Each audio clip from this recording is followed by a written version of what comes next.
never guess the places that I've been. You never guess the places that I've been. 'Cause everything is like a dream, yeah, but only in that dream that I live in. I'm never gonna let the day begin. Never gonna let the day begin. 'Cause everything is like a dream, yeah, but only in that dream that I live in. Oh, don't wake me up before you go, and I'll just make this bed my home. Oh, darling, please just let me sleep.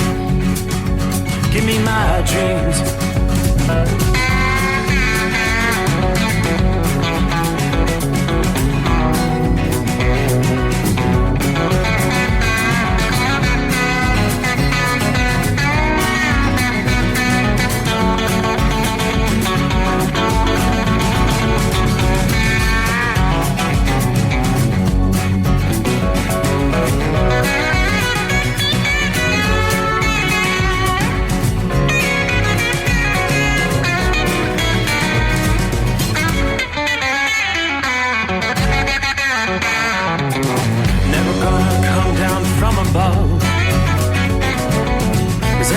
Looks better from above.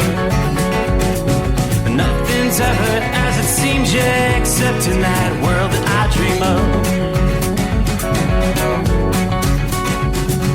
Never gonna lose the ones I love. Never gonna lose the ones I love. 'Cause everything is like a dream, yeah, but only in that world that I dream of. Oh, don't wake me up before you go, 'cause I can't face this day alone. Oh, darling, please just let me sleep. Give me my dreams. Give me my dreams. Give me my dreams.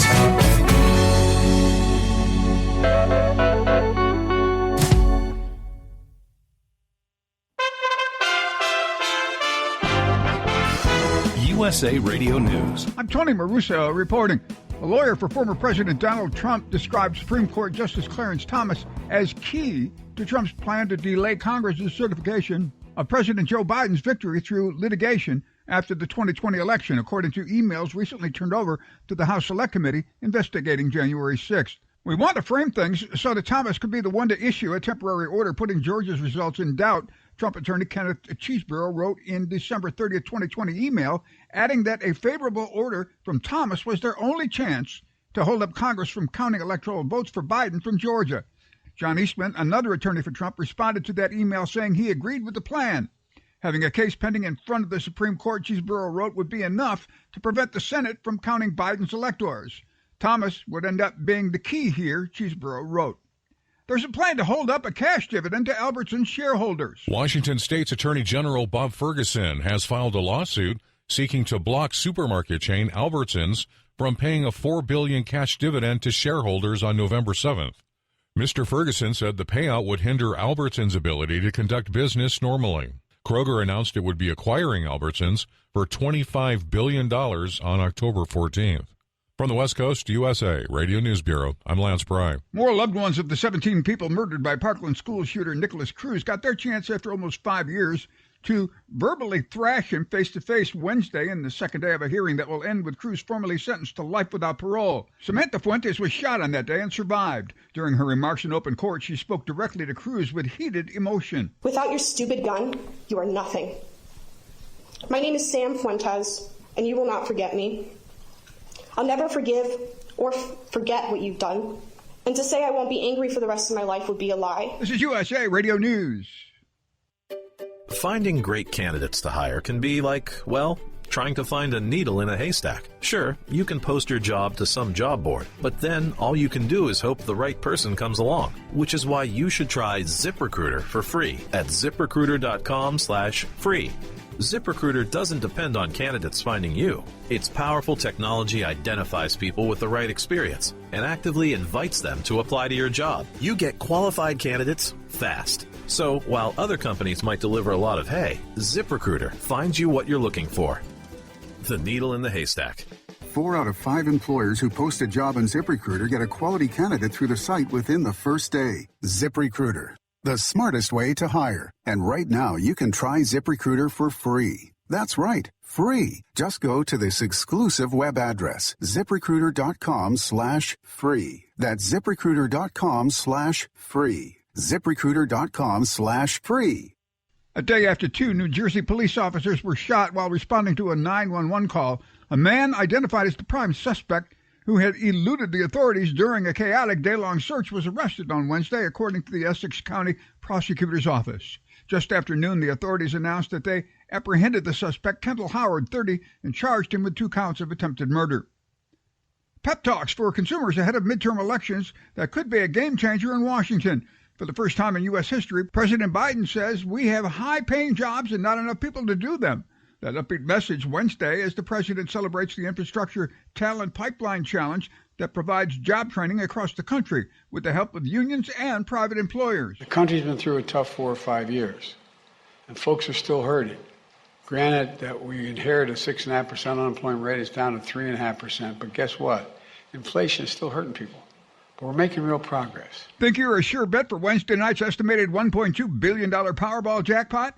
If so, you need to decide whether to take cash, which would actually pay out $596.7 million, or choose the $1.2 billion annuity option that is twice as large but is paid out over 29 years. Nicholas Bunio, a certified financial planner from Downingtown, Pennsylvania, said even with his expertise, he would take an annuity because it would so dramatically reduce his risk of making poor investment decisions.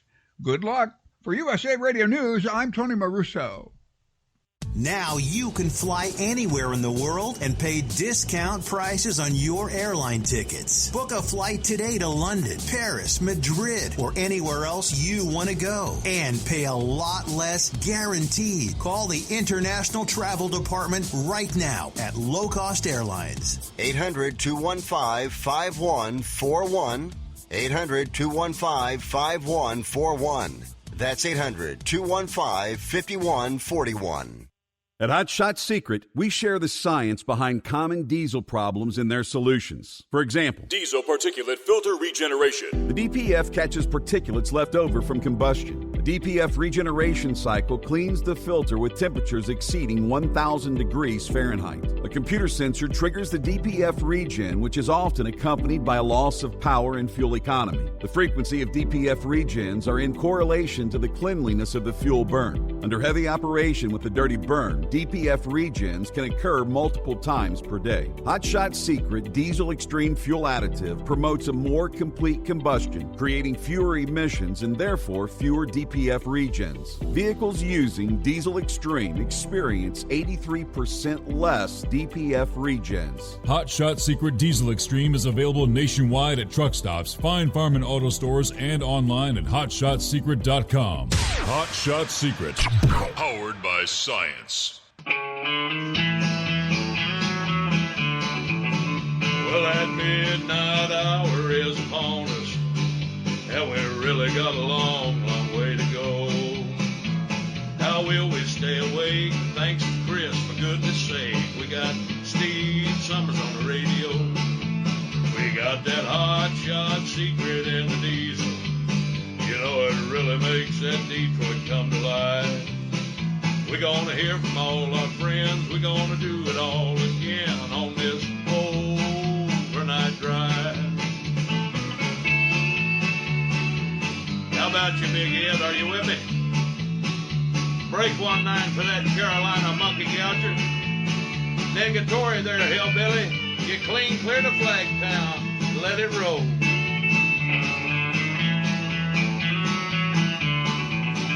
Well, we all tune in to catch the weather, whether rain or sleet or even snow. It don't matter if you're in New York or Dallas, we'll catch it all on that Steve Summers show. We got that Hot Shot Secret in the diesel. You know, it really makes that Detroit come to life. We're gonna hear from all our friends. We're gonna do it all again on this overnight overnight drive. We got that hot shot secret in the diesel. You know it really makes that Detroit come to life. We're gonna hear from all our friends. We're gonna do it all again on this overnight drive. Let's start this overnight drive.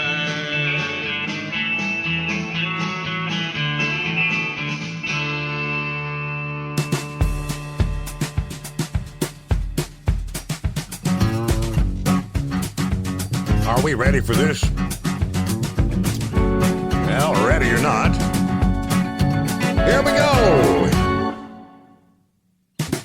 All right, welcome in. Welcome aboard. Everybody settle back, relax. Got a full 5 hours of the Steve Summers Overnight Drive coming your way live from the Hot Shot Secret Gold Eagle Studios. There we go, Secret Bunkers. We close out a Wednesday.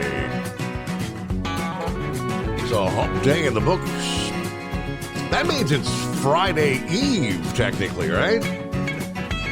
Okay, at least in the Eastern time zone. Welcome into a Thursday. Third day of November. Now, a lot of folks checking their Powerball numbers.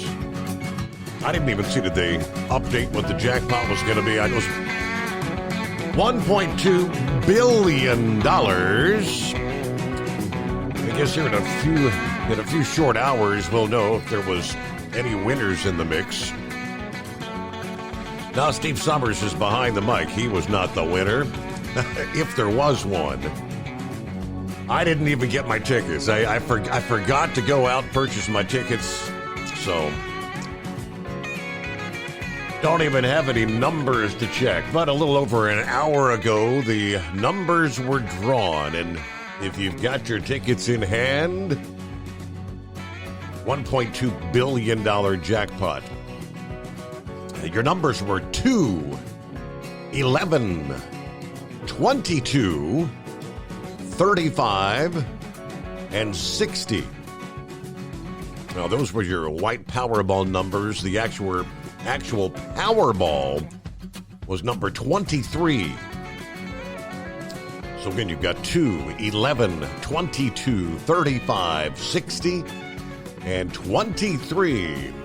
And if you are one of those that does the power play thing where you can double your prize or triple up to 10 times, power play was 2 times.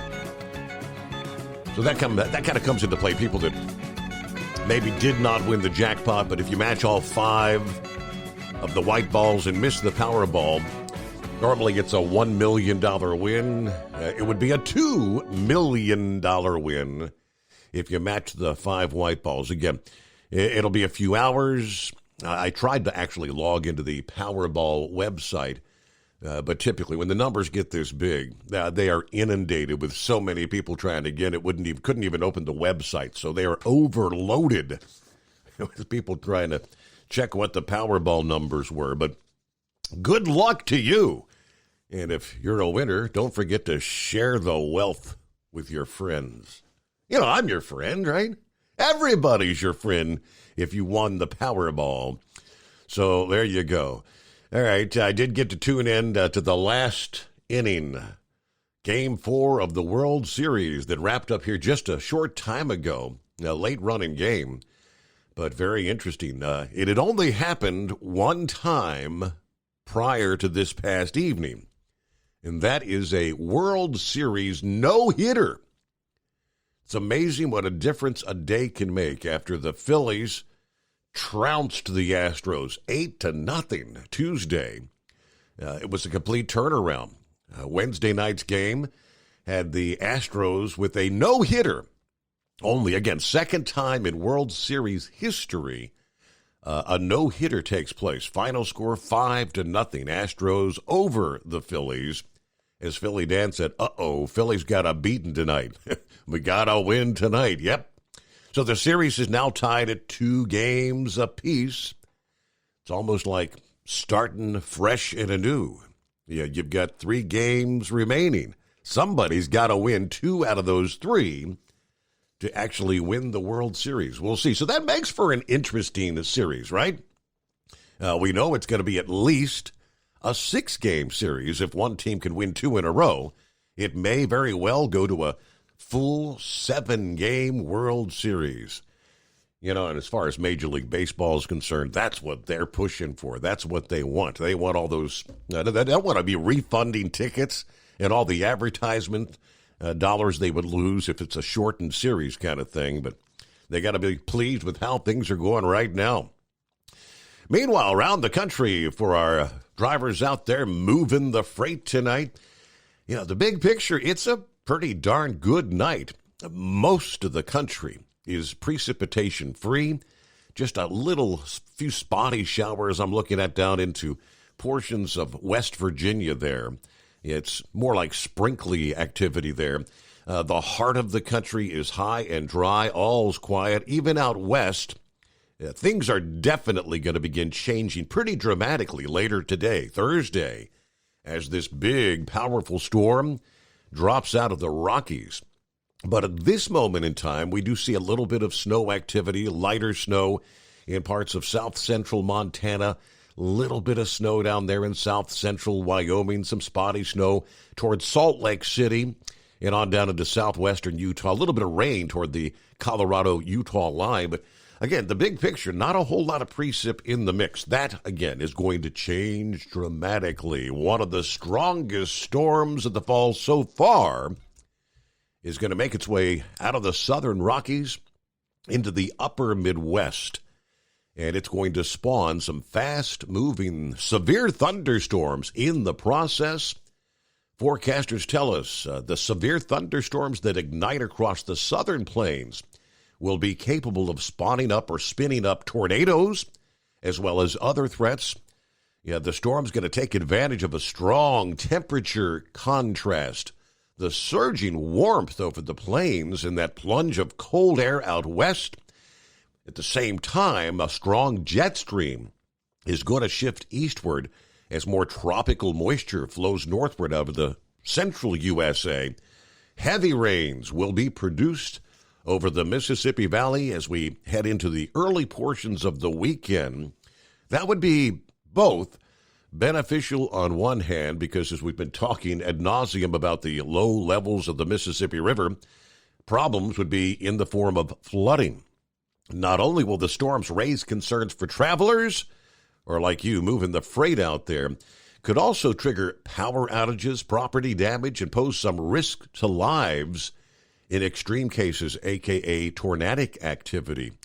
Now, it's very calm Wednesday night into Thursday morning. The first round of storms will be erupting Thursday night as a push of dry air comes in contact with the moisture in portions of western Texas, west central Kansas. These storms are going to carry, they tell us, the full spectrum of severe weather. Strong winds, hail, isolated flash flooding, and a few tornadoes. Now, because the storms are going to be ramping up rather than weakening after the sun goes down. The danger will be increased for motorists and residents throughout a wide open terrain of the southern high plains. So it sounds like 24 hours from now, we'll probably be talking about some severe weather issues that will be ongoing even in the late night, overnight hours. Many more people will be affected by severe weather on Friday compared to later today. The population in the risk area Friday, about 35 million people. Dallas, Austin, Houston, Texas. Several million people live in the threat area, highlighted by forecasters even for later today. But that severe weather threat shifts eastward on Friday. The greatest concern for volatile storms that could occur along the I-35 corridor from San Antonio to Austin, Dallas to Oklahoma City during the afternoon and early evening hours. Damaging winds are the main threat. We could still see some hail and a few tornadoes. The greater tornado risk looks to be Thursday night rather than Friday afternoon.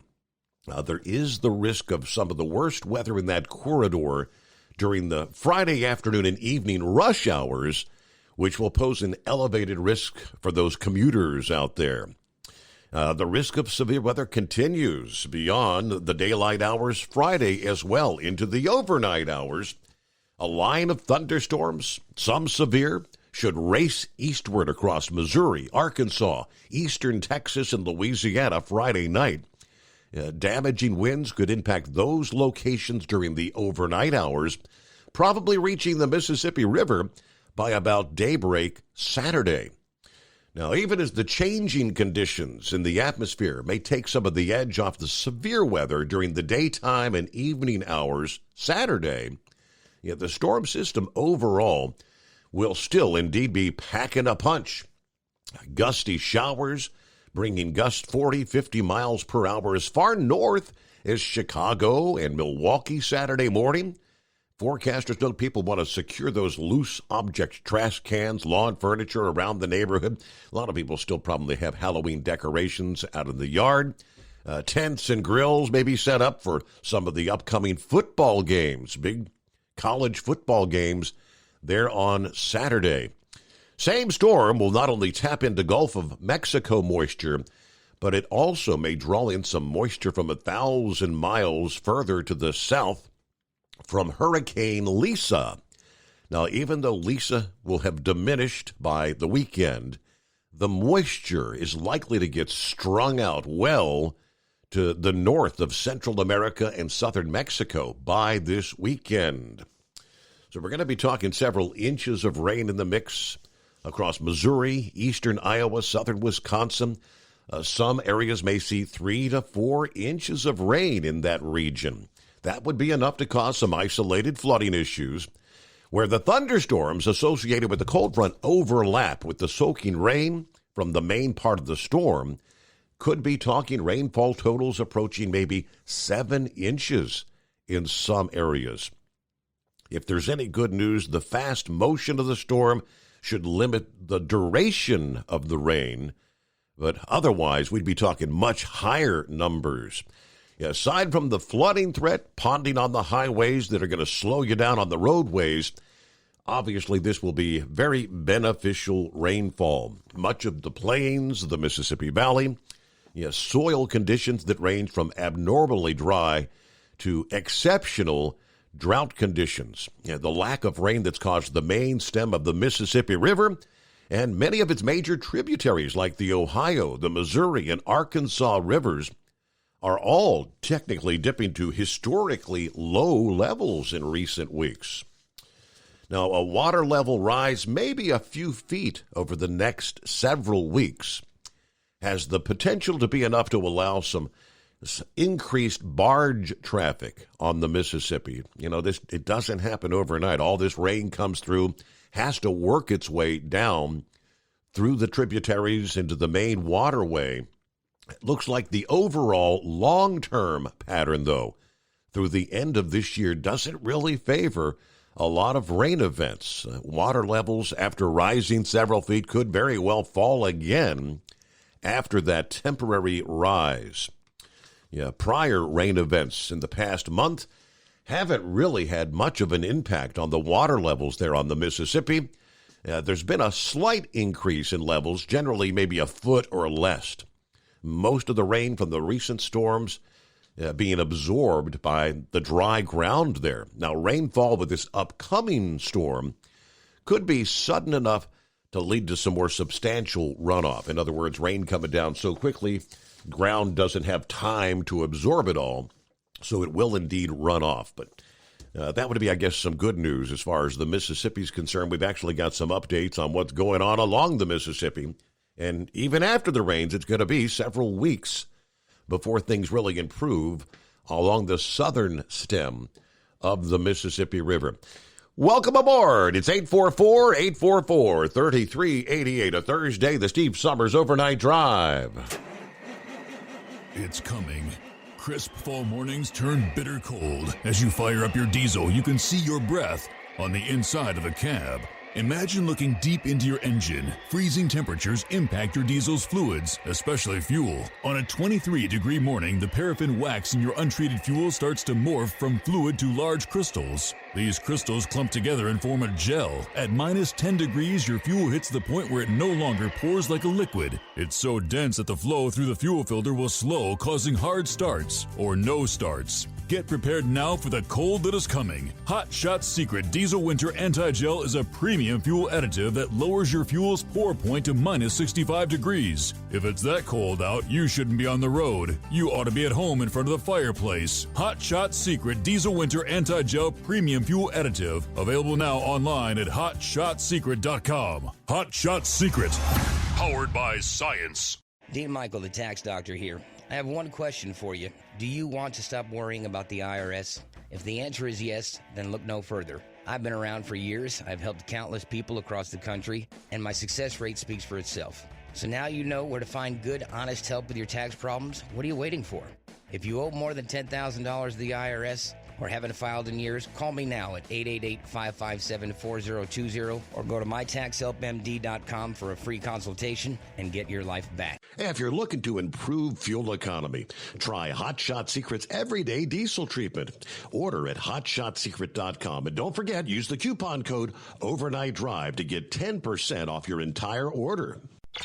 And now, back to the Steve Summers Overnight Drive.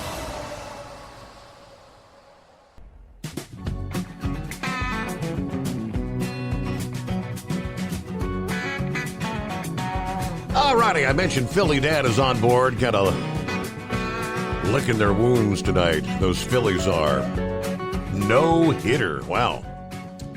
Yeah, we'll see. Turn the tide. It's a brand new ball game coming up later on Thursday night, right? Good morning, Gerald, or should I say good night? Gerald says we got 51 outside here in Dongala, Illinois. Got to get up early, so going to get some rest. I will catch the podcast tomorrow. Steve, everybody stay groovy, all right? High pressure pumping, ready to roll. Good afternoon. There's Larry. Hammer down and be safe. Heavy D, hello, Steve, and the Overnight Drive crew. Stay safe. Keep on trucking. I didn't hit the lotto. Oh, well, I guess I'm still just a broke truck driver. Maybe next time, right? Hello to Marianne. Morning, Steve. Everybody out there, stay safe on the roads. Tank checks in from Barstow, California. It's a cool 48 degrees. Headed back east toward the home 20. Everybody truck safe. Have a blessed day out there. Hello from Big Timber, Montana. Todd checks in. Copy the mail, 5-7. Got a new friend on board with our Facebook feed. Gail checks in. I think she was chiming in last evening. Gail's from Longview, Texas. Yeah, she said, can anybody see me? And so everybody's saying, yeah, we see you. Welcome aboard, Gail. Glad to have you with us. Matthew, good morning, Steve. And Kevin the Cat, happy International Stout Day to all the beer drinkers out there. Well, I am a beer drinker, but I'll pass on the stout. Thank you very much. You can have my serving here for International Stout Day.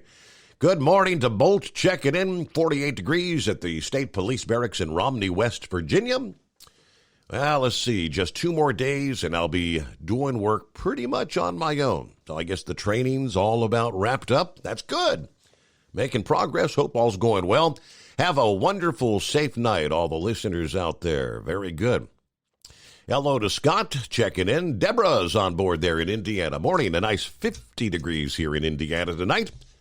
I'm thankful it's Thursday for sure. It's been a long week. Hope everyone stays safe out there driving tonight, especially my special driver. That'd be the Woodpecker. All right, good to have you on board. Who else here checking in? Norman checks in from north central Kansas. A clear night, moon shining bright, 62 degrees. Headed north toward the scrap pile. Everybody drive safe. All right, speaking of the bright moon, it was about a half moon last evening, so it's working its way toward the full moon, which, of course, if you missed it the other night, we mentioned the full lunar eclipse, where you'll have the blood red moon is going to coincide with Election Day. Ooh, is that a sign? Yeah, November the 8th. All right, Kevin on board. Flapjack is his handle. Morning, y'all. Flapjack checks in from Northern Illinois. Yeah, fair skies. It's a mild night. Proud to be a member of one of the largest cults in the world. MAGA. God bless all your drivers. Please be safe out there. All right. So MAGA is a cult now, huh? All right, Marianne, let's see. All right, she's chatting with Gail there. Who else we got on board? Pappy checks in. 50 degrees in Harrison, Ohio.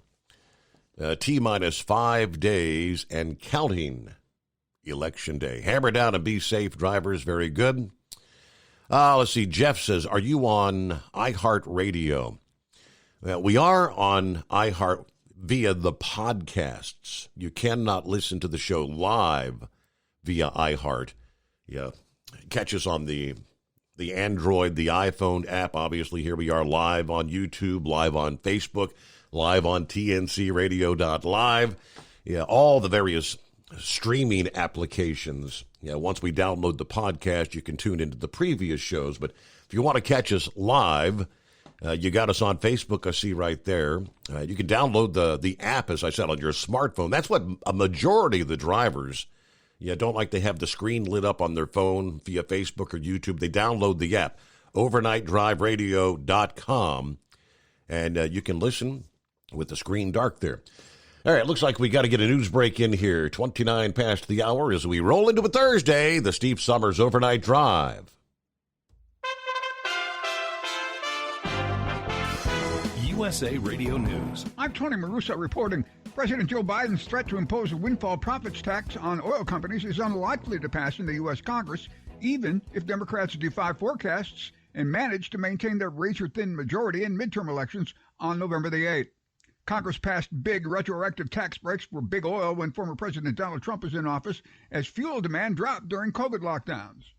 U.S. stocks climbed on Wednesday, reversing earlier declines after the Federal Reserve raised interest rates by 75 basis points, but signaled that smaller rate hikes may be on the horizon. A hike by the Fed, the fourth straight increase from the central bank of that magnitude, as it attempts to bring down stubbornly high inflation. And Russia said on Wednesday it would resume its participation in a deal freeing up grain exports from war-torn Ukraine, reversing a move that world leaders had said threatened to exacerbate global hunger. This is USA Radio News. Paid for by government.com. The 1878 to 1921 Morgan Silver Dollar, a true American classic and one of the most iconic silver dollar coins in history. It's been 100 years since the last Morgan Silver Dollar coin was struck for circulation, and now, for a limited time only, full pound bags of original U.S. government struck Morgan dollars are being released to the public. That's right, you can own a full pound of 1878 to 1921 classic American Morgan Silver Dollar coins, all in very good collector condition with fully visible dates and mint marks. Guaranteed. Call 1-800-473-1745 now to secure collector-grade U.S. Morgan Silver dollars by the pound, struck during the Wild West and the Gilded Age. Plus, receive a bonus American Collector's Pack valued at over $25, free with every order. Call 1-800-473-1745 now to secure your full pound bag of Morgan Silver dollar coins before they are gone. 1-800-473-1745. That's 1-800-473-1745. At Hot Shot Secret, we share the science behind common diesel problems. For example, product claims without proof. Every trucker on the road has heard product claims about an additive that simply didn't match their experience. Proof is found from third-party testing by a recognized, credible source. That's proof. Hot Shot Secret's Stiction Eliminator will improve your performance and fuel economy. For proof, we engaged the Ohio State University Center of Automotive Research to conduct an EPA-certified fuel economy test with Stiction Eliminator on a FedEx truck, a 2006 P500 Freightliner with 247,000 miles. The test showed a 3.6% increase in highway driving fuel economy from Stiction Eliminator, an oil additive. The complete report from OSU is available for download at hotshotsecret.com. That's proof.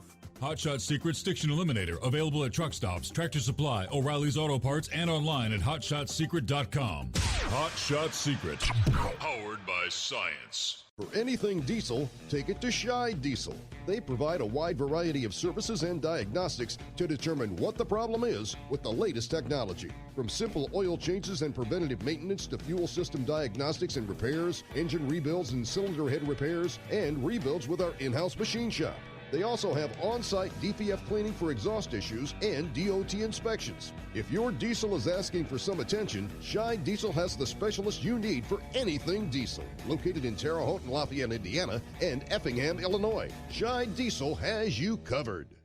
Hey, don't forget, as a listener to this program, you get 10% off your entire order at hotshotsecret.com by using the coupon code Overnight Drive. Attention all truckers, Dean Michael, the tax doctor here. I want to talk to you about those dreaded tax problems. I know you want to keep on trucking and not even think about them. Well, let's face it, they're not going away all on their own. You need professional help. I've been helping truckers put their tax problems in the rearview mirror for years. I can help you too. Call me for a free consultation at 888-632-4506 or go to mytaxhelpmd.com. It's like I always say, keep your eyes on the road, I'll keep mine on the IRS. 888-632-4506.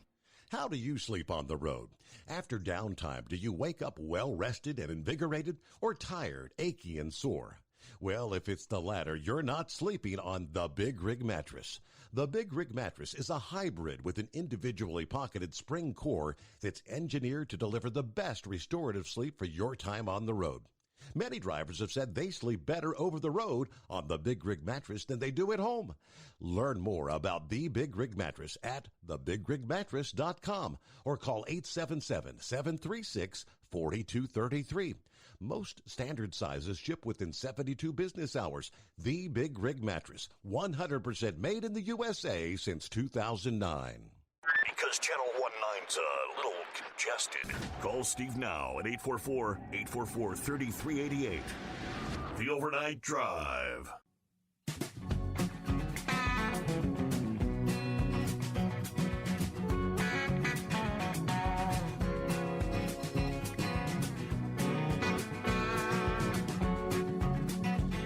A couple more of our friends checking in before we get to your calls here. Who we have? Let's see. Frank's on board. Morning. Just got back from Australia for 20 days visit. Melbourne, Brisbane, Bendigo, and Sydney. Yeah, kangaroos dead along the side of the highway like you see deer dead along the side of the highway here in the States. Bats with 3-foot wingspans. Wow, big bats. Beautiful country, though. Had a great time. That's very interesting. Big bats, huh? That's spooky. Soma checks in regards to the World Series. Phillies become only the second team in 118 years of World Series to get a no-hitter thrown at them. Yes, indeed, yeah. Yeah, it's first time for everything, and this was number 2. Doesn't happen often, does it? There you go. Shorty's on board. You are correct. Yes, we've got the time change coming up this weekend. Just jog to memory. Yeah, time clock goes back before you go to bed. They're on Saturday night, Sunday morning. This is where people get up to go to church, and they're screwed up. They're an hour early because the time went back. So where's everybody at? Oh, we forgot to change our clocks. You pull in and the parking lot's empty, right? I remember as a kid we did that a time or two. But Country Bumpkin checking in from Kansas City. Be safe out there. Overnight Drive family. Good to have you on board. What's happening out there? It's 844-844-3388.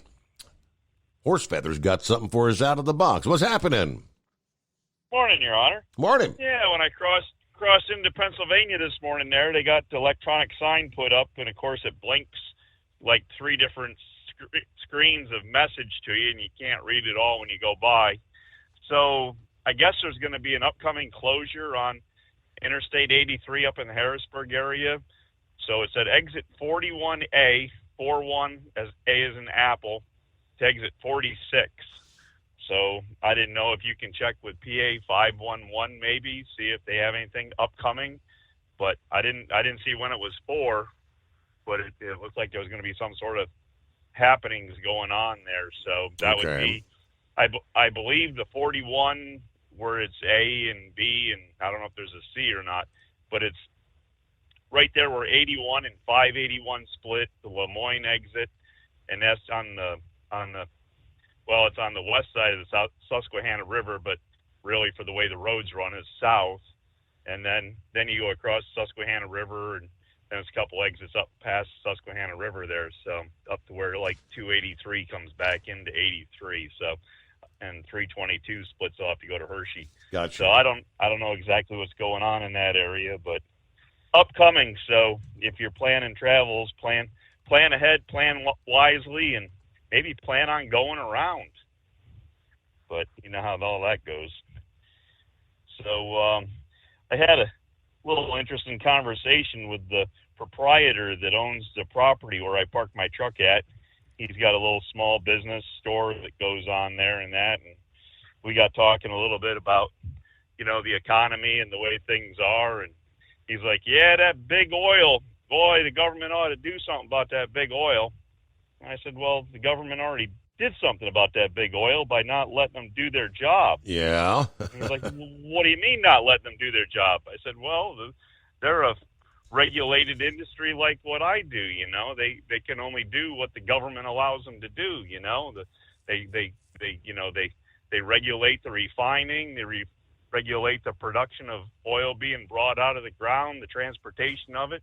I said, right now, governments are barely letting them bring oil out of the ground, let alone anything else. And he's like, well, that shouldn't be. That should be opened up for them. I'm like, yeah, I completely agree. But he's like, they shouldn't be reaping these big profits on these high gas prices and charging people so much. And I said, well, it's supply and demand is the reason for the prices, because there isn't the supply out here and the demand is high. This causes the prices to be up. And he's like, well, I said, it'd be just like your store here. If you don't have products to put on the shelves, when you only have a few products left to put on the shelves, you're going to charge more for them so that you can actually survive until you get your next delivery. He's like, well, you got a point there. And so anyways, he's like, but really the oil company shouldn't make that kind of profit. The government should tax them. And I'm like, so when you want to make and you're making more money at your business, you want the government to tax you more? Well, no. I'm like, well, why do you want them to tax the oil companies more and take away from the shareholders? Well, you got a point there. So, everybody looks at the other guy should pay more, but when you turn it around and show it to them in their perspective, the whole thing of what everybody wants to do to somebody else all of a sudden doesn't become good. So I don't know. I just thought that was kind of interesting, and I wrote out my check to pay for my parking spot for the month, and he was happy with that. And of course, he has raised my rate there since we started getting this higher inflation stuff and that, and kind of told me, kind of got to do it because of what things cost now. I'm like, yeah, see, you already got it out of me, so I'm paying more to you. So I don't know if I got through to him or not, but he's a nice old guy. I like him. He's came from another country and has done well for himself. Came here to, kind of like he kind of reminds me of the story you told at Cresso. He's nowhere near on the line of your Cresso out there, with your winery out there, but he's that type of guy. I mean, they came, he and his family came from another country with pretty much nothing, has worked hard to, do what they did. And he's got this ran a property down in Baltimore City and finally just got tired of being in the city and came out to the country and found a business that he wanted to operate and purchased it. And, he's running this, and he's in his mid to later 70s, and he's a nice old guy, does a good job. Everybody likes him. But yeah, once you start coming back and, you explain things back the other way around, people start to understand a little bit. But he also understands the socialism problem, too, because he came from over in that area where socialism was pretty prevalent at the time and before, through the Cold War and stuff like that. And so he's, against all of that going on. But But it's interesting, though, when you talk to somebody, you know, and they just have all these big ideas of how these rich people should have to pay, and then you explain to them, you know, what would happen if they did, and if they tax them for their earnings. Well, guess what? That'll all affect them on their earnings that they're making. So, whatever. The big picture is the administration right now wants to portray big oil as the big bad guy, you know, just like they did for 4 years with Donald Trump. Orange man bad. Yeah, right now, big oil's bad. You're paying all these high prices at the pump because of big oil, which is not the truth. Sad thing is, the overwhelming majority of people do not understand that. You know, oil, like anything else, is a business. People own businesses. It's big business. It's big oil. You're not talking about hundreds of thousands of dollars. You're talking billions of dollars. Why would a company want to invest their billions of dollars right now when the message being sent to them by the current administration is, we're going to put you out of business in short order? I had this prepared to share at some point in the program. That's maybe the ideal time right there. Just this past day, you've got the climate envoy, the climate czar. You know, remember John Kerry? John Kerry, Joe Biden's climate envoy, speaking this past day, Wednesday, saying by the year 2035, only electric cars will be manufactured and available for purchase as new cars in the United States. And by 2035, that's all we're going to have in America, are electric cars being manufactured, not on the road per se, but being sold as new cars. You know, because we can all afford to buy a $70,000 car, right? John Kerry also said it is Biden's plan to accelerate eliminating fossil fuels. That is the quote. Why would oil business, why would they want to invest when the administration is flat out telling them we are going to eliminate the need for your business? By the year 2035, Biden wants the power sector to be carbon-free. Meanwhile, John Kerry, of course, flies around on private jets. He owns several mansions. As we all know, Biden last year announced a new order to have 40 to 50% of U.S. auto sales all electric by the year 2030, people, less than 10 years from now. Since the overwhelming majority of Americans prefer gas-powered cars to electric vehicles, well, screw you. Joe Biden and the Marxist Democrats are just going to force them on us. You know, California's got the greatest population of electric vehicles on the road. Yeah, right now, 1 in 5 electric vehicle owners in California, they've purchased an electric vehicle and said, I don't like this. 1 in 5, 20% of electric vehicle owners in California have switched back to gas vehicles because of all the inconveniences. You know, you got to charge your electric vehicle. Yeah, it takes literally minutes to fill your gas tank. Some electric vehicles need several hours just to drive 35 miles. Yeah, charging electric vehicles is a total hassle, according to, again, 20% of the electric vehicle owners surveyed between 2012 and 2018. So they've gone back to gas, according to the researchers. But here, let you take a listen. This is what this administration, this is the message being sent to the oil companies. Ford Motor Company and General Motors and other companies around the world have spent hundreds of billions of dollars retooling their plants. Why? Because they're going electric. And by 2035, that's all we're going to have in America. Electric cars being manufactured, not on the road, but being sold in new cars. That's President Biden's goal. By 2035, he wants the power sector of America to be carbon-free. So if we accelerate these efforts, which is what technology and entrepreneurial activity help us to do, this is going to change even faster. And so that's where I draw enormous hope and some optimism, because I believe we can still make this happen. But we have to make the right decisions and implement those decisions. Yeah, that's the people we have in charge in this country right now. Yeah, that's the reason we are paying the prices we are. Yes, I understand the invasion. Putin plays a part. Yeah, it's a small role in that. We would not be anywhere near the condition we're in right now. And just if you really want to think about it, yeah, we could be in a much worse position. Look at what's going on in Europe right now. Europe, as I've mentioned several times, are half a dozen years ahead of us in this whole go green mentality. They've been working to get off the fossil fuels. Yeah, we're way behind where they are, but they're now in the process of having to fire up their coal-powered generation plants. They were trying to eliminate all that.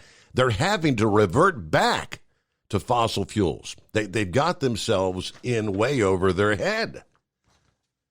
So there is the reason we're not seeing the investments. Refineries have closed in this country. Existing refineries are not being expanded. This is the price you pay. Elections have consequences, and if you want to begin to turn things around, people, wake up. Yeah, November 8th is next Tuesday. I do hope and pray that red wave becomes a red tsunami, because if it does not, we're in a world of hurt. We'll be back into the Steve Summers Overnight Drive. It's coming. Crisp fall mornings turn bitter cold. You climb into your diesel and it feels like you're sitting on an ice cube. Imagine how your engine feels after a frosty night. Freezing temperatures impact your diesel's fluids, especially fuel. As the temperatures drop, water that is emulsified within your fuel is released, adding more water into your system. Frozen water in your fuel lines, filter, or bowl will simply slow the flow, or worse, stop the flow of fuel in your system. No fuel flow, no start. Get prepared now for the cold that is coming. Hot Shot Secret Diesel Winter Anti-Gel is a premium fuel additive that lowers your fuel's pour point to minus 65 degrees. If it's that cold out, you shouldn't be on the road. You ought to be at home in front of the fireplace. Hot Shot Secret Diesel Winter Anti-Gel Premium Fuel Additive. Available now online at HotShotSecret.com. Hot Shot Secret. Powered by science. Whether you're a diesel pickup performance enthusiast or just looking for a small upgrade, when selecting common rail fuel system components, look no further than Exergy Performance. At Exergy, you'll find injectors, pumps, and more, engineered like no others on the market using state-of-the-art equipment run by people that have been in the business for decades. So if you're in the market for common rail components at any power level, contact Exergy Performance or one of the many dealers listed on our website at exergyperformance.com. Hey, don't forget, as a listener to this program, you get 10% off your entire order at HotShotSecret.com by using the coupon code Overnight Drive. Plus, CDL drivers, military, and first responders get an additional 10% off.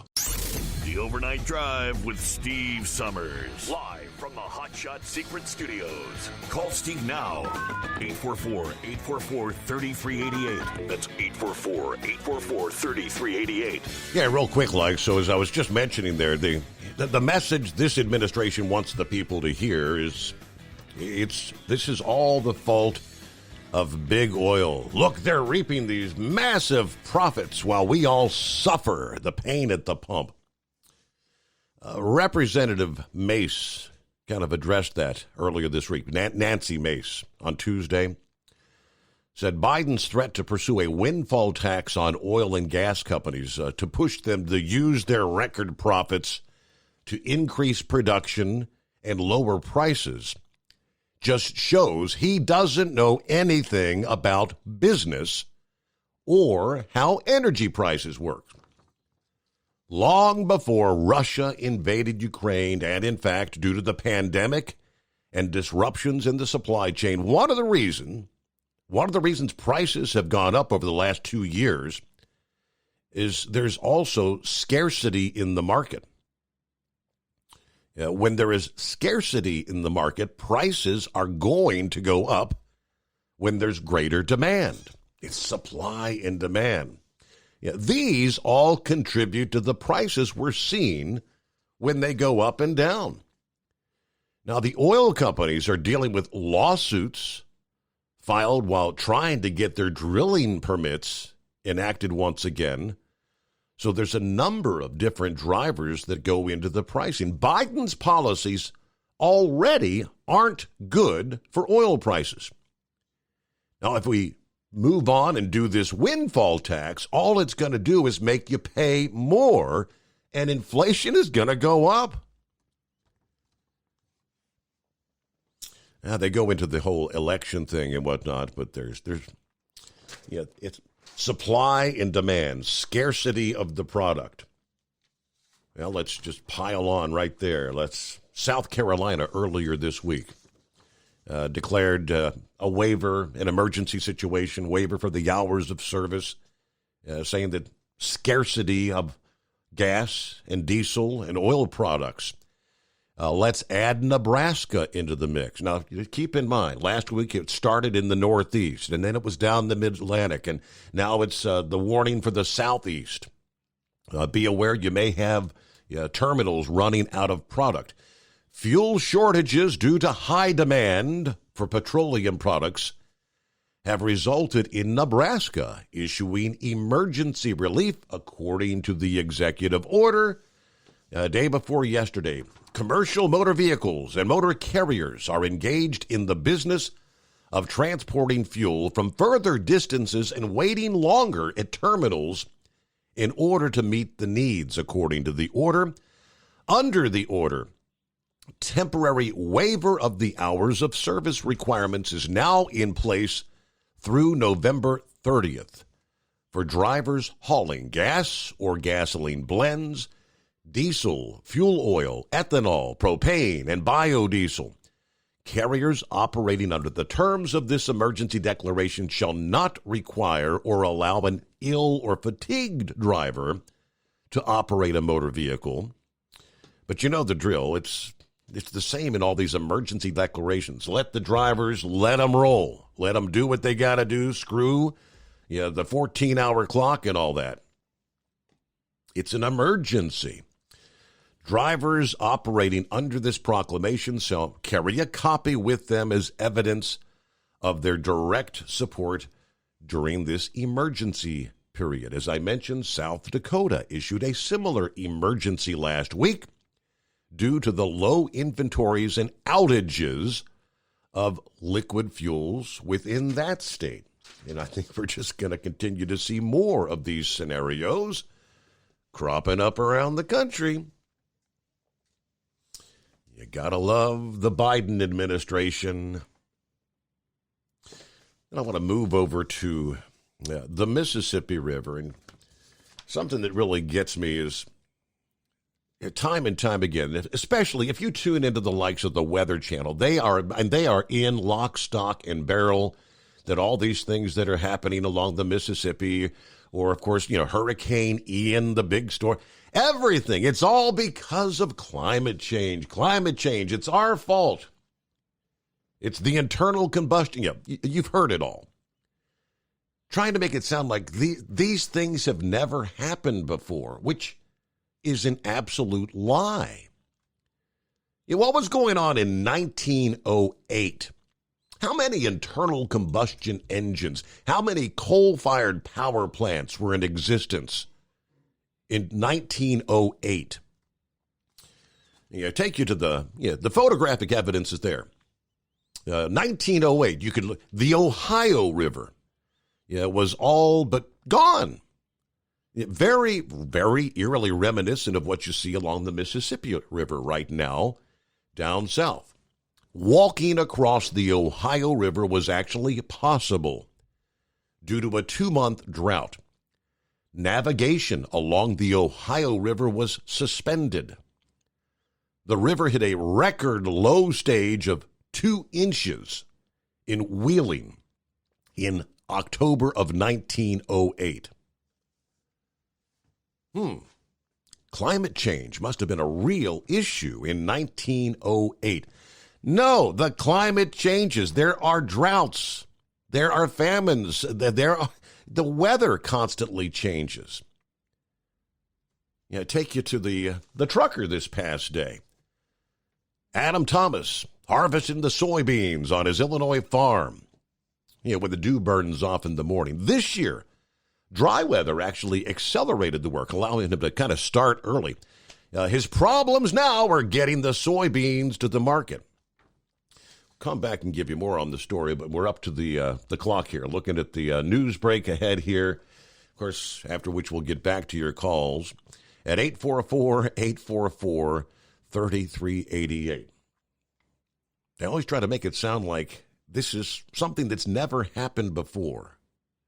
No, the climate changes in cycles like everything else. But more after this on the Steve Summers Overnight Drive. It's coming.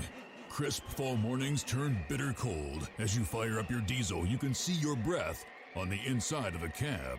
Imagine looking deep into your engine. Freezing temperatures impact your diesel's fluids, especially fuel. On a 23-degree morning, the paraffin wax in your untreated fuel starts to morph from fluid to large crystals. These crystals clump together and form a gel. At minus 10 degrees, your fuel hits the point where it no longer pours like a liquid. It's so dense that the flow through the fuel filter will slow, causing hard starts or no starts. Get prepared now for the cold that is coming. Hot Shot Secret Diesel Winter Anti-Gel is a premium fuel additive that lowers your fuel's pour point to minus 65 degrees. If it's that cold out, you shouldn't be on the road. You ought to be at home in front of the fireplace. Hot Shot Secret Diesel Winter Anti-Gel Premium Fuel Additive. Available now online at HotShotSecret.com. Hot Shot Secret.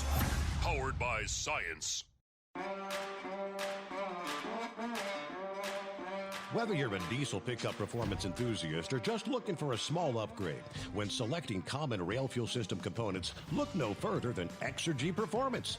At Exergy, you'll find injectors, pumps, and more, engineered like no others on the market using state-of-the-art equipment run by people that have been in the business for decades. Exergy is the home of the Sportsman line of injectors.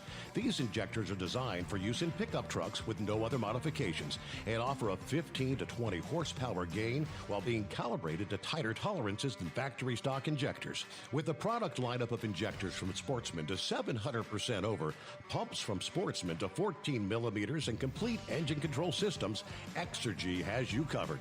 So if you're in the market for common rail components at any power level, contact Exergy Performance or one of our many dealers listed on our website at exergyperformance.com. Live from the Hot Shot Secret Studios, the Steve Summers Overnight Drive. At Hot Shot Secret, we share the science behind common diesel problems and their solutions. For example, Diesel particulate filter regeneration. the DPF catches particulates left over from combustion. The DPF regeneration cycle cleans the filter with temperatures exceeding 1,000 degrees Fahrenheit. A computer sensor triggers the DPF regen, which is often accompanied by a loss of power and fuel economy. The frequency of DPF regens are in correlation to the cleanliness of the fuel burn. Under heavy operation with the dirty burn, DPF regens can occur multiple times per day. Hot Shot Secret Diesel Extreme Fuel Additive promotes a more complete combustion, creating fewer emissions and therefore fewer DPF regens. Vehicles using Diesel Extreme experience 83% less DPF regens. Hot Shot Secret Diesel Extreme is available nationwide at truck stops, Fine Farm and auto stores, and online at HotShotSecret.com. Hot Shot Secret. Powered by science. USA Radio News. I'm Tony Marusa reporting. President Joe Biden talking election integrity in Washington Wednesday night. Biden drawing a parallel between the attack on Paul Pelosi and the violence of the January 6th insurrection. The president condemning the rise in violence since the emboldened mob, which he said was, quote, whipped up on Donald Trump's big lie of a stolen election. Lies repeated over and over to generate a cycle of anger, hate, vitriol, and even violence. In this moment, we have to confront those lies with the truth. The very future of our nation depends on it. The White House had to make changes on their Twitter account. The White House says it deleted a tweet crediting President Biden for Social Security increases because it was incomplete. The tweet said seniors are getting the largest increase in their Social Security checks in 10 years due to President Biden's leadership. A fact-checking note from Twitter pointed out that the increase was due to the annual cost of living adjustment, which is based on the inflation rate, before the tweet was deleted. Wall Street giving the thumbs down to the aforementioned rate hike at the closing bell, the Dow losing 505 points. From the USA Radio News Phoenix Bureau, I'm Tim Berg. Elon Musk on Wednesday shot back at Representative Alexandria Ocasio-Cortez after she ridiculed his plan to charge $8 a month for Twitter users to receive a verified blue check mark. LMAO at a billionaire earnestly trying to sell people on the idea that free speech is actually an $8 per month subscription plan. Ocasio-Cortez tweeted Tuesday after Musk announced the overhaul. Musk responded to her tweet telling her, "Your feedback is appreciated. Now pay $8. Despite the criticism, he says the plan will remain. This is USA Radio News. Mike Lindell and MyPillow offering the BOGO extravaganza right now on a whole slew of MyPillow products. Now you can find all sorts of great deals on MyPillow bed sheets, Giza Elegance MyPillow, 6-piece towel sets, Roll and Go Anywhere pillows, much more, all priced buy one, get one free. Go to mypillow.com/USA, use promo code USA, or call 1-800-951-8175 and find you some great MyPillow products. They're all available. Oh, by the way, you can also get Mike's book absolutely free with any purchase, but you have to go to mypillow.com/USA or call 1-800-951-8175 and make sure you use the promo code, the buy one, get one extravaganza, going on right now at mypillow.com. One of the most senior Democrats in the House of Representatives on Wednesday demanded to know why the Capitol Police did not do more to prevent the attack on Paul Pelosi, the husband of Speaker Nancy Pelosi, at their San Francisco home last week, and questioned what the agency was doing to improve security for members of Congress and their families.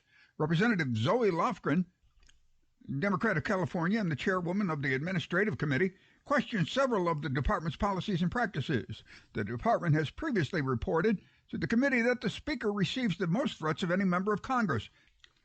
Ms. Lofgren questioned why the Capitol Police had not entered into a formal agreement with the San Francisco Police for a car to be posted 24 hours a day outside the Pelosi residence, as had been the practice in months after the January 6, 2021 attack on the Capitol. President Joe Biden talking election integrity in Washington Wednesday evening. President Biden drew a parallel between the attack on Paul Pelosi and the violence of the January 6th insurrection. The president condemned the rise in violence since the emboldened mob and urged voters to stand united against it. We must, with an overwhelming voice, stand against political violence and voter intimidation, period. Stand up and speak against it. We don't settle our differences in America with a riot, a mob, or a bullet, or a hammer. We settle them peaceably at the ballot box. The ballot box. For USA Radio News, I'm Tony Maruso. My heart was racing just making spaghetti. I could have waited to tell my doctor, but I didn't wait. I was short of breath just reading a book. I could have delayed telling my doctor, but I didn't wait. They told their doctors and found out they have atrial fibrillation, a condition which makes it about 5 times more likely to have a stroke. If you have one or more of these symptoms, irregular heartbeat, heart racing, chest pain, shortness of breath, fatigue, or lightheadedness, this is no time to wait. Contact your doctor. Brought to you by Bristol Myers Squibb and Pfizer.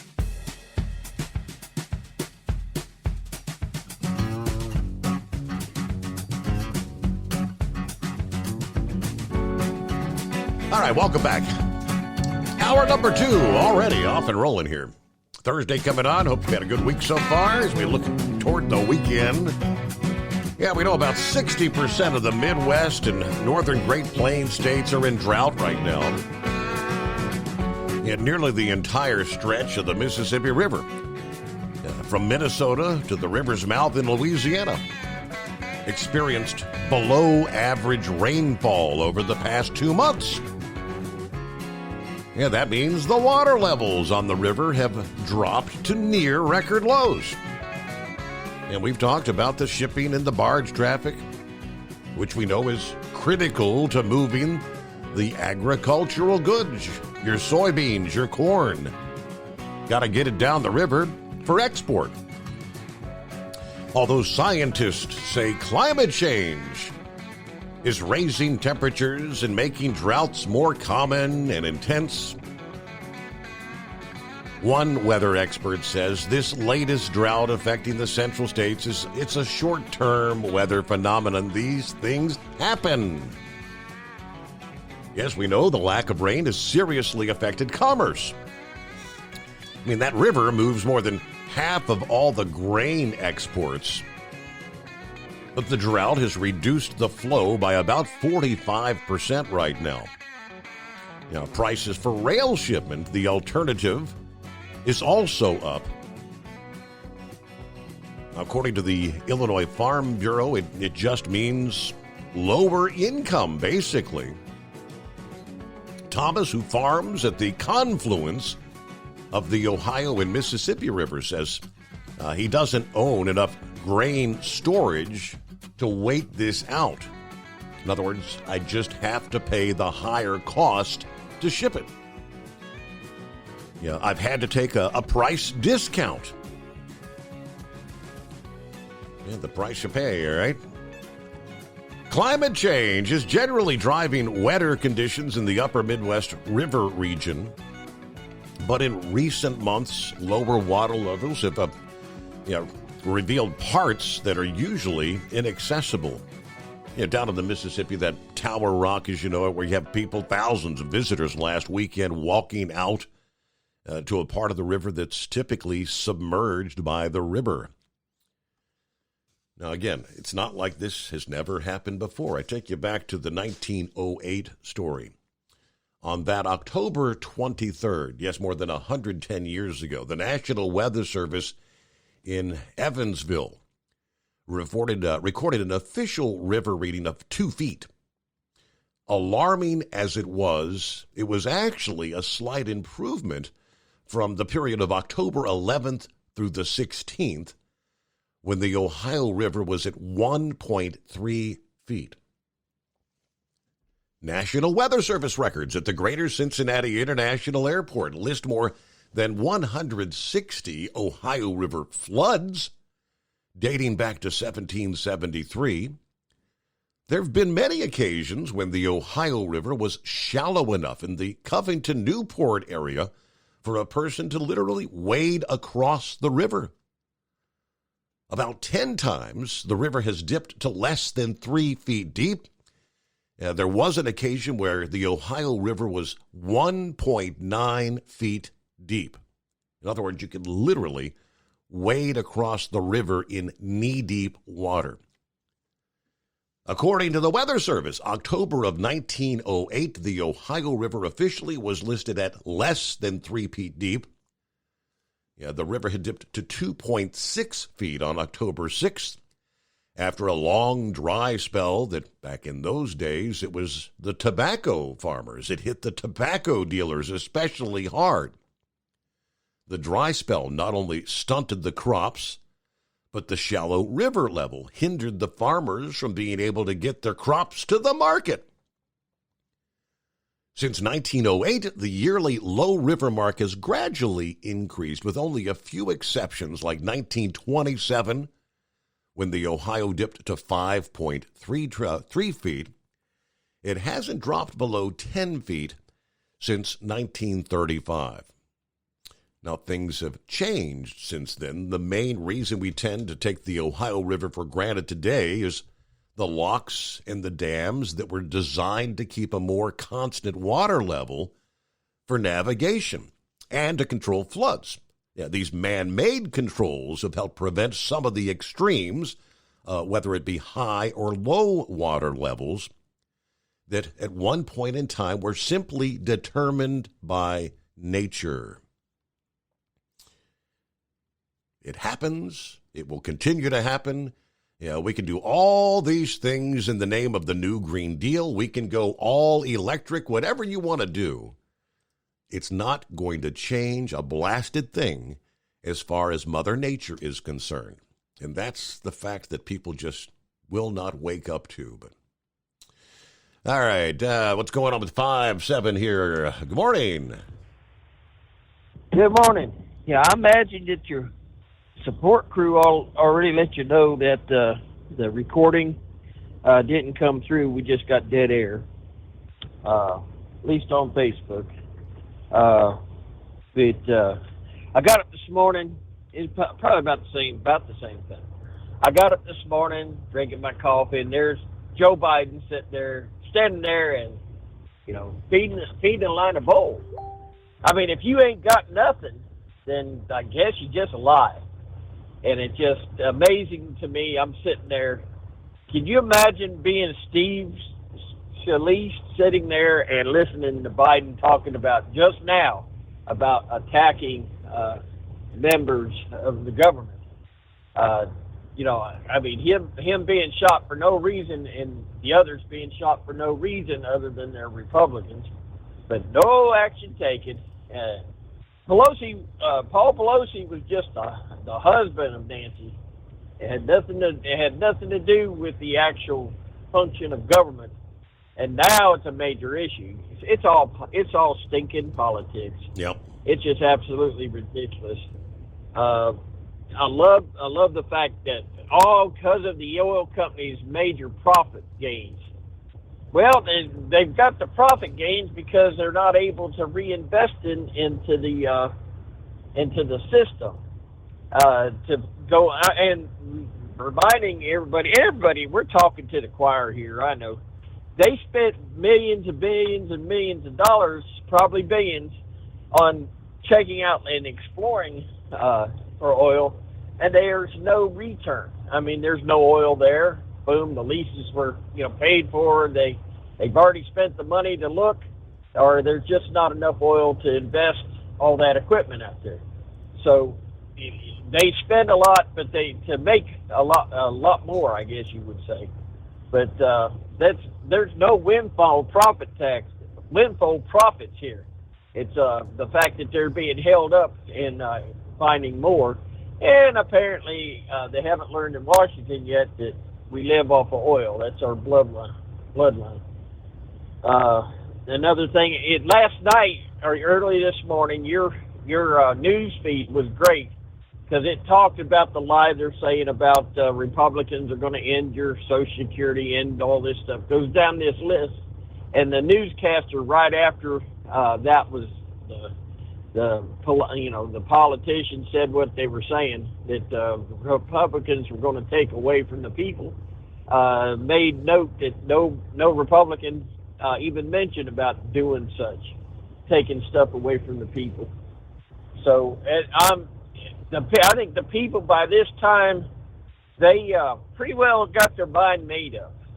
You can't lie out of the fact that they just stopped at the store and got their groceries, and they just stopped and got their gas and their fuel, and they know. They've been asking for a long time why, and I think they're finding out. But there's still people. It don't matter. I mean, I got family members in Florida. Yep. They're just, there's no changing them around. And I guess they'll still stick to their guns, even though this mega ends up in jail for being, not politically correct. And by the way, this is our battle, okay? Woodrow Wilson, during World War I, was imprisoning people that spoke out against World War I. So they were, so it's our turn to stand up. You just don't shut up. You keep at. I mean, before long, there's going to be enough lawyers out there that's going to. Hey, I could make money off of this. So. You just stick to it. One little funny note, I go to the store yesterday. I didn't know Monday our Walmart store burned down. I guess the people that were shopping there in New Mexico at Heatwave store must stop by our store. I didn't know it, but I come walking in. They had 2/3 of the store was blocked off. Clothes, household goods. By the way, my wife sent me there to pick up a mouse for her tabletop computer. And I asked one of the workers, I said, can I take a picture of this? And they said, yeah. I said, yeah, because I got to show my wife I can't get back here to the computers. And that way I can go home and live. He got a kick out of that.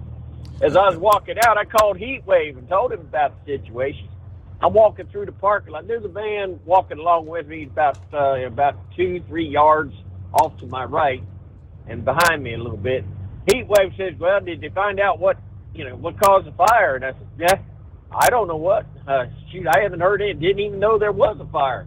I said, my guess is they plugged in too many of them damn Christmas trees. The heat wave started busting the gut, and so was this guy overhearing my conversation. And he just about lost it there in the parking lot. But yeah, very well could be. And before Halloween, there they had all that Christmas stuff out. They had all that stuff plugged in. So, plugged in. I mean, they had extension cords hooked to extension cords. So, there you go. Other than that, we just thought we'd throw that in there. Have nothing there. Is that the Walmart? Is it Barnwell, or where in South Carolina is that? Barnwell, South Carolina. Yes, sir. Okay. By the way, that's where I bought my everyday fuel treatment, and I bought the Stay-Bill from that store right there. So it looks like they got the grocery store set up in no time. They've got people from all over the state and Georgia coming in and restocking the shelves. They are busting tail. I'd say by the end of the week, by this Saturday or Sunday, you probably won't even know it happened. So you can say what you want about Walmart, man. They know how to deal with a tragedy. But like one lady on my page said, seems like that's happening a lot lately. So they're getting a lot of practice in, I reckon. Yeah, I'm almost laughing. I'm almost chuckling here. 5-7. I'm looking at the story from your local. I believe it's the Fox affiliate, and it does say the fire started in the home and garden section, and there was a lot of Christmas and holiday merchandise, and that's probably you might have nailed that one on the head. Yeah, there was a good deal of Christmas and holiday merchandise in the section where the fire occurred, while shoppers and employees with fire extinguishers were quick to knock down the fire. It was a relatively small fire itself, but I guess the chief said that the loss of other merchandise due to smoke damage was much greater. In that respect, they said this is the worst incident the store's seen since Walmart was first located in Barnwell County back in the 1980s. I guess so. Fire crews were on the scene for hours to secure the scene, allowing the smoke to clear. At this point, too soon to say what caused the fire. We're working to speak with witnesses. We're looking at surveillance video, but there were electronic items in the area. Not clear if that contributed to the fire. Yeah, they might have pulled one of those, Chinese manufactured Christmas trees, the pre-lit guys out of the box. There may have been a short, right? It's kind of comical, but yeah, he was kidding around, but he may have nailed that one on the head because that's exactly where the fire was. Hey, we'll get back to the calls in 2. It's coming. Crisp fall mornings turn bitter cold. As you fire up your diesel, you can see your breath on the inside of the cab. Imagine looking deep into your engine. Freezing temperatures impact your diesel's fluids, especially fuel. On a 23-degree morning, the paraffin wax in your untreated fuel starts to morph from fluid to large crystals. These crystals clump together and form a gel. At minus 10 degrees, your fuel hits the point where it no longer pours like a liquid. It's so dense that the flow through the fuel filter will slow, causing hard starts or no starts. Get prepared now for the cold that is coming. Hot Shot Secret Diesel Winter Anti-Gel is a premium fuel additive that lowers your fuel's pour point to minus 65 degrees. If it's that cold out, you shouldn't be on the road. You ought to be at home in front of the fireplace. Hot Shot Secret Diesel Winter Anti-Gel Premium Fuel Additive. Available now online at hotshotsecret.com. Hot Shot Secret. Powered by science. Dean Michael, the tax doctor here. I have one question for you. Do you want to stop worrying about the IRS? If the answer is yes, then look no further. I've been around for years. I've helped countless people across the country, and my success rate speaks for itself. So now you know where to find good, honest help with your tax problems. What are you waiting for? If you owe more than $10,000 to the IRS or haven't filed in years, call me now at 888-557-4020 or go to mytaxhelpmd.com for a free consultation and get your life back. If you're looking to improve fuel economy, try Hot Shot Secret's Everyday Diesel Treatment. Order at hotshotsecret.com. And don't forget, use the coupon code Overnight Drive to get 10% off your entire order. And now, back to the Steve Summers Overnight Drive.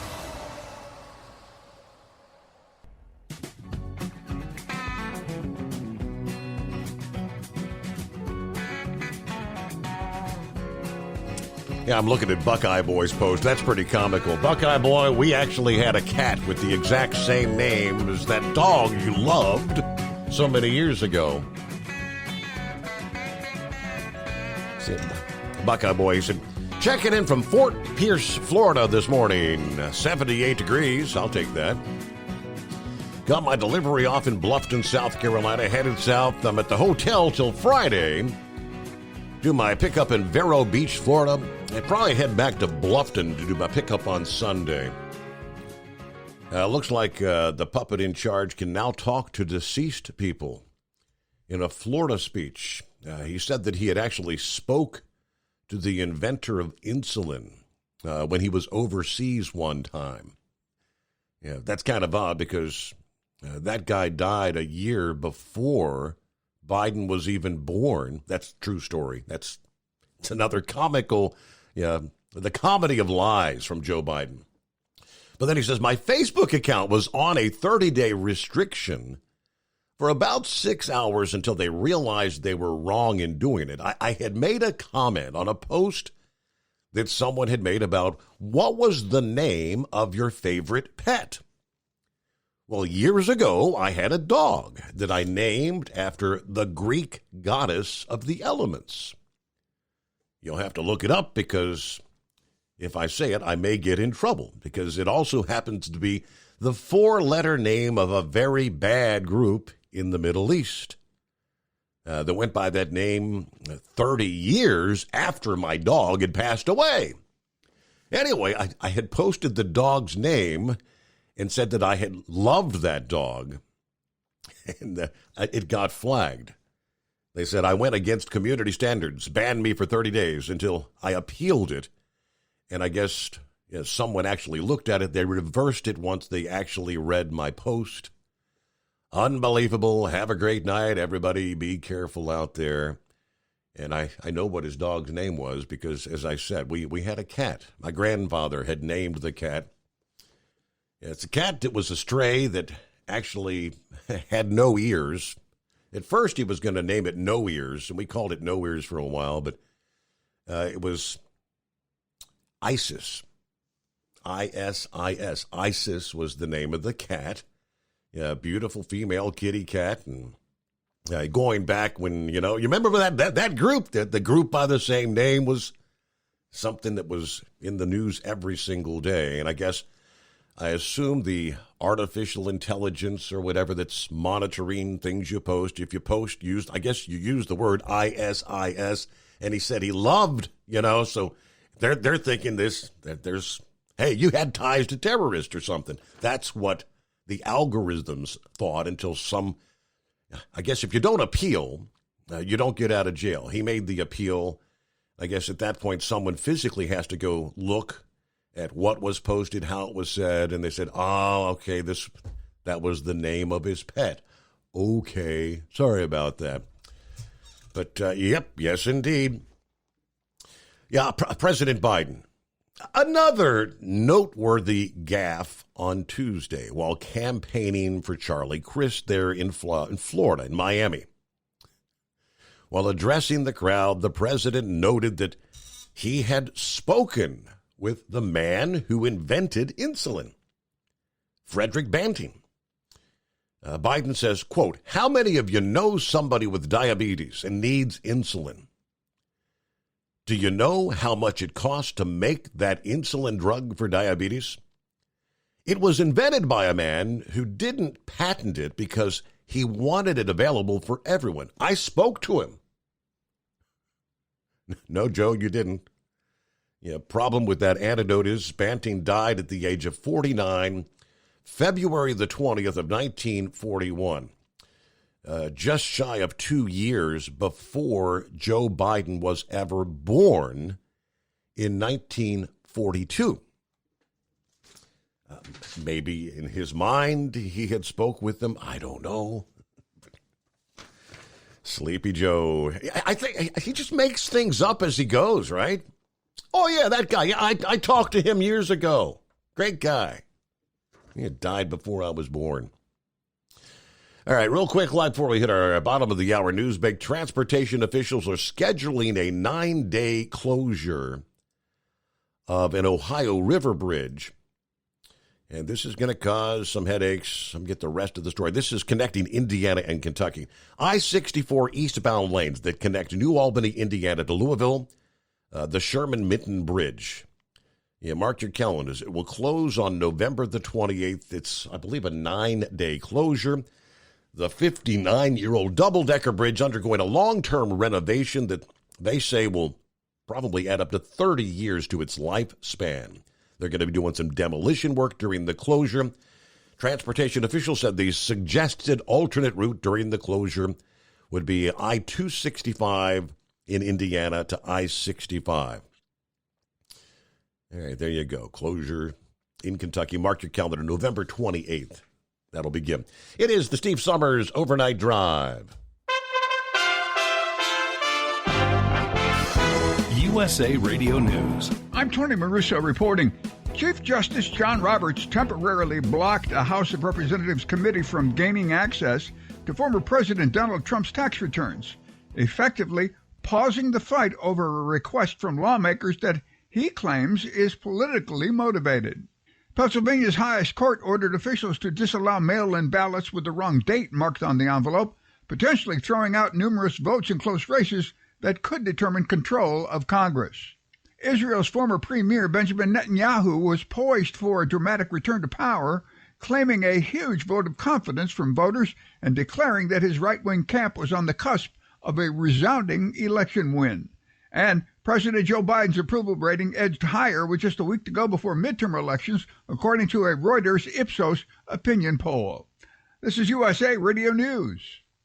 Paid for by GovMint.com. The 1878 to 1921 Morgan Silver Dollar, a true American classic and one of the most iconic silver dollar coins in history. It's been 100 years since the last Morgan Silver Dollar coin was struck for circulation. And now, for a limited time only, full pound bags of original U.S. government struck Morgan dollars are being released to the public. That's right, you can own a full pound of 1878 to 1921 classic American Morgan Silver Dollar coins, all in very good collector condition with fully visible dates and mint marks. Guaranteed. Call 1-800-473-1745 now to secure collector-grade U.S. Morgan Silver Dollars by the pound, struck during the Wild West and the Gilded Age. Plus, receive a bonus American Collector's Pack valued at over $25, free with every order. Call 1-800-473-1745 now to secure your full pound bag of Morgan Silver Dollar coins before they are gone. 1-800-473-1745. That's 1-800-473-1745.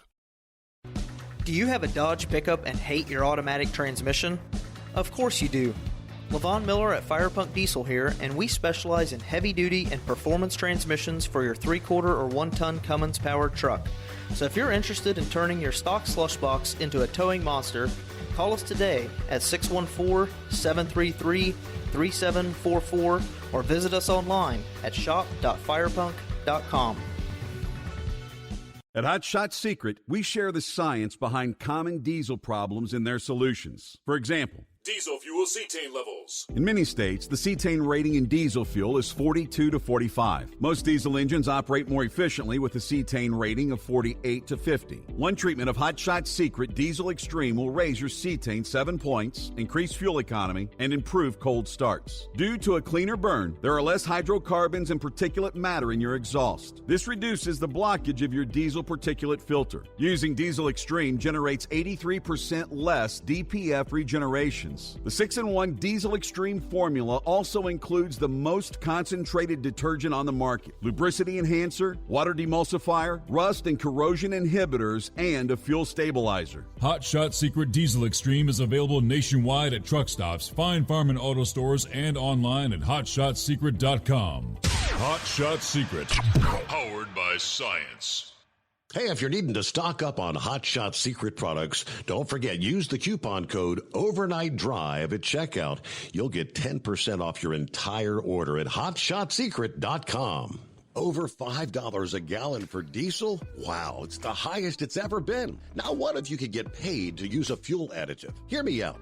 Hot Shot Secret Everyday Diesel Treatment, EDT, will improve your miles per gallon enough that the fuel economy savings will not only pay for the cost of the product, but also keep more money in your pocket. Think about it. At $5 a gallon, you're paying over $1,200 to fill up and going 1,500 miles on a full tank. Well, Hot Shot Secret Everyday Diesel Treatment will increase fuel economy up to 3%. That's an extra 45 miles per tank, $37 worth of diesel, and a savings of 2 cents every mile. EDT is so strong, it only takes $12 worth of EDT to get these savings, and you get all the other benefits of this 6-in-1 treatment. Take the EDT challenge today. If you're not completely satisfied, we'll refund your purchase. EDT is available at Pilot Flying J, Love's Travel Stops, and TA and Petro Stopping Centers. Learn more at hotshotsecret.com.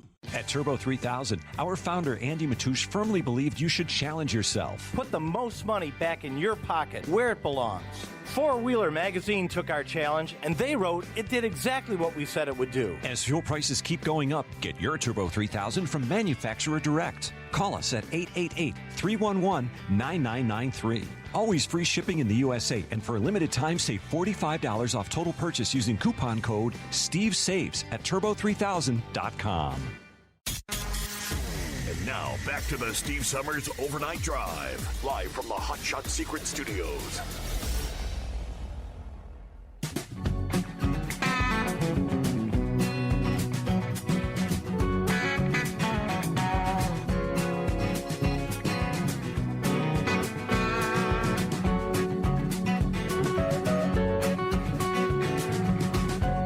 Okay, back at it here. I was looking at some of the comments. Ace had chimed in a bit ago. He said there's a businessman in Houston that put a $10 million bet on the Astros to win the World Series. He said a Houston championship would bring him $75 million.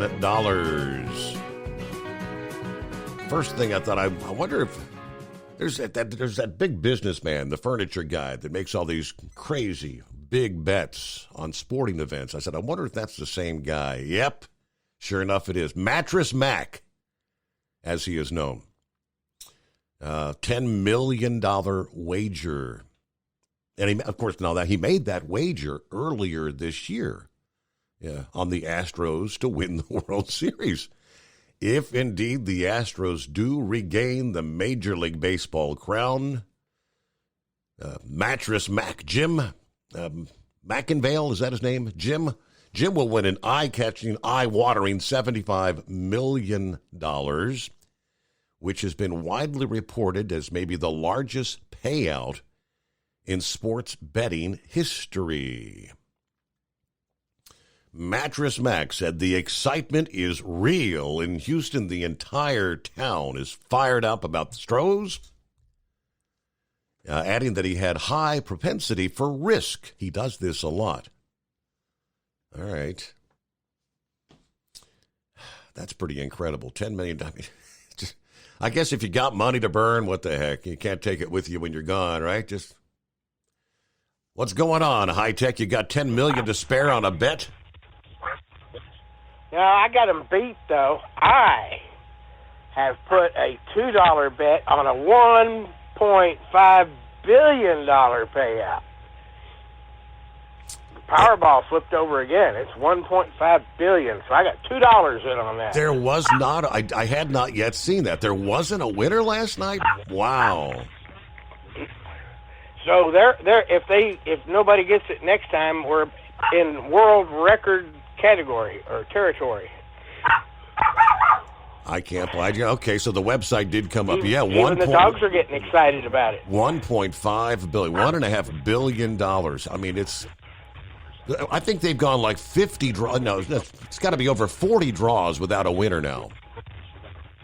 Yeah, well, I need more than that because I know Elon bought Twitter. I want to buy YouTube so I can fire them very nice people. Yeah, right. Those. Yeah. Did you? I guess you heard that that show Louder with Crowder got suspended just before the election. Louder with Crowder. I've heard of the show. Is that a radio? Is it a podcast thing? Let's put it this way. He had more during the most fair and honest election in our history in 2020. He had more viewers than all the other networks combined. Wow. More people were watching the election coverage through his channel than anybody else. And he was he already getting ready to do election coverage of this one. And, he's on his second suspension. He got suspended a few weeks ago for having Kari Lake on there. And Kari Lake mentioned something about the most secure and honest election in history. So that got him suspended a couple of weeks ago. And I think it was yesterday, he mentioned something about her being back on there, and they suspended him again. Wow. So it's like YouTube has got to be such a political platform now. That's why I pretty much quit making anything except little dog jumping around videos for YouTube, because if I can't say what I want to, I didn't figure there's no sense of saying anything at all. Oh, guess what? We're going to have spooky, first time in history. This election day, we're going to have a blood moon. Yeah, I saw that, yes. Yeah, so that's just another, what do you call it, straw. I wonder which straw is going to break the camel's back this time. Yeah, the blood red moon, full lunar eclipse. So we got a full moon plus the eclipse all taking place there. Is that election morning or election night? I got to double check.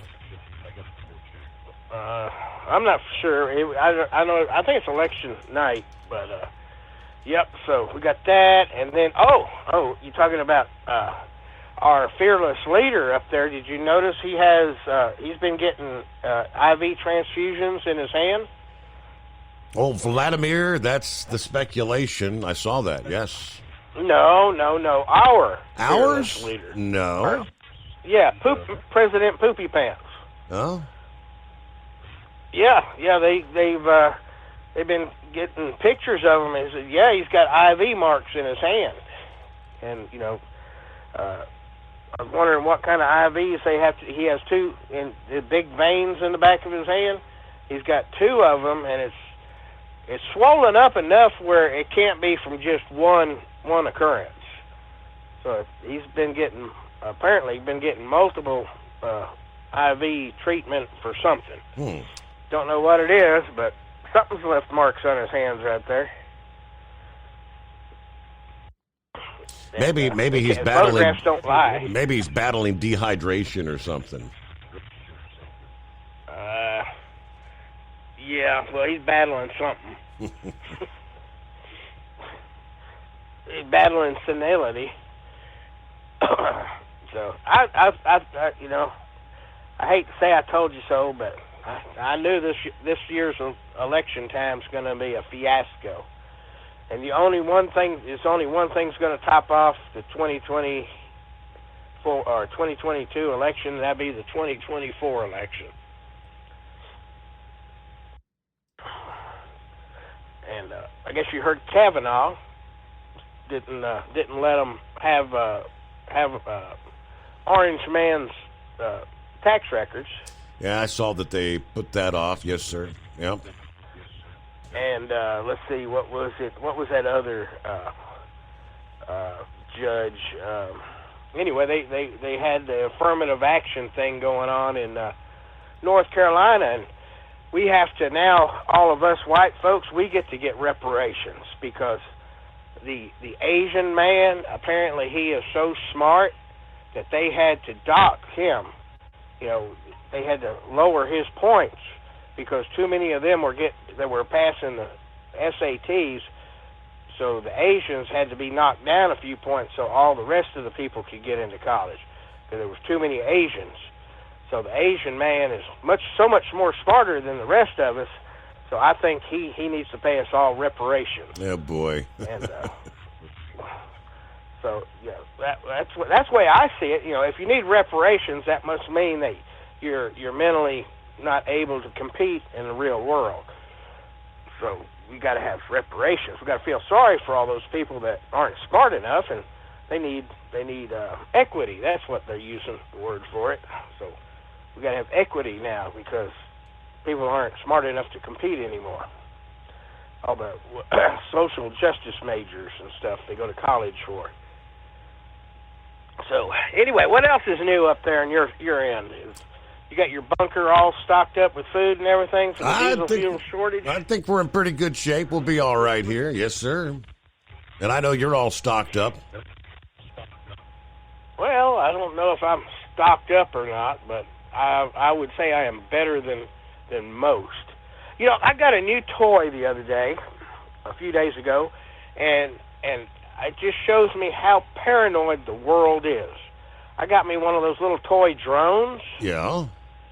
And I went flying it around, you know, looking on my little bitty phone screen, and I'm flying it around, and the neighbor runs out with his shotgun trying to shoot it down. It's like, really? Really, you worried about that little Chinese drone?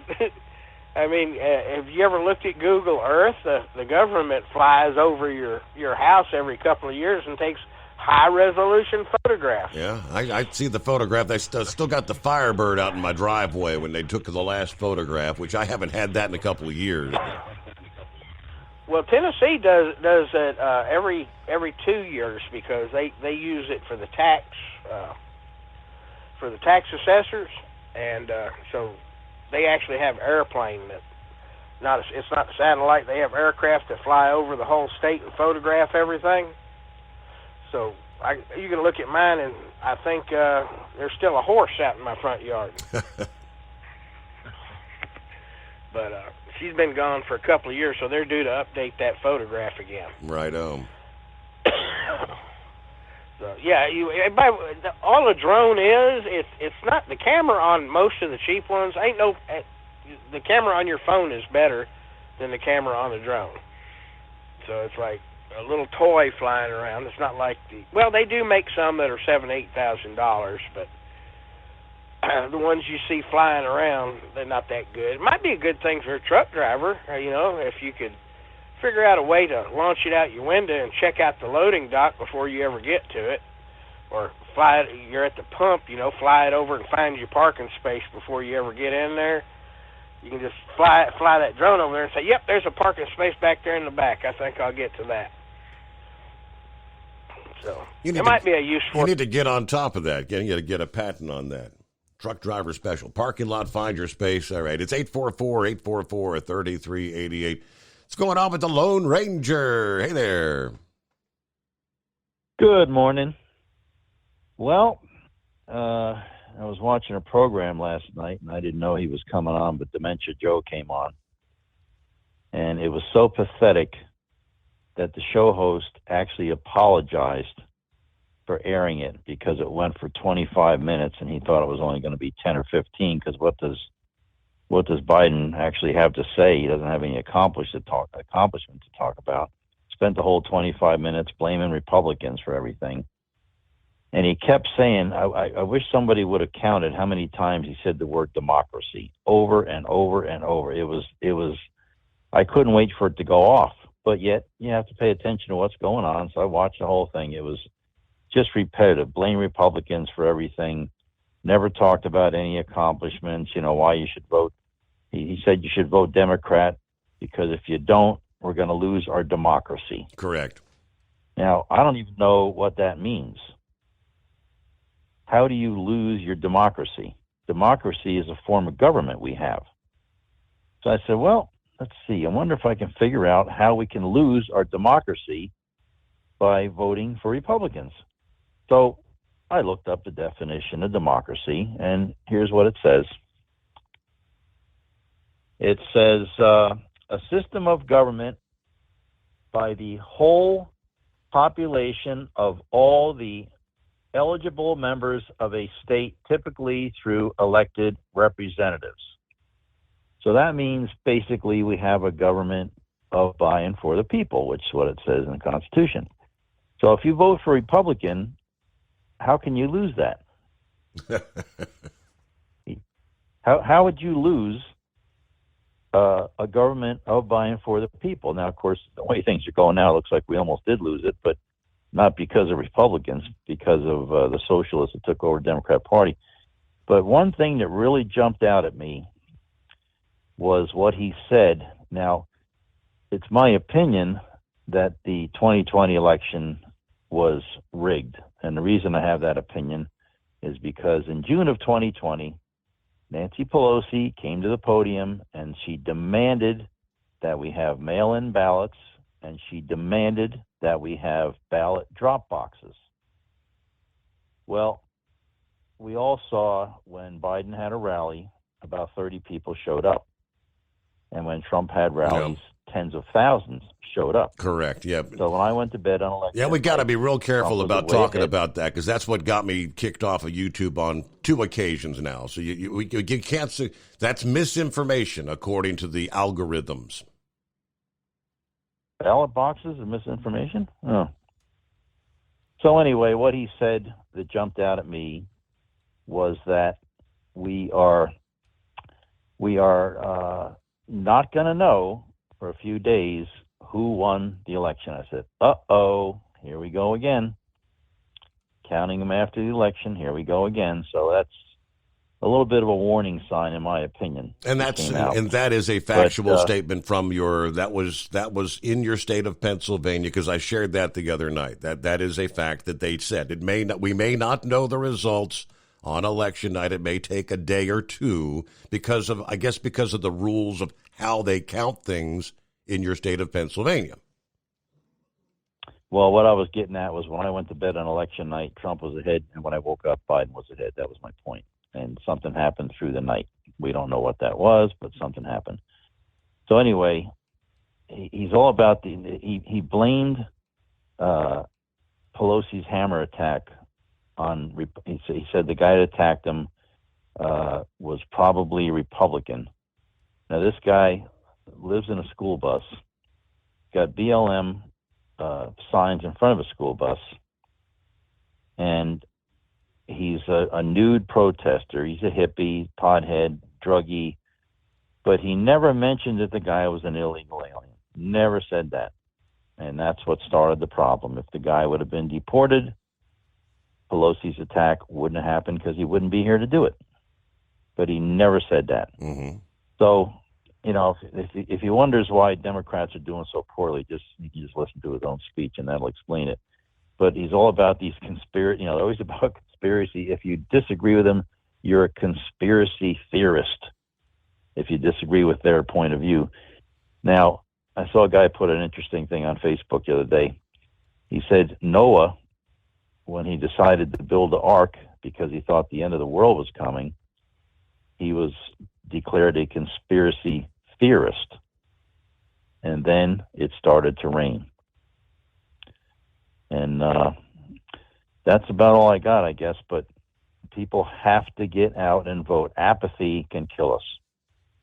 People sit back. I just cringe when I hear somebody say, "Oh, I don't bother voting. Why should you bother? Your vote doesn't count." Yes, it does. And there's probably other things that have something to do with it, but we'll leave that alone. So, got to get out and vote because we are in big trouble. I mean, this country is just spiraling down into third worldism. There's just nothing being done about the major problems. He didn't even talk about any of the two top items for voters are inflation and crime. And he never mentioned either one of them in the whole speech. So well, I don't know where we're going, but I hope. Being as you're a Pennsylvania resident, is there? I guess the announcement came down from your state Supreme Court that for the midterm elections next Tuesday, if ballots arrive, mail-in ballots that are not properly signed or dated, they're not to be counted. Has there been any fallout on that comment from the Supreme Court there? I haven't heard any, but my biggest issue with items like that is the people that are working counting them. What is their political affiliation? What's to keep them from not acknowledging them if they have a political bias? Yeah.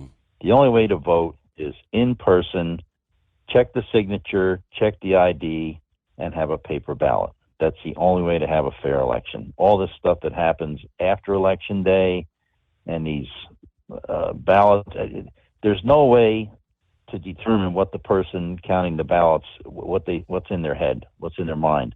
You know, we saw cheating down in Florida in the previous election. In fact, that woman got fired. But I don't know. If it wasn't for corruption, it'd be a great system. But there's just too much corruption. So in person, when I go to vote, they check my signature, they check my ID, and we have a paper ballot. You put it in a machine, it registers, spits it back. Well, it keeps it, doesn't spit it back out. But that's the only way to vote. That there's no, unless they rig the machines, there's no way to cheat. If you're there in person, they look at you, they check your signature from the year before. They have the book right in front of you. They match up the signature from where you signed it last year. That's the only way to do it. It's the only way to have a real, fair election. It's not going to be corrupt unless they figure out a way to tamper with the machine. That's another story. All right, that's about all I got, Steve. Talk to you later. Good to hear from you. Have a great morning. Yeah, we're looking at the change of the seasons. We're talking about Old Man Winter making his presence known out west. You know, the several inches of snow fell over Donner Pass about 24 hours ago. Tuesday night into Wednesday morning, temperatures were hovering in the 20s. Yeah, snow was tapering off to flurries by, as we speak, Wednesday night over the pass, but you still may see some slippery conditions. Yeah, ready for the winter driving conditions. At least 2 injured in a multi-vehicle crash Wednesday morning that involved 6 tractor trailers and at least 1 car as the light snow covered a stretch of I-80 in Nevada, right there near the California border. Icy conditions, according to officials. Nevada State Police reported the 2 people hurt in the crash. The eastbound lanes on I-80 near Gold Ranch were minor injuries. It's right there near the Nevada-California border, about 10 miles west of Reno. Of course, that shut down a portion of I-80, big-time backups stretching into California. Emergency officials detouring traffic, cautioning motorists avoid the highway for several hours. They didn't say what caused the collision, but Truckee Meadows fire officials said that that particular section of I-80 did indeed have a dusting of snow on the pavement. It was slick when the crash occurred about 5:45 Pacific time this past morning. There was an additional crash several miles east along I-80 just before the sun came up. Temperatures in the area were hovering right about the freezing mark at the time of those crashes, according to the National Weather Service. Now, there's going to be more of that in the days ahead here. As we mentioned, as the snow fell in the foothills of the Sierra Nevada, temperatures are poised to take a nosedive out west. I mean, this is pretty chilly air for early November. Probably for some, the coldest we've seen since back last spring. Now, with the heaviest snow, what are we looking at? Snow will continue to spread south and east today into Friday as this storm pushes across the Rockies. Heaviest accumulations will be the highest elevation, 6 to 12 inches, not out of the question for portions of Utah, Wyoming, and Colorado between now and Friday. Snow actually will reach the 4 quarter states by late this week. Flagstaff, Arizona. You may see your first accumulation of the season there. By the end of the week, fresh snow coating the slopes of many of the ski resorts, from the Cascades in the Sierra Nevada to the Rockies. May give them an early jump start for the impending ski season there. Yeah, there's a new storm that rolls into the west coming up this weekend into early next week. That system will bring snow levels even lower than what we've seen thus far this week. Snow likely to at least dip down to the hills around Seattle and Portland with that next system. Right now, the forecast for early next week along the coast of Washington and northern Oregon, still an evolving scenario. Warmer air may try to filter in off the Pacific. That would mean less snow, or cold air could flow westward from the interior. That would allow accumulating snow maybe to fall all the way down to sea level. Again, with that next storm system, things we'll have to stay on top of in the coming days. All right, as we roll toward top of the hour, we'll get our news break in here. And, of course, back with more of your calls ahead. Want to jump on in? It's 844-844-3388. As we roll into a Thursday, it is the Steve Summers Overnight Drive coming to you live from the Gold Eagle Hot Shot Secret Studios. PureFlow Air Dog, your leader in fuel air separation system technology. Our systems filter out water, particulates down to 2 micron, and remove all of the air out of your diesel fuel. This allows for nothing but pure, clean diesel fuel to reach the expensive injection system equipped in your vehicle. Not only do our fuel systems protect, they also come in a variety of flow rates to meet your performance needs. Our systems are compact and use OEM-style fittings for easy installation. Learn more about our product at www.pureflowairdog.com and be sure to follow us on Facebook and Instagram. Protect your investment with PureFlow Air Dog. At Hot Shot Secret, we listen to our customers. Everyday Diesel Treatment delivers a 6-in-1 premium fuel treatment for every fill-up, every time. Our fans call it EDT. I'm Nathan from Ellisville, Mississippi, and I drive a 2017 Ford F-350 Power Stroke. I've been using Hot Shot Secret EDT every tank for almost 3 years, and I've seen about 1.5 to 2 miles per gallon increase in fuel mileage. Everyday Diesel Treatment is available at truck stops, Tractor Supply, O'Reilly's Auto Parts, and online at HotShotSecret.com. Drivers, you demand that your equipment's reliable and dependable, and that also applies to your headset for communication. Well, our friends at Stellar Electronic have you covered. The Pluto Duo headset bundle is the best communication headset you can find in the industry. No matter the challenging environment you're driving in, the Pluto headset will make you sound crystal clear all the time thanks to their 99% noise cancellation. And the Duo's not only a stereo converter for the headset, but also a power bank so you can charge as you go. Learn more at StellarElectronic.com or visit them on Facebook. Hey there, listening friends. I want to remind you, don't forget you can get 10% off your entire order at HotShotSecret.com by simply using the coupon code Overnight Drive. Keep the bugs off your glass and the smokies off your ass. This is the Overnight Drive with Steve Summers.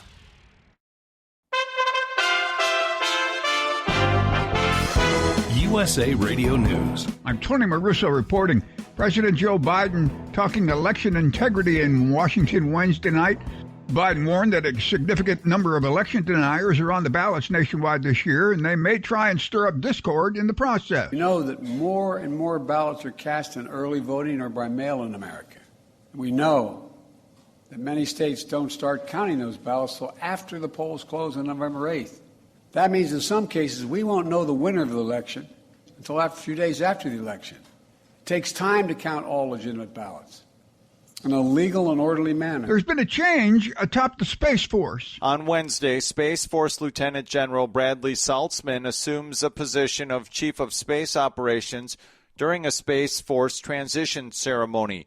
Speaking at Joint Base Andrews in Maryland, Chairman of the Joint Chiefs of Staff, Army General Mark Milley, says the Space Force should be the most capable such branch in the world. It's to make sure that we are the dominant power. We are the power that has the most capable Space Force in order to do a single thing, and that is to prevent great power war. From the USA Radio News Phoenix Bureau, I'm Tim Berg. Less than a week to go before Election Day 2022, in Arizona, Maricopa County Recorder Steve Richer says people can still vote early, but it's too late to mail in their ballot. If you have your early ballot and it is already voted and it's in its green envelope and it's sealed and it's signed, and that's all wonderful, but please do not mail it back through the United States Post Office at this point, because that is their recommendation. On Tuesday, a federal judge ordered armed members of a group monitoring ballot drop boxes in the state to stay at least 250 feet from the location after complaints that people wearing masks and carrying guns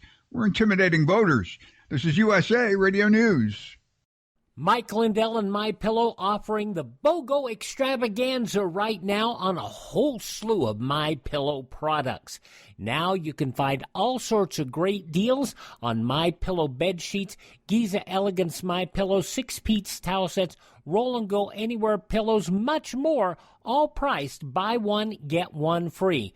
Go to mypillow.com/USA, use promo code USA, or call 1-800-951-8175 and find you some great MyPillow products. They're all available. Oh, by the way, you can also get Mike's book absolutely free with any purchase, but you have to go to mypillow.com/USA or call 1-800-951-8175 and make sure you use the promo code, the buy one, get one extravaganza, going on right now at mypillow.com. Grain is scheduled to roll out per usual from Ukraine. Russia is doing an about-face on Wednesday. It said it will resume participation in an agreement allowing grain exports to leave Ukrainian ports. This happened days after suspending its involvement over an alleged attack on its Black Sea fleet. Since July, the grain deal was a crucial step to help alleviate the deepening food crisis around the world.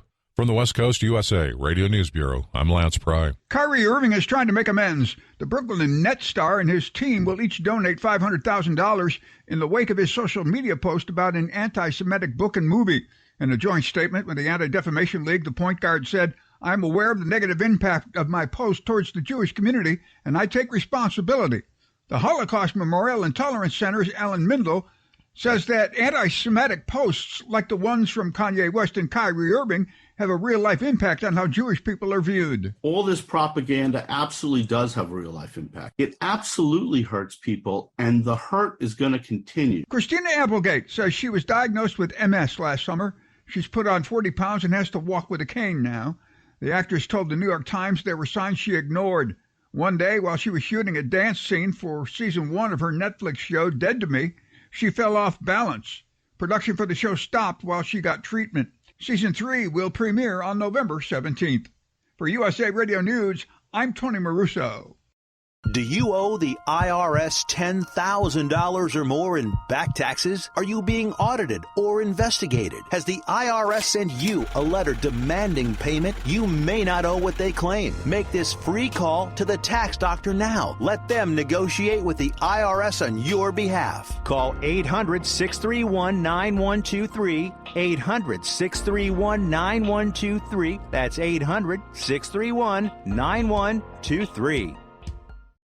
At Hot Shot Secret, we share the science behind common diesel problems and their solutions. For example, diesel particulate filter regeneration. The DPF catches particulates left over from combustion. The DPF regeneration cycle cleans the filter with temperatures exceeding 1,000 degrees Fahrenheit. A computer sensor triggers the DPF regen, which is often accompanied by a loss of power and fuel economy. The frequency of DPF regens are in correlation to the cleanliness of the fuel burn. Under heavy operation with the dirty burn, DPF regens can occur multiple times per day. Hot Shot Secret Diesel Extreme Fuel Additive promotes a more complete combustion, creating fewer emissions and therefore fewer DPF regens. Vehicles using Diesel Extreme experience 83% less DPF regens. Hot Shot Secret Diesel Extreme is available nationwide at truck stops, Fine Farm and auto stores, and online at hotshotsecret.com. Hot Shot Secret, powered by science.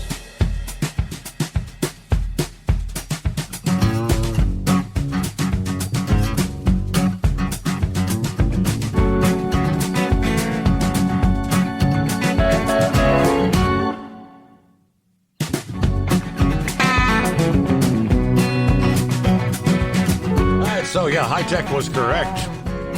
There were some $1 million winners out there in last night's $1.2 billion Powerball drawing, but nobody hit the big prize once again. So that takes us to, all right, next drawing Saturday night. Saturday night would be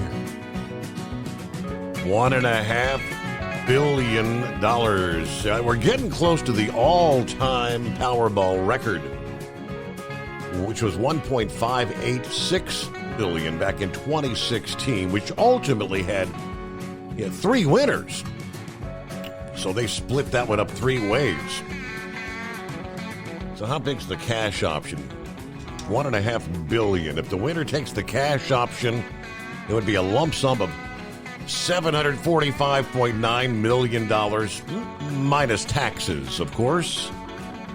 That's probably going to cut that about in half, too.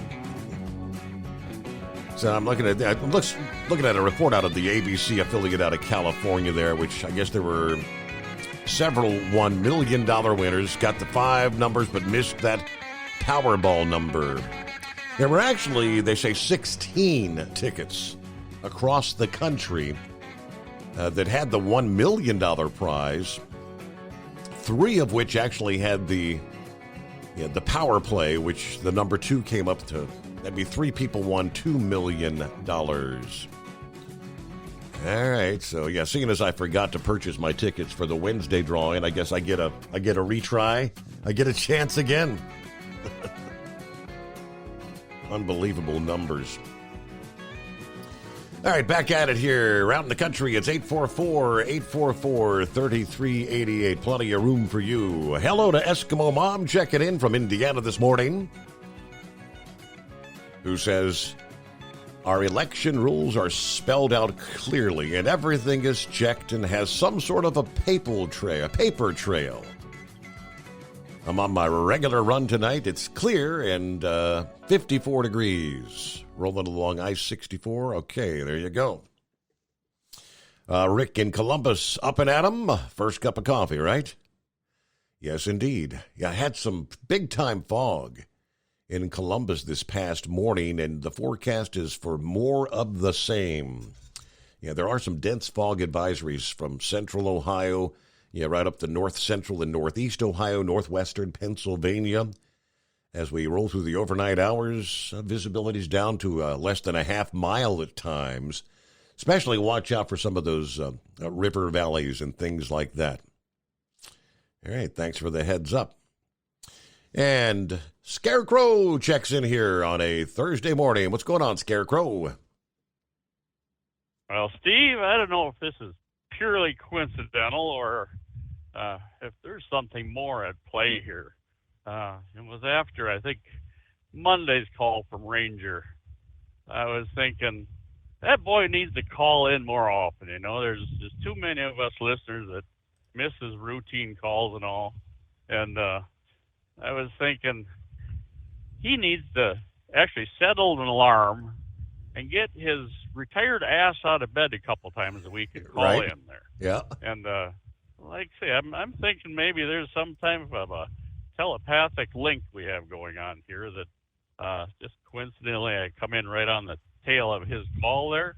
Now, I don't believe in voodoo science by any means, but I think there may be something at play here we can't question or fully understand. Yeah. Weather-wise, woke up yesterday afternoon about 3:30, and shucks, we had 78 degrees outside, and nobody had to twist my arm and drag the scooter out of the garage and put on maybe just an hour's worth, but just to say I rode in T-shirts in November in Wisconsin, that's not too bad for a scooter ride, We got a little issue going on over there in Korea right now. Just messaging with Junior there a little bit yesterday. He said the stress level with our troops and whatnot right now is off the charts. There was 20-some missiles that they launched from up in the north yesterday, was it? 23, as a matter of fact. And the headline says one of which landed off the South Korean coast for the first time. Very, very close, right? So tensions are high. Yeah. I think they said it landed in South Korean waters anyway. And for the first time, South Korea launched planes, and I can't call it retaliation, but as a display of force. And I think they actually fired some missiles. Maybe with the north as a backdrop or whatnot. But so either way, yeah, things are very, very active for the kid right now. So I'll have to see how things play out on that, and more to follow there, obviously. I got to watching that last lap of the race from last weekend. Finally watched that yesterday. That there's a couple clips there. It looks almost so animated. It kind of looks like it was running fast motion, kind of like the old westerns where the horses look like they're running at about double speed or speed and a half. But with the whole everybody crying foul and unfair, this and that, that's not proper. Well, this is getting back to what built NASCAR, Steve. Back to the 60s, 70s, and dog eat dog, and it was thinking outside the box. That's what made NASCAR so popular. And I'm sure there's a X number of viewers that probably have watched this clip and watched the end of that race and whatnot, and out of curiosity, if nothing else, they'll maybe tune in the race this weekend or such. But no, that's this is what NASCAR used to be, kind of a dog eat dog, and whatever it takes. And NASCAR is smart. They'll leave things alone, and maybe behind closed doors they are saying, attaboy, way to go. Yeah. What he actually did was, in recent years, they've come to the virtual racing. Remember early on in the pandemic when they weren't actually going to the track and racing they were doing the virtual racing thing. We got our own Michigan Madman that does the virtual racing thing. What he physically did in real life, what would be a move that someone in a virtual racing, a game would have been. That's pretty much what he pulled off. He may have done that before in virtual racing, and I guess he said, I'm going to try it in the real world, and it actually worked. Right. I think I heard that, it was probably on Monday already that he said in the gaming and such it had worked several times for him, so he thought, well, here's a crapshoot, we're going to go for it. And, and my thoughts are our local track, near La Crosse, if someone were to try that, well, that has kind of a artificial brick texture to it. And I'm thinking, when a car touches that, it just grabs that car and is going to grind it to. Right. The sparks are going to fly then, but certainly you have to have a smooth surface for that to play out, and hopefully the fenders aren't going to come contact with your tires and all. But no, shucks, that's worthy of a fist bump and whatnot. And the good news, bad news. Well, the good news is out of the way. I've noticed, years back, Steve, the first 25 years of my driving involved a lot of exposure to the beverage can, industry, aluminum, manufacturing and such. And each facility, I thought, God, I can't say it stinks in here, but how can these employees stand, to smell this all the time? You could look up at the lights and you could see just kind of a slightly bluish gray haze. And I'm assuming it's probably lubricating oil and whatnot, from the presses and whatnot. And yes, I know some individuals from our local plant there in La Crosse, they had health issues. And now, also I've lost several friends that worked in machine shops, pretty much all their adult life.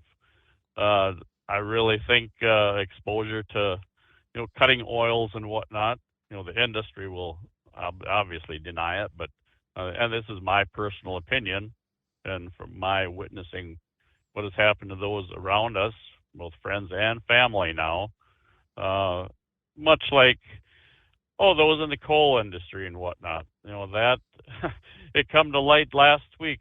There was a basketball, I think it was a college game. There's a coal miner. He'd promised to take his son to the game. I saw that. And, yes. Yeah, that's probably went viral. And so it's obviously those guys are still exposed to, all that coal dust, and I'm sure the black lung is still, there. And years back, the farmers and whatnot, I think they call that the brown lung, from all the dusty environment and such. Not hearkening back now to the machine shops and such. My youngest son's father-in-law, he's about 70 now, just a little older than I am, but he's worked in machine shops since high school. And he just discovered a tumor, 2.5-inch tumor on his brain. Now they're going to operate tomorrow, but he's at stage 4. They've given him a year or maybe 2 at best, but a workaholic. That's all he's ever done.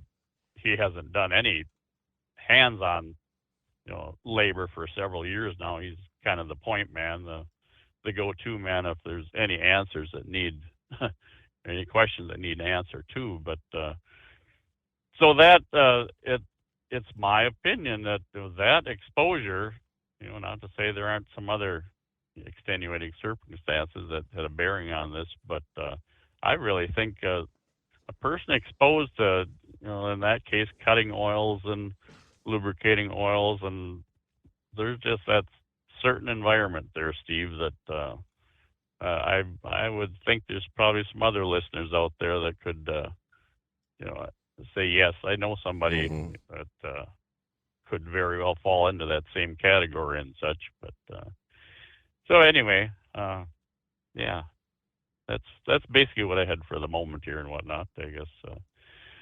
Then we got the fueling out of the way here, and yeah, we ran air conditioning and heating on the same trip so far, so we'll see how the rest of the trip plays out. But yeah, we got one more promising day for the week here. I think we're back up in the 70s again tomorrow. So, or I guess tomorrow. This is tomorrow. Thursday, right now, later today. Yeah. Yeah, we got a couple of days of 70s yet coming our way, and then a little bit of a cool off. But it looks like, yeah, maybe even into next week. Yeah, a few more days in the 70s. Now, he mentioned, of course, if you're not familiar, Scarecrow's son is one of those many U.S. military personnel that's based there in South Korea. And tensions high. According to the Reuters report here this past day, North Korea firing at least 23 missiles into the sea Wednesday, including one that landed less than 40 miles off South Korea's coast, which South Korea's president described as territorial encroachment, and Washington has denounced as reckless. It was the first time a ballistic missile had landed near the South's waters since the peninsula was divided in 1945, and the most missiles fired by the North in a single day. South Korea actually issued the rare air raid warnings, launching several of their own missiles in response. Didn't say how many. The launches just hours after Pyongyang, North Korea, demanded that the United States and South Korea stop their large-scale military exercising, saying such military rashness and provocation can no longer be tolerated. So what do? Well, we issue a statement. White House Security Pro spokesman John Kirby said this was reckless, and the United States would make sure they had the military capabilities in place to defend their allies in South Korea and Japan. Now, the missile landed, it says, outside of South Korea's territorial waters, but south of what is known as the NLL, the Northern Limit Line, kind of a disputed maritime border, inter-Korean maritime border. South Korean warplanes fired 3 air-to-ground missiles into the sea north across the NLL in response to that. All right, the South launches after Yoon's office vowed a swift, firm response. All right. So, yeah, tensions very high in the Korean Peninsula, 23 launches in a day. And, when they're coming that close, that simple malfunction, because those things sometimes do happen. That rocket could very well, that missile could very well have landed on South Korean territory. What happened to that? Then what's the response from the South? Suddenly everything gets blown off to hell in a handbasket. A quick time out there, plenty of room for you. It is 844-844-3388. It's coming. Crisp fall mornings turn bitter cold. You climb into your diesel and it feels like you're sitting on an ice cube. Imagine how your engine feels after a frosty night. Freezing temperatures impact your diesel's fluids, especially fuel. As the temperatures drop, water that is emulsified within your fuel is released, adding more water into your system. Frozen water in your fuel lines, filter, or bowl will simply slow the flow, or worse, stop the flow of fuel in your system. No fuel flow, no start. Get prepared now for the cold that is coming. Hot Shot Secret Diesel Winter Anti-Gel is a premium fuel additive that lowers your fuel's pour point to minus 65 degrees. If it's that cold out, you shouldn't be on the road. You ought to be at home in front of the fireplace. Hot Shot Secret Diesel Winter Anti-Gel Premium Fuel Additive. Available now online at HotShotSecret.com. Hot Shot Secret. Powered by science. Whether you're a diesel pickup performance enthusiast or just looking for a small upgrade, when selecting common rail fuel system components, look no further than Exergy Performance. At Exergy, you'll find injectors, pumps, and more, engineered like no others on the market using state-of-the-art equipment run by people that have been in the business for decades. So if you're in the market for common rail components at any power level, contact Exergy Performance or one of the many dealers listed on our website at exergyperformance.com. Hey, don't forget, as a listener to this program, you get 10% off your entire order at HotShotSecret.com by using the coupon code Overnight Drive. Plus, CDL drivers, military, and first responders get an additional 10% off. The Overnight Drive with Steve Summers. Live from the Hot Shot Secret Studios. Call Steve now. 844-844-3388. That's 844-844-3388.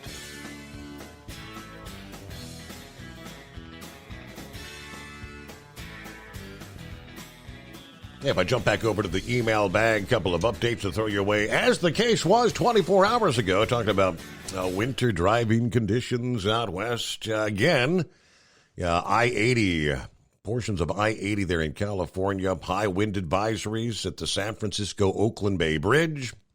Travel not recommended for campers, trailers, or permit loads.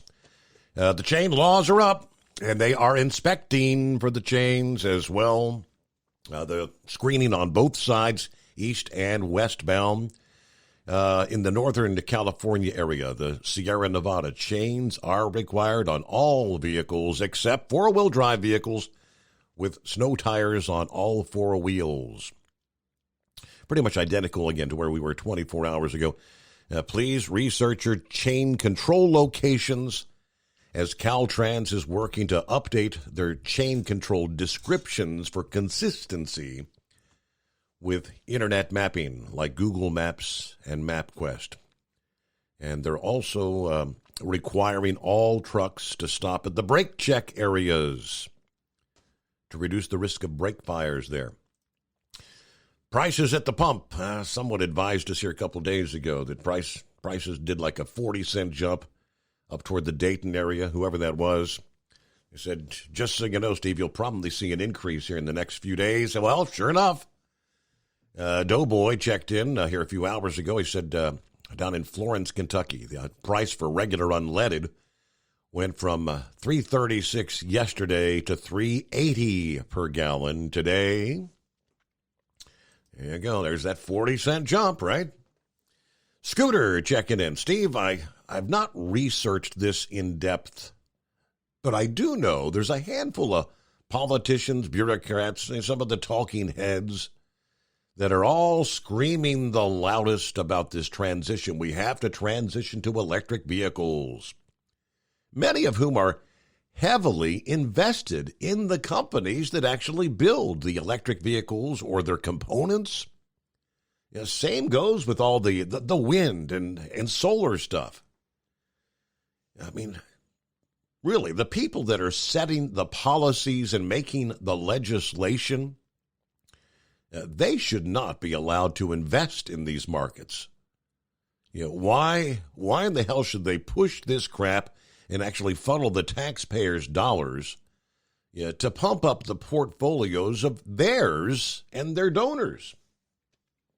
Scooter, yes, it's been a point of contention for many, many years. How many times have we talked about, the likes of Pelosi and in Paul Pelosi's investments? The fact that, Nancy sits on, she's in the House and she knows what's going to be voted on legislation for varying industries. And, of course, she said, I don't talk to Paul about any of these things. We don't discuss. He does all of his investing on his own. You say, okay, yeah, whatever you say, Nancy, whatever. Yeah, but we do know, Paul over the years has made some very interesting stock purchases and sales that have garnered them millions and millions of dollars. And, of course, now that Nancy's about to hand over the gavel, actually kind of jumping on the bandwagon. Oh, maybe we should do something about it. Maybe we should change the rules about Congress people being allowed to be in the markets. Let's get a news break. USA Radio News. I'm Tony Maruso reporting. The man charged with breaking into House Speaker Nancy Pelosi's home and clubbing her husband with a hammer later told police he was on a suicide mission and had planned to target more politicians, according to court documents prosecutors filed. Former President Barack Obama warned that more people are going to get hurt unless the political climate in this country changes. President Joe Biden's approval rating edged higher with just a week to go before midterm elections. That's according to a Reuters Ipsos opinion poll. And Pennsylvania's highest court ordered officials to disallow mail-in ballots with the wrong date marked on the envelope, previously throwing out numerous votes in close races that could determine control of Congress. Chief Justice John Roberts temporarily blocked a House of Representatives committee from gaining access to former President Donald Trump's tax returns, effectively pausing the fight over a request from lawmakers that he claims is politically motivated. This is USA Radio News. If you owe the IRS $10,000 or more in taxes, please listen to this important message. The IRS is aggressively hiring and quickly ramping up their tax collection team. Act now and protect yourself with a call to Tax Alliance. Don't let the money you owe the IRS keep you up at night and ruin your life. You may be surprised at how much having Tax Alliance on your side can protect you from the IRS collections and help you save thousands on what you owe. Here's what a customer had to say. Tax Alliance did an amazing job helping me through a quite difficult situation, saving me tens and thousands of dollars that I would have been paying for many years to come. Tax Alliance is rated A+ with a Better Business Bureau with no consumer complaints. If you owe the IRS at least $10,000 or more in back taxes, have unfiled returns, or have a payment plan and are still frustrated, call Tax Alliance now for a free consultation. 800-987-1097. 800-987-1097. That's 800-987-1097. Tax Alliance, your tax resolution solution. At Hot Shot Secret, we share the science behind common diesel problems. For example, product claims without proof. Every trucker on the road has heard product claims about an additive that simply didn't match their experience. Proof is found from third-party testing by a recognized, credible source. That's proof. Hot Shot Secret Stiction Eliminator will improve your performance and fuel economy. For proof, we engaged The Ohio State University Center of Automotive Research to conduct an EPA-certified fuel economy test with Stiction Eliminator on a FedEx truck, a 2006 P500 Freightliner with 247,000 miles. The test showed a 3.6% increase in highway driving fuel economy from Stiction Eliminator, an oil additive. The complete report from OSU is available for download at hotshotsecret.com. That's proof. Hot Shot Secret Stiction Eliminator, available at truck stops, Tractor Supply, O'Reilly's Auto Parts, and online at hotshotsecret.com. Hot Shot Secret, powered by science. For anything diesel, take it to Scheid Diesel. They provide a wide variety of services and diagnostics to determine what the problem is with the latest technology. From simple oil changes and preventative maintenance to fuel system diagnostics and repairs, engine rebuilds and cylinder head repairs, and rebuilds with our in-house machine shop. They also have on-site DPF cleaning for exhaust issues and DOT inspections. If your diesel is asking for some attention, Scheid Diesel has the specialist you need for anything diesel. Located in Terre Haute and Lafayette, Indiana, and Effingham, Illinois, Scheid Diesel has you covered. Hey, don't forget, as a listener to this program, you get 10% off your entire order at hotshotsecret.com by using the coupon code Overnight Drive. Attention all truckers, Dean Michael, the tax doctor here. I want to talk to you about those dreaded tax problems. I know you want to keep on trucking and not even think about them. Well, let's face it, they're not going away all on their own. You need professional help. I've been helping truckers put their tax problems in the rearview mirror for years. I can help you too. Call me for a free consultation at 888-632-4506 or go to mytaxhelpmd.com. It's like I always say, keep your eyes on the road, I'll keep mine on the IRS. 888-632-4506. How do you sleep on the road? After downtime, do you wake up well-rested and invigorated or tired, achy, and sore? Well, if it's the latter, you're not sleeping on the Big Rig Mattress. The Big Rig Mattress is a hybrid with an individually pocketed spring core that's engineered to deliver the best restorative sleep for your time on the road. Many drivers have said they sleep better over the road on the Big Rig Mattress than they do at home. Learn more about the Big Rig Mattress at thebigrigmattress.com or call 877-736-4233. Most standard sizes ship within 72 business hours. The Big Rig Mattress, 100% made in the USA since 2009. Because Channel 19's a little congested. Call Steve now at 844-844-3388. The Overnight Drive.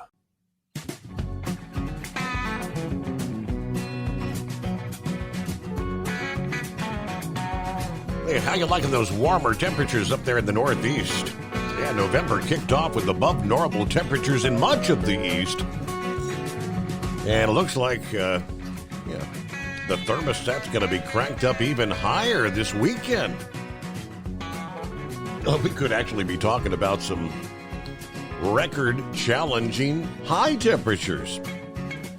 After a little bit of rain to start the week, temperatures in the Northeast above normal as we flipped from October to November. A lot of sunshine and a big northward bulge in the jet stream, bringing in some unseasonable warmth right into the weekend. Let's take a look. New York City, Boston, Philadelphia.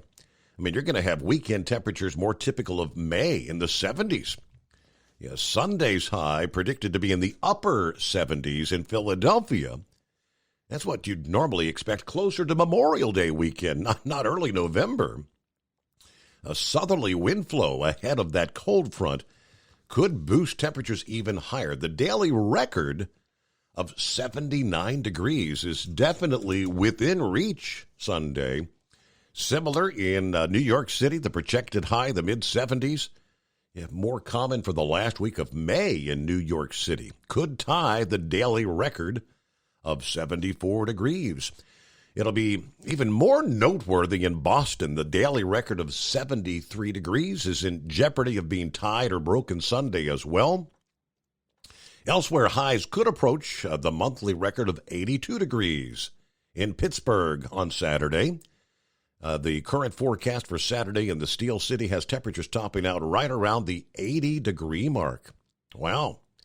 Even though the days this time of year are shorter than late spring, the overnight lows will also be unseasonably high With days starting out so warm, temperatures don't have to rise all that much for some of those record highs to be challenged in the afternoon. Unusual warmth this time of year, certainly not unheard of. Some locations like Caribou, Maine, or Providence, Rhode Island may challenge record highs on Sunday as well. Some of those records just set a couple of years ago in that part of the country.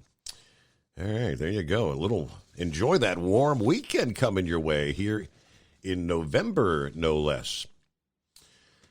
All right, back to the phones we go. Horse Feathers, take 2. Yes, sir. Thanks for taking me back, Your Honor. So I was listening to High Tech there, and I don't know, he might have to win a couple lotteries to be able to get a hold of that YouTube, wouldn't he? Because isn't YouTube owned by Google? Doesn't Google own YouTube? Seems like when I sign in, I got to use my Google. I got to use my Google password or something to sign into YouTube. So, but anyway, just maybe he wants to check into that a little bit. He might have to stretch down a little deeper in his pockets there than what he was planning on. Oh, what the hell? I mean, Google wants to really. The Twitter purchase was what, $44 billion, I think, with a B, billion. Yeah. So anyways, but so listen to Scarecrow there, listening to him talking about the machinist there and possibly with the oil and that, and I think it was High Tech. You said that got in trouble there for, community standards. I actually tried to forward I did do it. I forwarded a post there that talked about the SCBA, self-contained breathing apparatus for the firefighters wear, and it's gotten to the point that people are realizing there's a lot of things that are involved in the fire ground that actually are cancer-causing, issues, and a lot of it came to light here with 9/11, with the the loss of the World Trade Center, and there's still firefighters and emergency personnel and just city residents and anybody that went and helped out, with the cleanup and, the search and everything down there after the attacks on the World Trade Towers that, they're still dying from cancer from that. And so anyways, this article mentioned about the cleaning of the self-contained breathing apparatus masks. And when I went to post it there, it stated that Facebook stated that, it wasn't confirmed that was an actual story and actual truth. And it's like, excuse me, it came right from an industry, providing information, and Facebook's, got their things out there saying, well, that might not be true. So do you really want to post it? Because we're not sure, because it hasn't been checked yet for factuality and actuality and whatever else there. So I thought that was pretty impressive. But yeah, there's a lot of things we're all around, and I mean, you look at your auto mechanics and the diesel mechanics, the guys that work on these trucks all the time, the tire industry. The tire industry is real bad for that. The retread industry, the people that work there where they grind down the tires and everything and put the recaps on the casings. There's a lot of bad things in the world that we're exposed to, and you want to know something? Just us traveling up and down the highway now. I'm sitting right here. I got 4 trucks right around me, and all 4 of those trucks are riding down the road, and they got friction between the ground and their tires, and they're burning rubber off. Well, you know where all that is? That's right in your breathing area. You're breathing all that. So, yeah. I mean, we got all this that we're involved with, wherever we are in whatever industry we're in, and it's unfortunately a part of life at this point.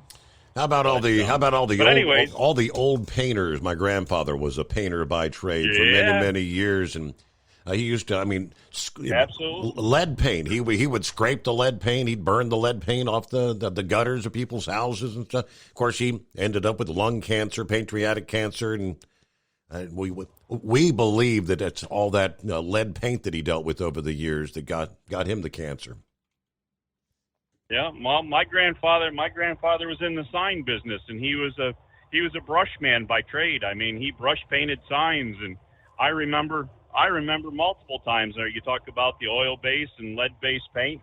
You open the paint cans, and they got that skin on the top of them. You got to cut that skin off the top and toss that away and stir the paint up and all that. And yeah, my grandfather ended up with Parkinson's. So was that involved with being in, Sure. And not only did he do the paint industry, he was also in the neon industry. He was a glass bender and made neon signs, and all that was part of that industry.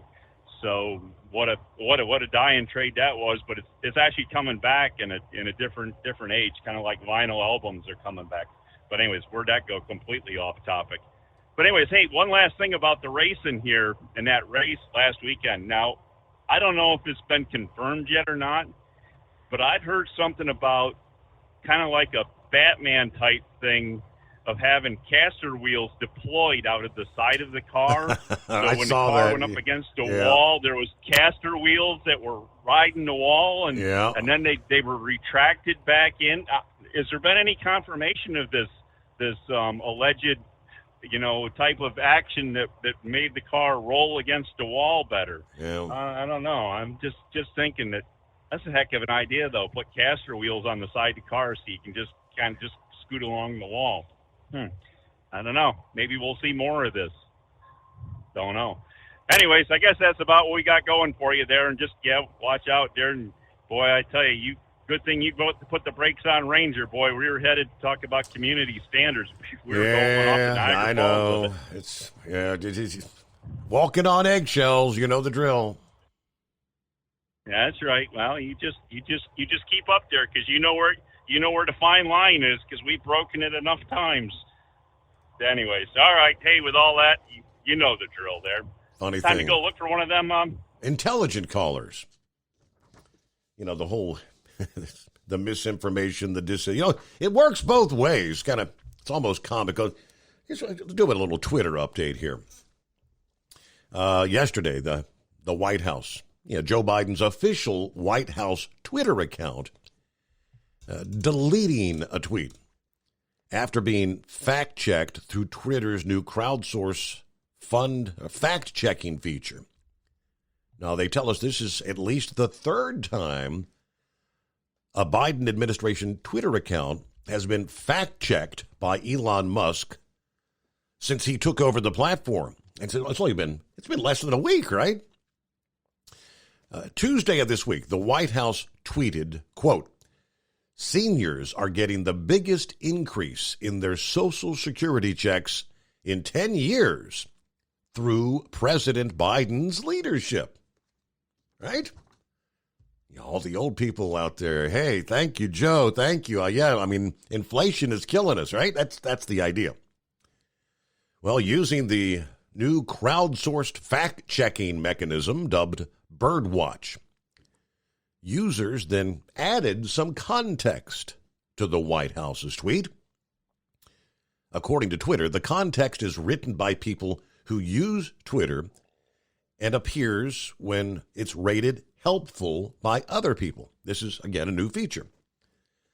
The added context stated, quote, "Seniors will receive a large Social Security benefit increase due to the annual cost of living adjustment, which is based on the inflation rate. President Richard Nixon in 1972 signed into law automatic benefit adjustments that are tied to the Consumer Price Index." Users were asked, was that note helpful? At which point, the White House deleted their tweet. In other words, it is not because of Joe Biden's leadership that the Social Security checks are going to be increasing. The biggest increase in 10 years. The fact is, it's due to the high inflation, which, be honest, has been caused by this administration's policies and failures that are requiring by law the increase in the Social Security checks. So that's the rest of the story. Well, during the afternoon press conference yesterday, White House Press Secretary Karine Jean-Pierre claimed the White House deleted that tweet because it was incomplete, in her words. She says, quote, "Look, the tweet was not complete. Usually when we put out a tweet, we post it with context, and it didn't have that context. In the past, we've pointed out that for the first time in over a decade, seniors' Medicare premiums will decrease even as their Social Security checks increase." That's a little bit of the context that was not included. Okay. Well, the fact of the matter is, Joe Biden had nothing to do with the Social Security cost of living increase, unless you want to give Joe the credit for the sky-high inflation, which is resulting in said increases. That's the rest of the story. Separately, Elon Musk, kind of, I guess, unveiling what he has learned since taking the helm. I guess he's kind of getting down to the nitty-gritty. How are things operating here? And he took to Twitter to say that the current ratio of people that are managing to actually working or coding is the most messed up thing about the company right now. He shared a tweet. You've probably seen the photograph. And over the years, we've always talked about, the construction crews out there, the road work crews. Got 5 guys leaning on a shovel and 1 guy actually using a shovel. You got, what was the old adage? Too many chiefs, not enough Indians kind of thing. If you're allowed to say that, or is that politically incorrect now? But that's the reality. You got 10 managers, 10 supervisors for every individual that's actually doing something. The question was posed, what's the one thing that's most messed up right now at Twitter? To which his reply was, Elon said, there seems to be 10 people managing for every one person that's actually coding. It's not clear, actually, what the ratio of managers versus coders is, but they then kind of delve into the fact that Elon's talking about maybe firing up to 3/4 of the current workforce. They did actually update that this past day. The numbers have been going up and down, up and down. It's going to be 25%. It's going to be 75%. Elon is going to cut about 3,700 jobs. That'd be about 50%. So it's going to meet right in the middle. About half the company's workforce to cut cost. That was the report from Bloomberg this past day. Twitter's new owner, he says, will inform the staff affected on Friday. Oh, boy. A lot of Twitter workers saying, am I going to get my pink slip on Friday? Bloomberg also reported that Musk intends to reverse the social media company's existing work from anywhere policy and will require employees to come back to the office, with a very few exceptions to that rule. Let's see. In a tweet, he denied the New York Times report that said he was planning to lay off Twitter employees before November the 1st to avoid the stock grants on that day.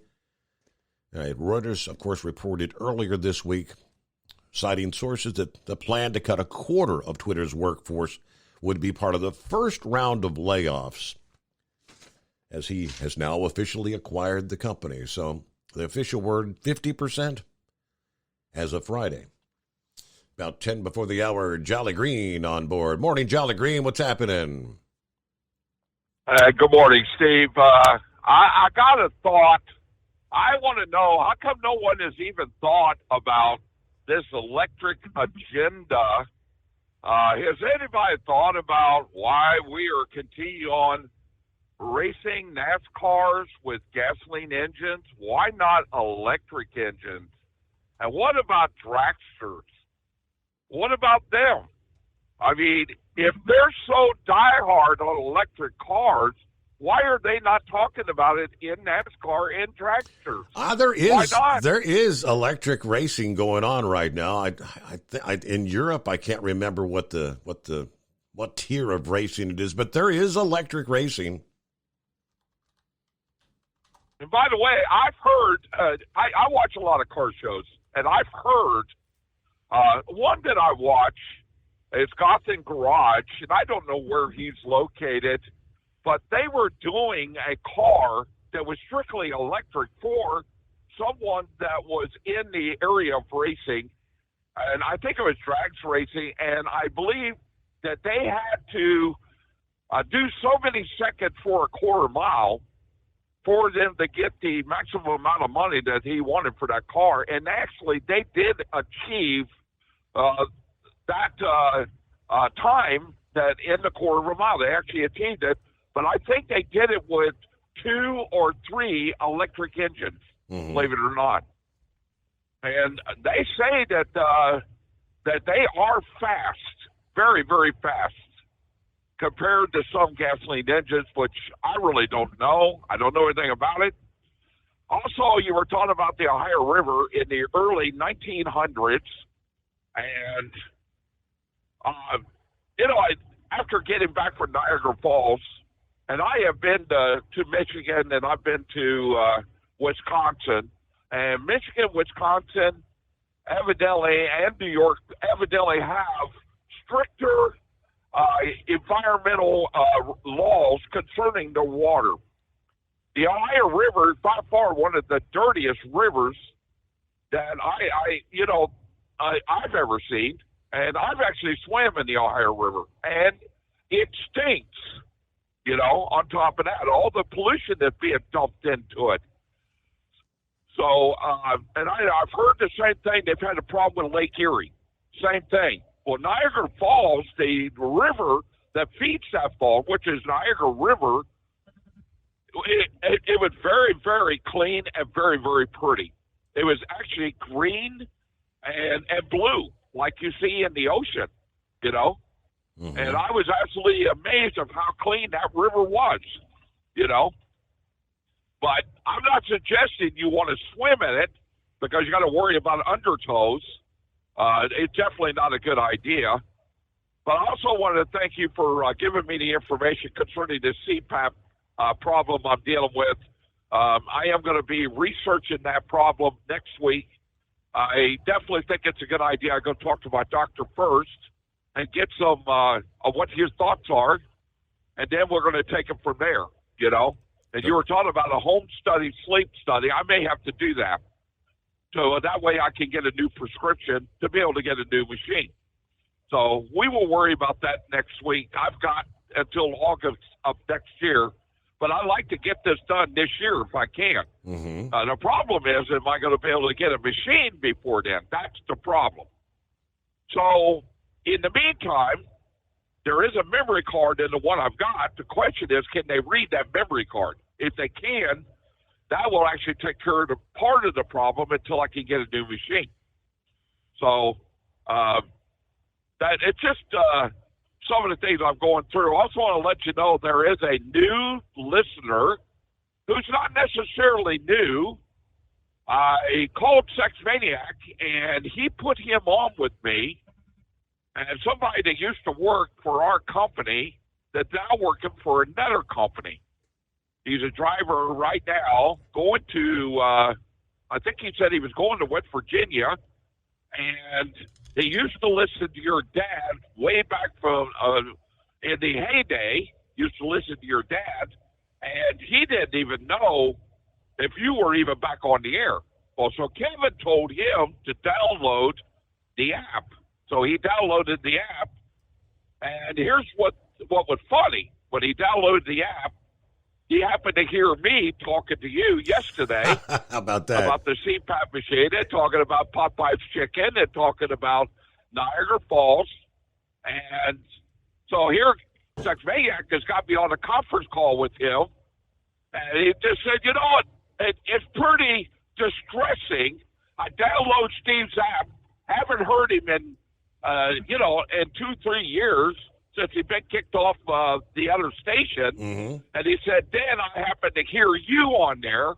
And I said, well, why not call Steve? Why not be a first-time caller on his show? And I said, you can very easily call in. And there are numerous individuals that call and listen.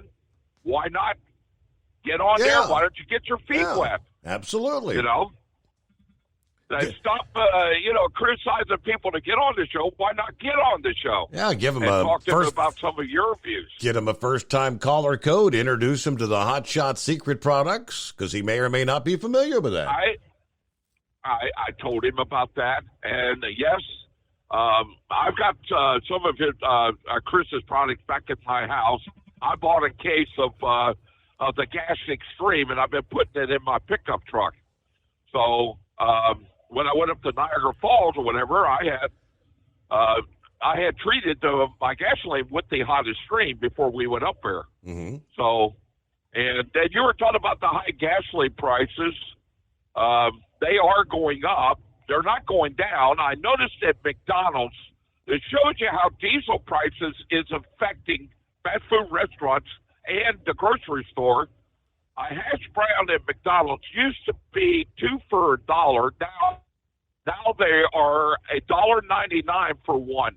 Wow, is that right? I knew they had gone from $2 for $1 to $1, but now double that, $1.99. Wow. Okay.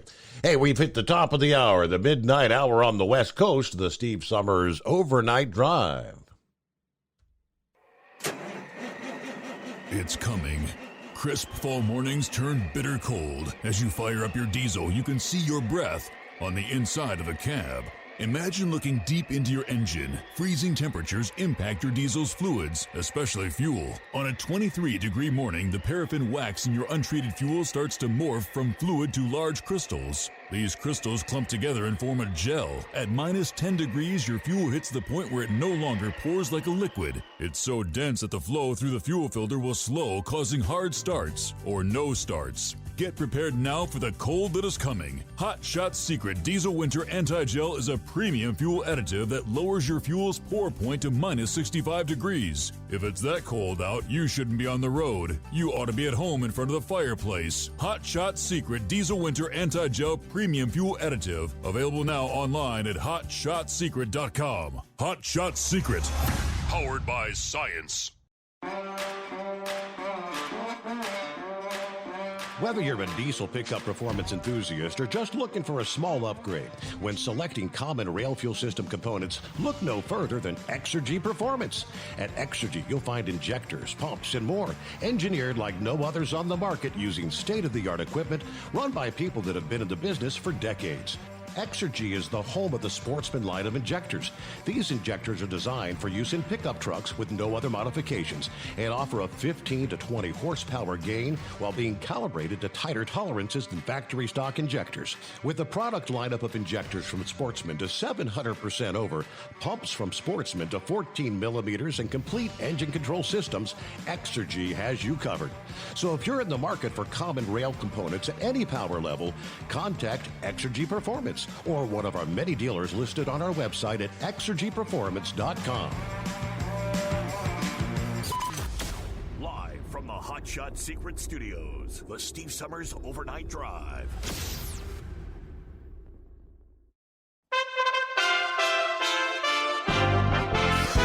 USA Radio News. I'm Tony Marusa reporting.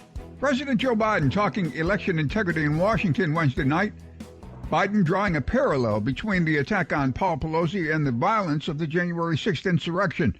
The president condemning the rise in violence since the emboldened mob, which he said was, quote, whipped up on Donald Trump's big lie of a stolen election. Lies repeated over and over to generate a cycle of anger, hate, vitriol, and even violence. In this moment, we have to confront those lies with the truth. The very future of our nation depends on it. The White House had to make changes on their Twitter account. The White House says it deleted a tweet crediting President Biden for Social Security increases because it was incomplete. The tweet said seniors are getting the largest increase in their Social Security checks in 10 years due to President Biden's leadership. A fact-checking note from Twitter pointed out that the increase was due to the annual cost of living adjustment, which is based on the inflation rate, before the tweet was deleted. Wall Street giving the thumbs down to the aforementioned rate hike at the closing bell, the Dow losing 505 points. From the USA Radio News Phoenix Bureau, I'm Tim Berg. Elon Musk on Wednesday shot back at Representative Alexandria Ocasio-Cortez after she ridiculed his plan to charge $8 a month for Twitter users to receive a verified blue check mark. LMAO at a billionaire earnestly trying to sell people on the idea that free speech is actually an $8 per month subscription plan. Ocasio-Cortez tweeted Tuesday after Musk announced the overhaul. Musk responded to her tweet telling her, "Your feedback is appreciated. Now pay $8. Despite the criticism, he says the plan will remain. This is USA Radio News. Mike Lindell and MyPillow offering the BOGO extravaganza right now on a whole slew of MyPillow products. Now you can find all sorts of great deals on MyPillow bed sheets, Giza Elegance MyPillow, 6-piece towel sets, Roll and Go Anywhere pillows, much more, all priced buy one, get one free. Go to mypillow.com/USA, use promo code USA, or call 1-800-951-8175 and find you some great MyPillow products. They're all available. Oh, by the way, you can also get Mike's book absolutely free with any purchase, but you have to go to mypillow.com/USA or call 1-800-951-8175 and make sure you use the promo code, the buy one, get one extravaganza, going on right now at mypillow.com. One of the most senior Democrats in the House of Representatives on Wednesday demanded to know why the Capitol Police did not do more to prevent the attack on Paul Pelosi, the husband of Speaker Nancy Pelosi, at their San Francisco home last week, and questioned what the agency was doing to improve security for members of Congress and their families. Representative Zoe Lofgren, Democrat of California and the chairwoman of the Administrative Committee, questioned several of the department's policies and practices. The department has previously reported to the committee that the Speaker receives the most threats of any member of Congress. Ms. Lofgren questioned why the Capitol Police had not entered into a formal agreement with the San Francisco Police for a car to be posted 24 hours a day outside the Pelosi residence, as had been the practice in months after the January 6, 2021 attack on the Capitol. President Joe Biden talking election integrity in Washington Wednesday evening. President Biden drew a parallel between the attack on Paul Pelosi and the violence of the January 6th insurrection. The president condemned the rise in violence since the emboldened mob and urged voters to stand united against it. We must, with an overwhelming voice, stand against political violence and voter intimidation, period. Stand up and speak against it. We don't settle our differences in America with a riot, a mob, or a bullet, or a hammer. We settle them peaceably at the ballot box. The ballot box. For USA Radio News, I'm Tony Maruso. Are you tired of high cable TV rates? Sign up for Dish today and get a $500 bonus offer while supplies last. Plus, lock in your price for 2 years guaranteed. Call All American Dish, your Dish authorized retailer now. 800-296-1251. 800-296-1251. That's 800-296-1251. Offers require credit qualification, 24-month commitment, early termination fee, and e-auto pay. Restrictions apply. Call for details. At Hot Shot Secret, we share the science behind common diesel problems and their solutions. For example, diesel particulate filter regeneration. The DPF catches particulates left over from combustion. The DPF regeneration cycle cleans the filter with temperatures exceeding 1,000 degrees Fahrenheit. A computer sensor triggers the DPF regen, which is often accompanied by a loss of power and fuel economy. The frequency of DPF regens are in correlation to the cleanliness of the fuel burn. Under heavy operation with the dirty burn, DPF regens can occur multiple times per day. Hot Shot Secret Diesel Extreme Fuel Additive promotes a more complete combustion, creating fewer emissions and therefore fewer DPF regens. Vehicles using Diesel Extreme experience 83% less DPF regens. Hot Shot Secret Diesel Extreme is available nationwide at truck stops, Fine Farm and auto stores, and online at hotshotsecret.com. Hot Shot Secret, powered by science. Well, that midnight hour is upon us, and we really got a long, long way to go. How will we stay awake? Thanks to Chris, for goodness sake. We got Steve Summers on the radio. We got that hot shot secret in the diesel. You know, it really makes that Detroit come to life. We're gonna hear from all our friends. We're gonna do it all again on this overnight drive. How about you, Big Ed? Are you with me? Break 1-9 for that Carolina monkey gouger. Negatory there, hillbilly. You clean clear to Flagtown. Let it roll.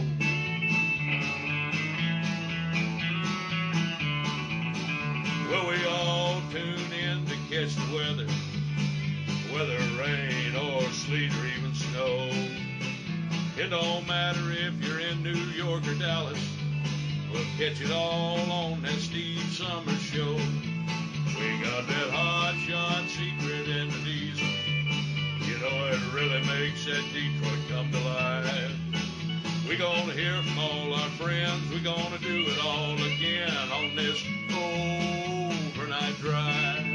We got that hot shot secret in the diesel. You know, it really makes that Detroit come to life.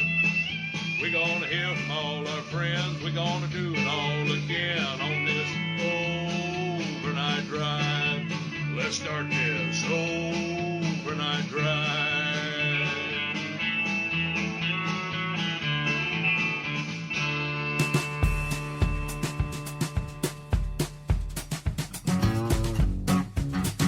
All right, yes, indeed. We do that for our friends on the West Coast, where you've now crossed over the midnight hour. Welcome into a Thursday.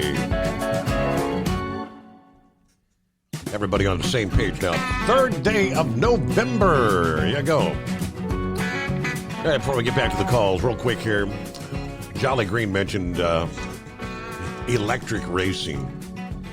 Now, I knew that I had shared the story a few weeks ago from... it's Formula E. We're all familiar with Formula One racing, right? It's Formula E. It's been around there, I guess, primarily in Europe. But in the story, if memory serves, a guy that was attending the race said it's just so bizarre because the quietness of the vehicles on the track. But he also described he was kind of portraying the kind of the hypocrisy of, you know, we're racing electric vehicles. In the infield, there's, I think he said, just 3 gigantic diesel-powered generators that are running to charge the batteries for the electric race vehicles. And if memory serves, they would go through like 3 charges in one race. But, I mean, big, like what are the generators you'd use like on a train? So you got your big-ass diesel generators charging your electric cars. But either way, yes, NASCAR is talking about going electric. I pulled up a couple of headlines. What is electric racing? E-Motorsports consists of racing electric-powered vehicles for competition, either in an all-electric series or in open series against vehicles with different types of powertrains. You might have electric vehicles running against racing cars. Is NASCAR going electric? All right, so you went to a NASCAR event weekend. You could see whatever type of technologies you wanted throughout the race weekend.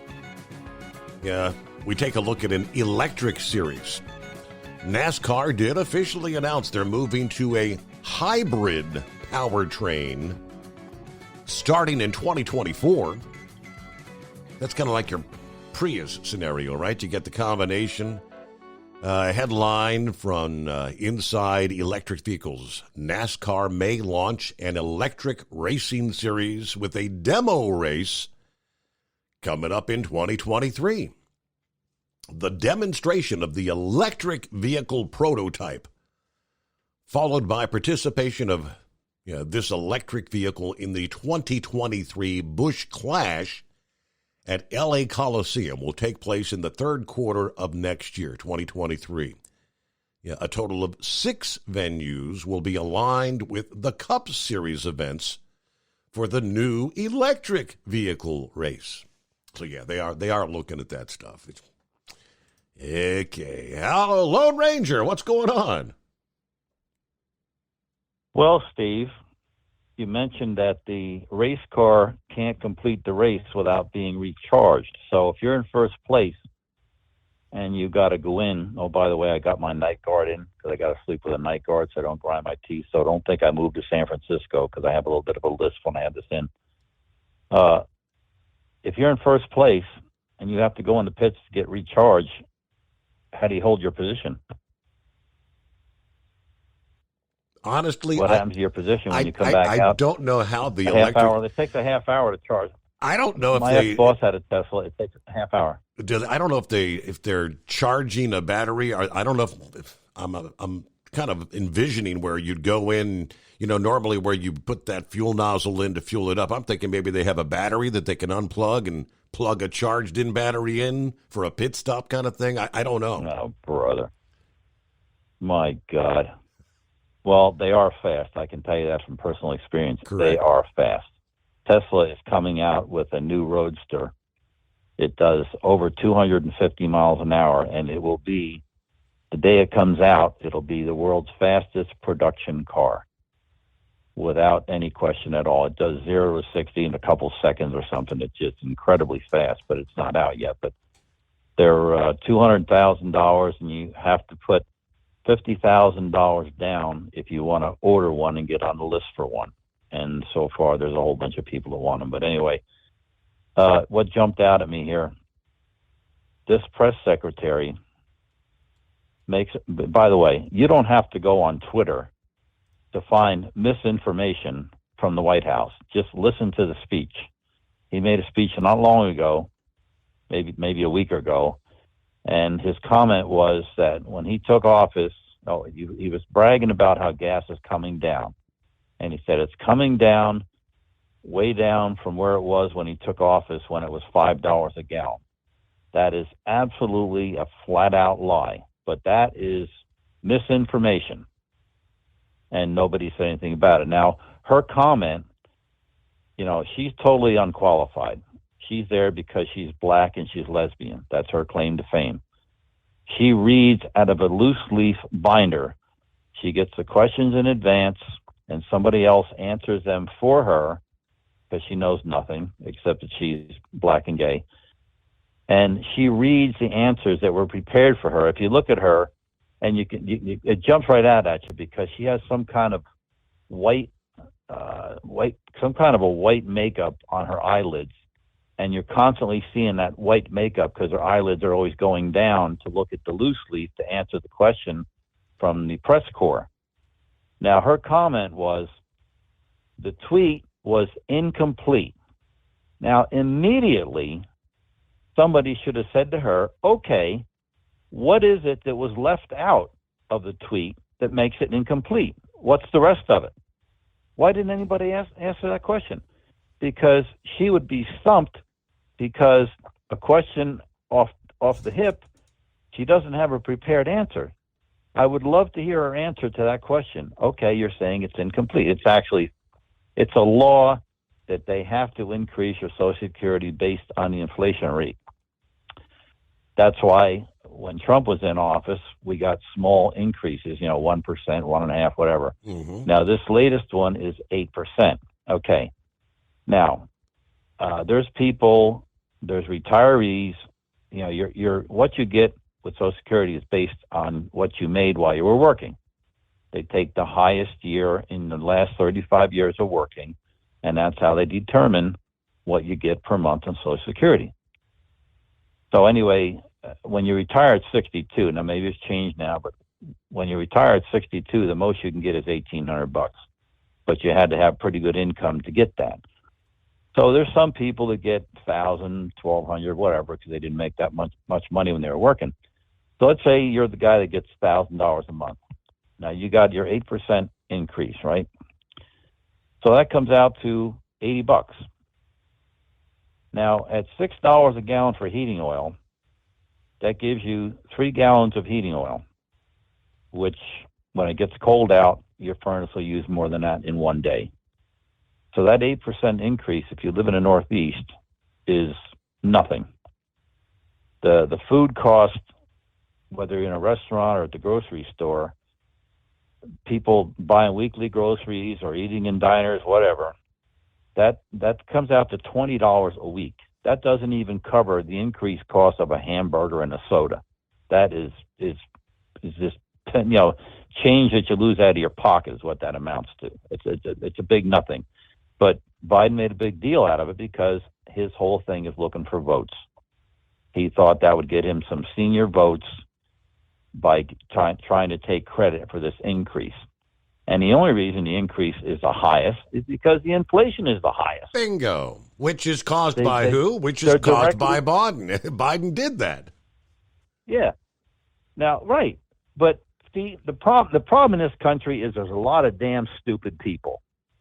That's how these people get elected. They rely on stupid people who listen to their crap and don't research it. Now, you asked me a question about the ballots in Pennsylvania, and I did a little research here.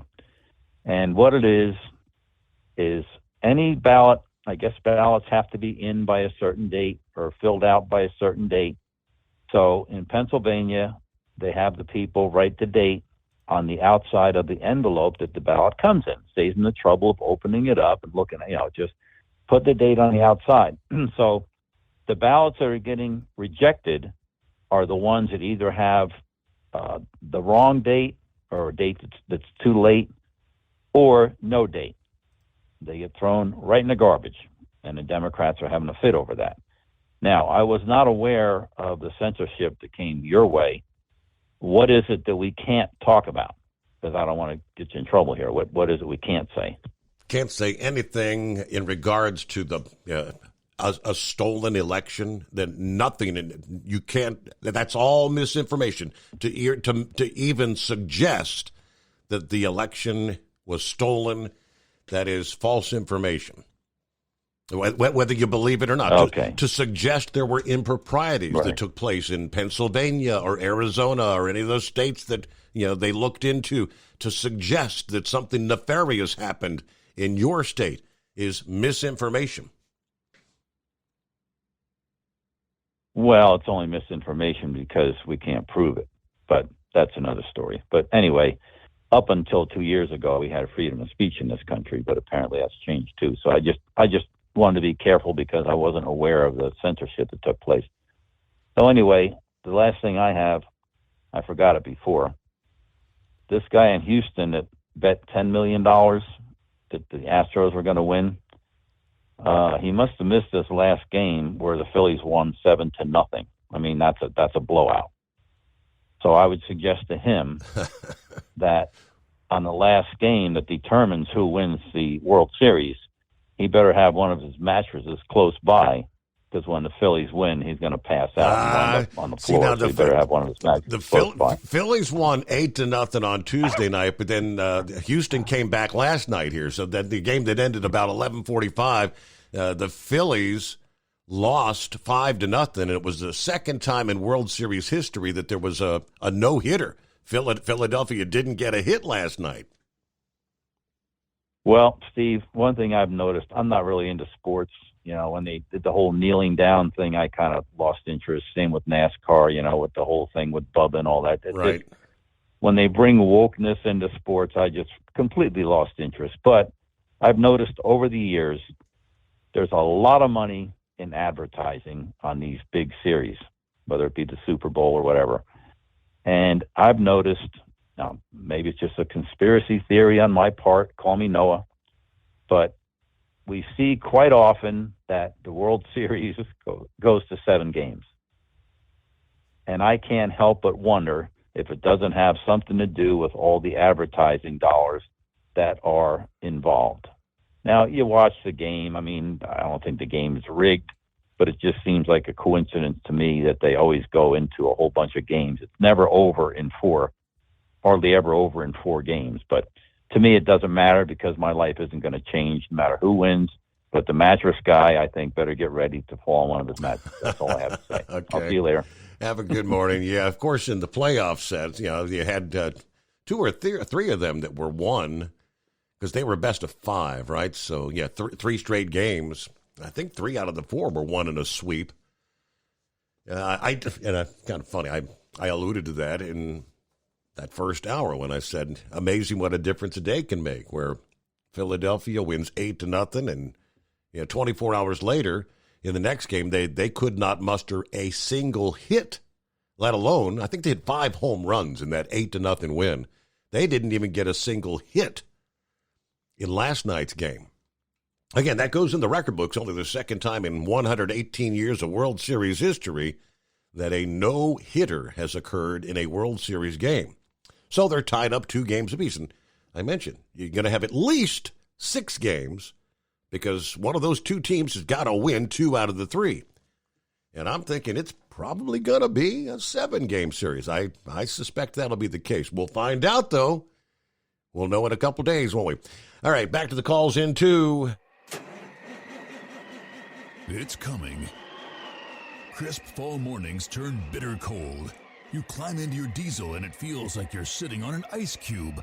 Imagine how your engine feels after a frosty night. Freezing temperatures impact your diesel's fluids, especially fuel. As the temperatures drop, water that is emulsified within your fuel is released, adding more water into your system. Frozen water in your fuel lines, filter, or bowl will simply slow the flow, or worse, stop the flow of fuel in your system. No fuel flow, no start.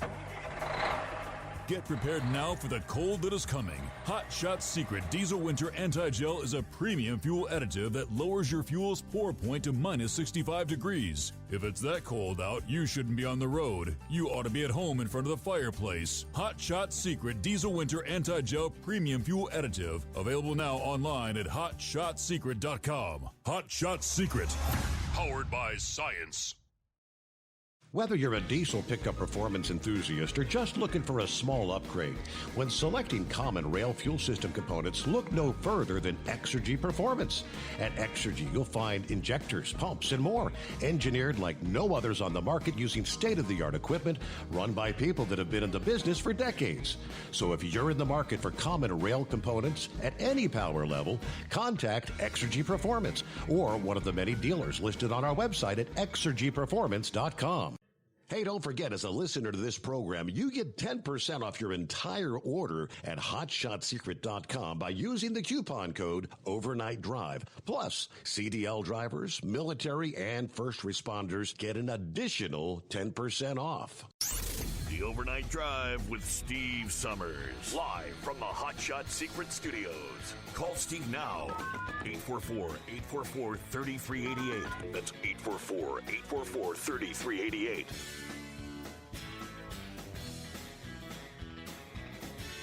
Yeah, one thing that in the lead up to Elon Musk purchasing Twitter, many people said that it would, once if it were to happen, which now it officially has, it would be definitely entertaining to have this guy in charge. You think, Donald Trump sent out them mean tweets. I mean, you've already got Elon tweeting back and forth, got in kind of a little spat with, who was it the other morning about the $8 fee? Originally, they're saying it was going to be a $20 fee. Then he bumped it down to an $8 to have a certified user, that little blue check mark, whatever that is. I guess AOC is the latest to jump into the fray. Elon shoots back at AOC after she criticized his decision to charge verified users by telling her to pay up.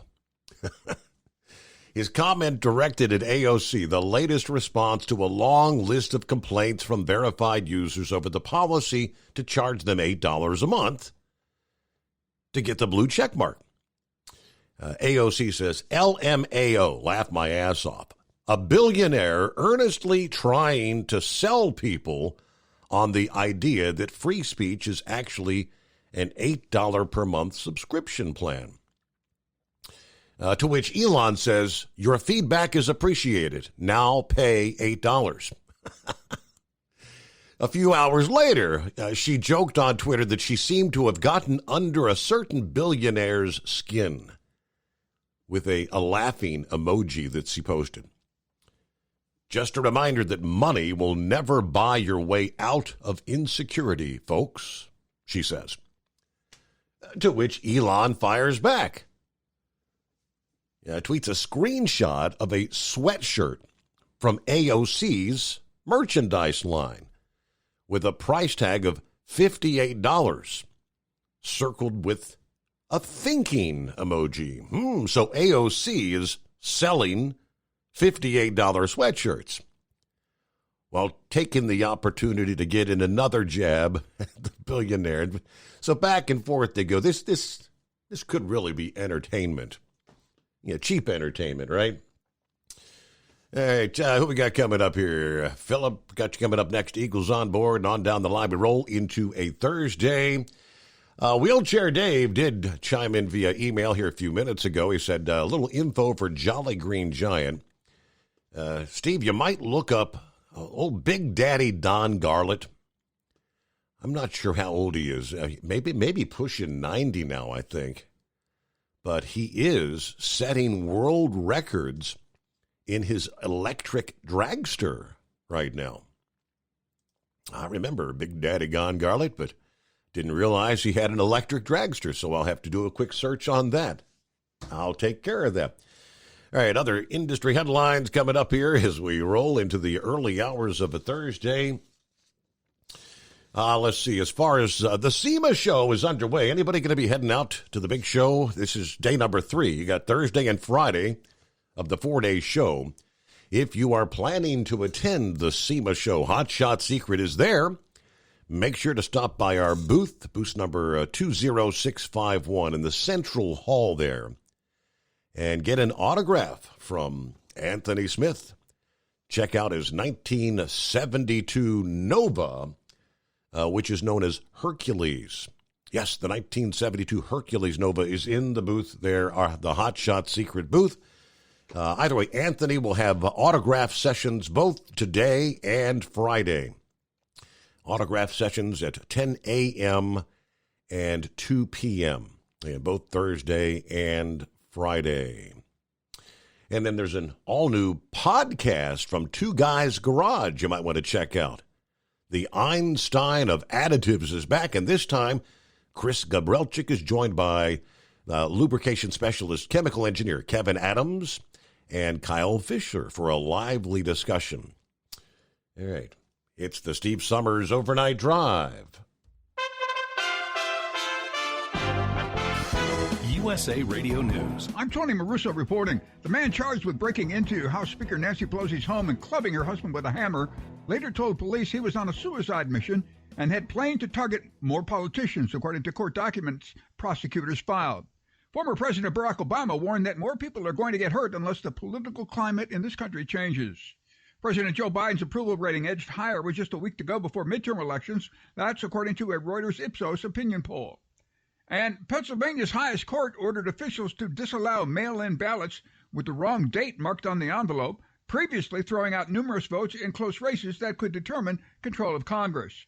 Chief Justice John Roberts temporarily blocked the House of Representatives committee from gaining access to former President Donald Trump's tax returns, effectively pausing the fight over a request from lawmakers that he claims is politically motivated. This is USA Radio News. If you owe the IRS $10,000 or more in taxes, please listen to this important message. The IRS is aggressively hiring and quickly ramping up their tax collection team. Act now and protect yourself with a call to Tax Alliance. Don't let the money you owe the IRS keep you up at night and ruin your life. You may be surprised at how much having Tax Alliance on your side can protect you from the IRS collections and help you save thousands on what you owe. Here's what a customer had to say. Tax Alliance did an amazing job helping me through a quite difficult situation, saving me tens and thousands of dollars that I would have been paying for many years to come. Tax Alliance is rated A+ with a Better Business Bureau with no consumer complaints. If you owe the IRS at least $10,000 or more in back taxes, have unfiled returns, or have a payment plan and are still frustrated, call Tax Alliance now for a free consultation. 800-987-1097. 800-987-1097. That's 800-987-1097. Tax Alliance, your tax resolution solution. Do you have a Dodge pickup and hate your automatic transmission? Of course you do. LaVon Miller at Firepunk Diesel here, and we specialize in heavy-duty and performance transmissions for your 3/4 or 1-ton Cummins-powered truck. So if you're interested in turning your stock slush box into a towing monster, call us today at 614-733-3744 or visit us online at shop.firepunk.com. At Hot Shot Secret, we share the science behind common diesel problems and their solutions. For example, diesel fuel cetane levels. in many states, the cetane rating in diesel fuel is 42 to 45. Most diesel engines operate more efficiently with a cetane rating of 48 to 50. One treatment of Hot Shot Secret Diesel Extreme will raise your cetane 7 points, increase fuel economy, and improve cold starts. Due to a cleaner burn, there are less hydrocarbons and particulate matter in your exhaust. This reduces the blockage of your diesel particulate filter. Using Diesel Extreme generates 83% less DPF regeneration.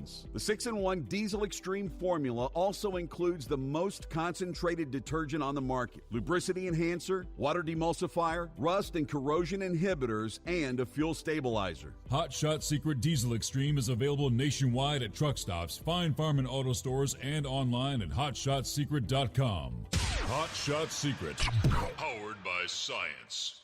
Hey, if you're needing to stock up on Hot Shot Secret products, don't forget, use the coupon code Overnight Drive at checkout. You'll get 10% off your entire order at hotshotsecret.com. Over $5 a gallon for diesel? Wow, it's the highest it's ever been. Now, what if you could get paid to use a fuel additive? Hear me out.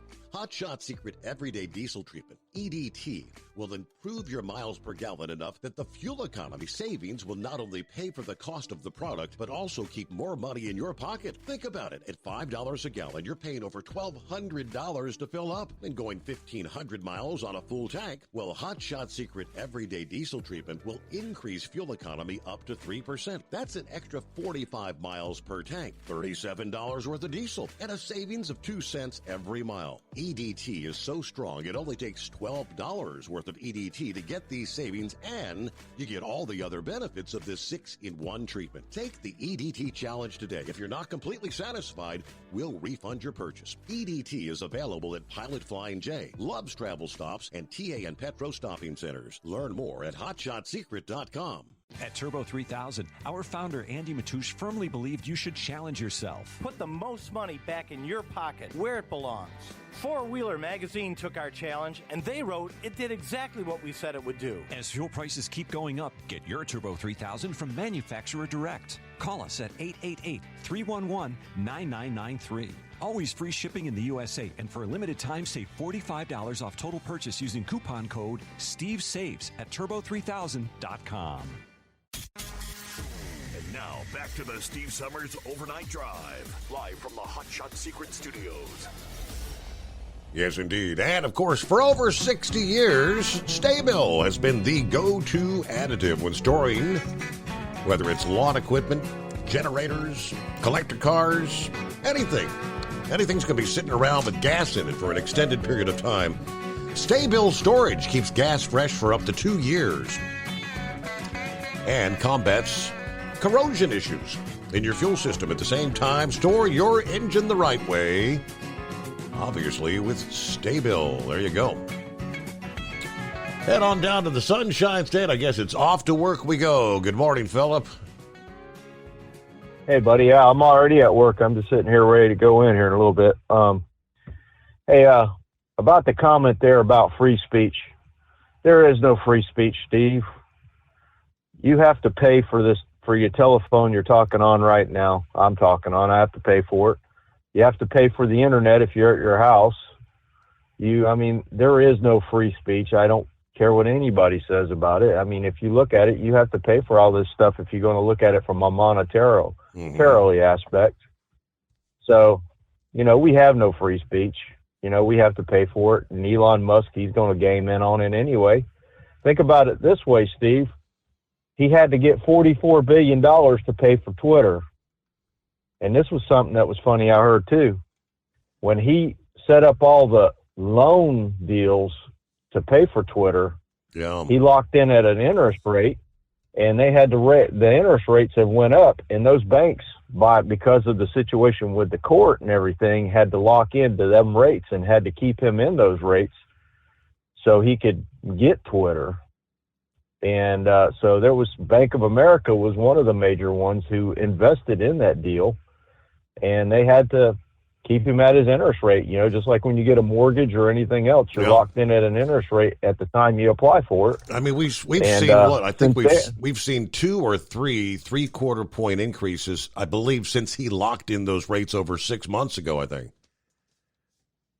we just had one the other day. Yesterday, Another. What was it, yesterday. Yep.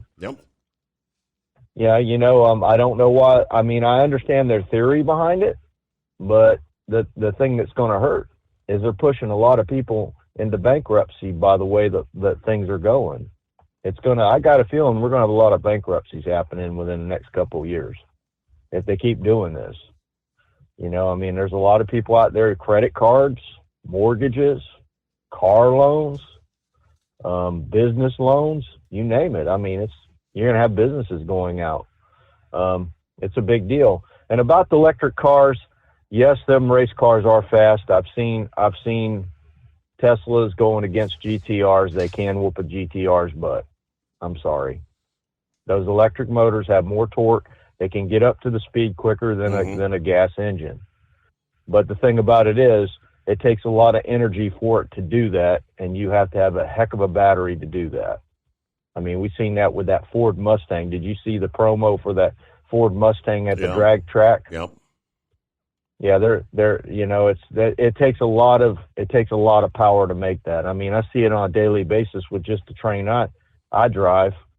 It takes 600 volts at 2,000 amps to move the train that I drive. And just sitting in a station, I'm burning 250 amps just sitting there.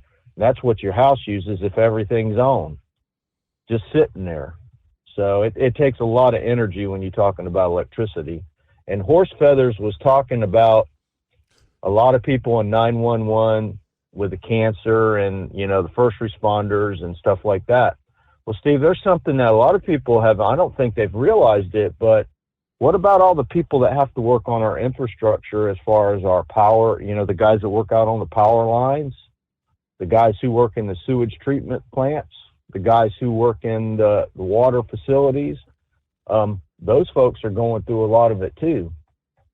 They're exposed to a lot of elements. I mean, working around high voltage every day, magnetism or magnetics, I should say, and all that, it affects you. It really does. And, there's a lot of people out there in a lot of different fields that, you make that extra money because you're a tradesman, because of the dangers that you're working in. Look at driving a truck. You make more money driving a truck because you're responsible for keeping that thing going and not hitting nobody or hurting anybody. It's a big deal. So, and we had a good launch this morning. I didn't get to see it. It took off before I got up, but they had SpaceX got a satellite up this morning. And Steve, I think we got some weather brewing down in the tropics. What do you think? It came in down in Belize, I think, is a hurricane. Lisa, is that the one you're talking about? Well, I'm not talking directly with Lisa per se, but I will talk about Lisa for a moment because I got a Lisa at home, and I know you got a Lisa at home. Yeah. That thing is going backwards. So if you look at the projected path of it, it's going to go into Mexico and it's going to come back. Now, the one that I'm talking about is there's a big yellow sloth that's in the middle. It's kind of the way the line looks. It says a 20% chance of development. It's going to be about a week from now, and this is what we got to look for. It's a very broad low. And what it means by broad is it's covering a lot of space. They don't know if it's going to be a storm per se as far as a hurricane-style storm, but it's going to be a storm that's going to bring a lot of weather to the East Coast. Okay. And I mean, it's going to bring a lot of wind and a lot of rain when it comes up. They're talking about that we here in Florida, if it stays offshore, we could be hit with 50-mile-an-hour plus gusts for 4 days straight, and rain as well. So it's something that we need to watch. Now, there's some of the models that are say it's going to be a hurricane because of the pressure drop on it is pretty low. But the thing is so big, it's a broad low, and we're getting a lot of that stuff going on, and it's going to be stretched out so much space it might not get itself together as far as being a hurricane. I hope it doesn't. I mean, if it's a squall or something like that, or like a gale type thing, that's okay, but not another Ian. I mean, we got a lot of places here that are pretty devastated still, and they're still working on getting things together. And we don't need no more water down here because now the water is stacking up still. So, but that's all I got today, bud. I appreciate your time, and thanks for having me. You got it. All right. So, yeah, as far as the interest rates go, yeah, the banks were not real happy with the fact. I mean, the billions of dollars they're talking about, that the rates were locked in all those months ago. And then, lo and behold, they had to offer Elon Musk those lower rates after the Fed had jumped up interest rates. Like I said, it's been 2 or 3. Yesterday was the latest. Again, the Federal Reserve pumped up the benchmark interest rate again Wednesday, another big 0.75 of a point. 4th straight time. 4 consecutive monster increase.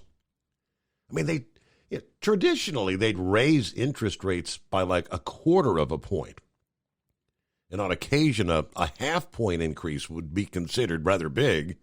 This is 4 consecutive 0.75 of a point raises. So that move raises the key short-term rate to a range of 3.75 to 4%, the highest in 15 years. That was the 6th rate hike this year, which has made mortgages and other consumer and business loans obviously increasingly expensive, heightening the risk of a recession. Now, they did hint this past day, I guess the Fed hinted that maybe for the next rate hike, it may be 0.5 point rather than another 0.75 of a point. Like I said, typically the Fed raises in 0.25 point increments, but after miscalculating and downplaying the inflation last year, continuing to say it's transitory, it's only going to be here for a short time. They were wrong. They screwed the pooch. Powell has now led the Fed to raise rates incredibly aggressively, trying to slow borrowing and spending and ease price pressures. The concern now is with this many rapid increases in interest rates that it may literally derail the economy, send us spiraling into a recession, big time. What was the term? The term transitory. Last year, transitory is all we heard. The term transitory is gone. Now the term overcorrection, going too far in the other direction.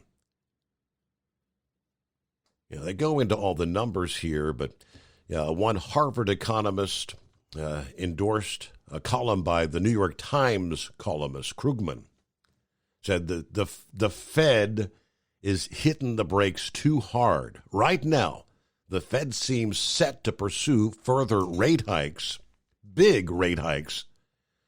I would urge them, step back, take a hard look at what's happening, and you better think twice about what you're doing here. Because all of a sudden, the idea of trying to slow the inflation, you're going to take us it's almost like the pendulum is going to swing the exact opposite direction. And suddenly you're in a big-time recession. Then you're trying to reverse it back and say, well, now we got to get people back to work. We got to get people spending again. it's, I guess, a vicious cycle they've got underway here. But good morning, Eagle. What's happening out there? Yeah, how you doing? Yeah, I want to talk about some things tonight, Steve. Concerning, unfortunately, the fuel prices. I'm at a truck stop right now. Let me look at this billboard. Okay. Yeah, I'm in Tennessee right now, and the price is already $5.28 a gallon. And for what I'm hearing, Steve, after the elections, the price is going to go higher than that, unfortunately. I don't know if you heard that, but that's what I've been hearing after the next Tuesday, especially if the Democrats lose, it's definitely going to go sky high.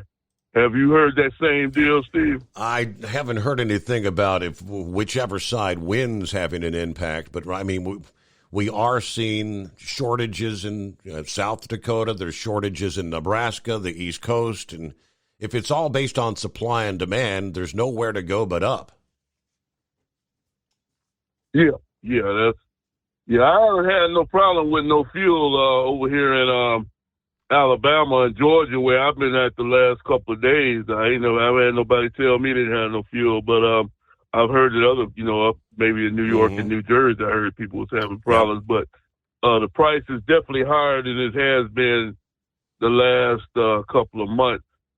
So, like I said, Steve, I'm real worried for some of these smaller companies. I've seen, I think we've had a couple of companies go underground, just this year. And I don't know if some of these trucking companies can't pay, this type of money, $7, $8, $9 a gallon for diesel. I think a lot of companies are going to start disappearing. These companies going to have to start parking their trucks, because the price is getting to be ridiculous again.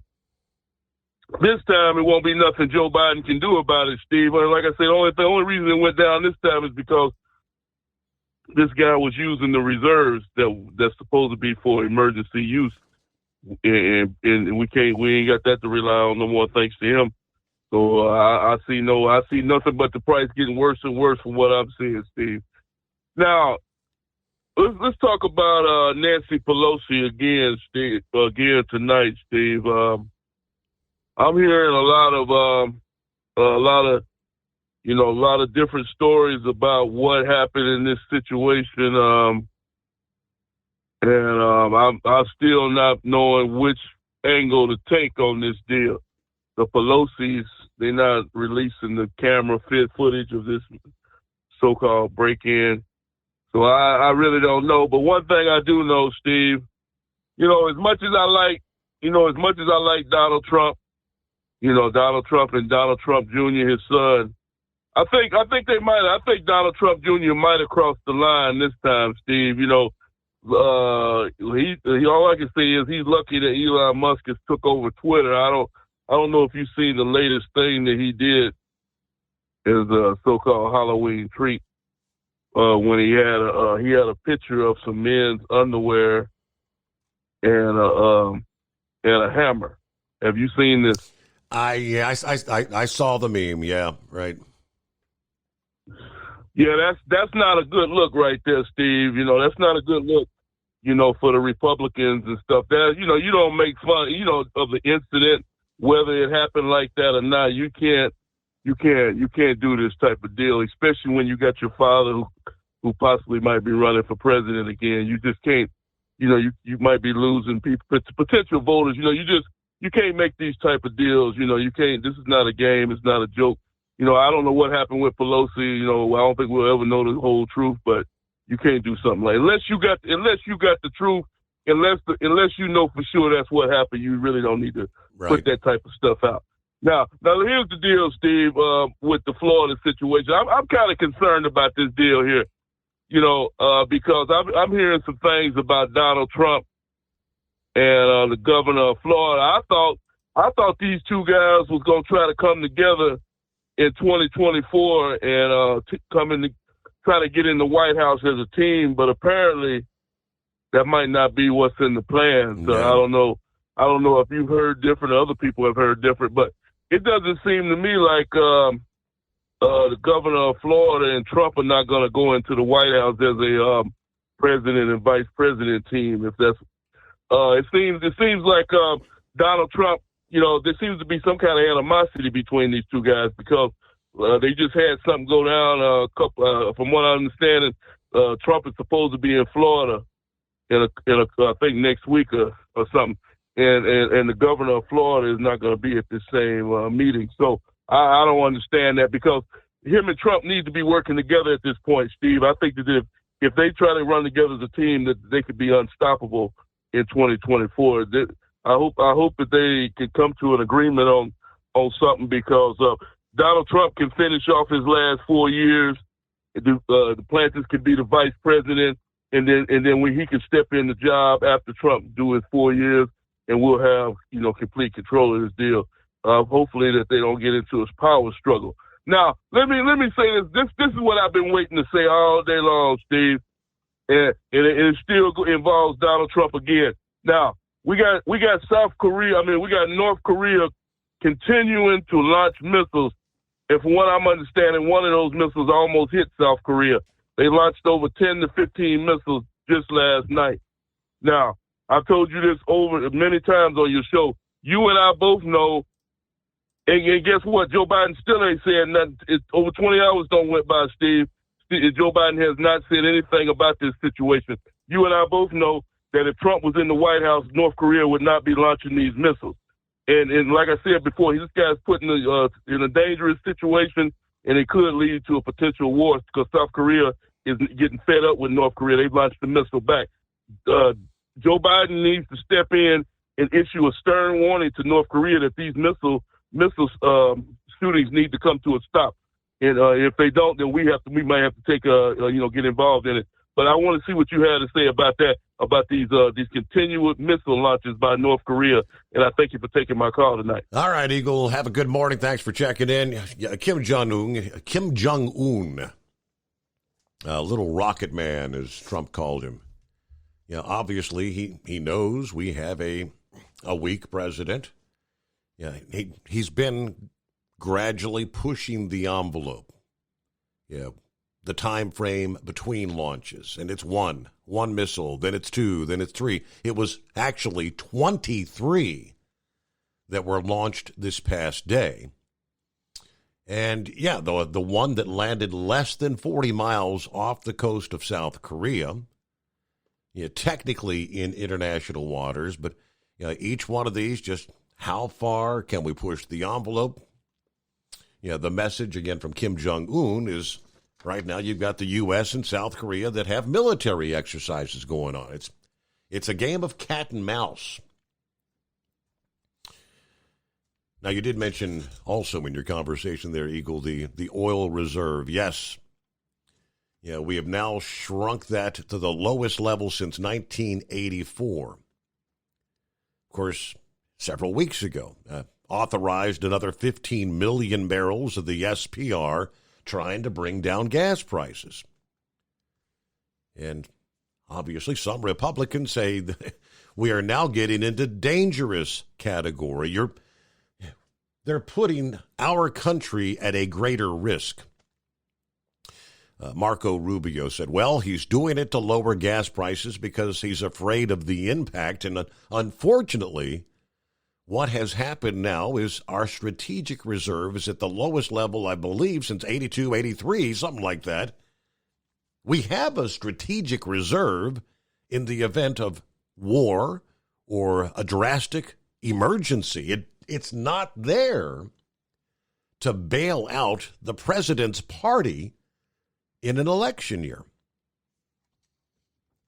Now, since Biden took office, the reserve has fallen from 638 million barrels, now down to 400 million, and it's expected to go lower.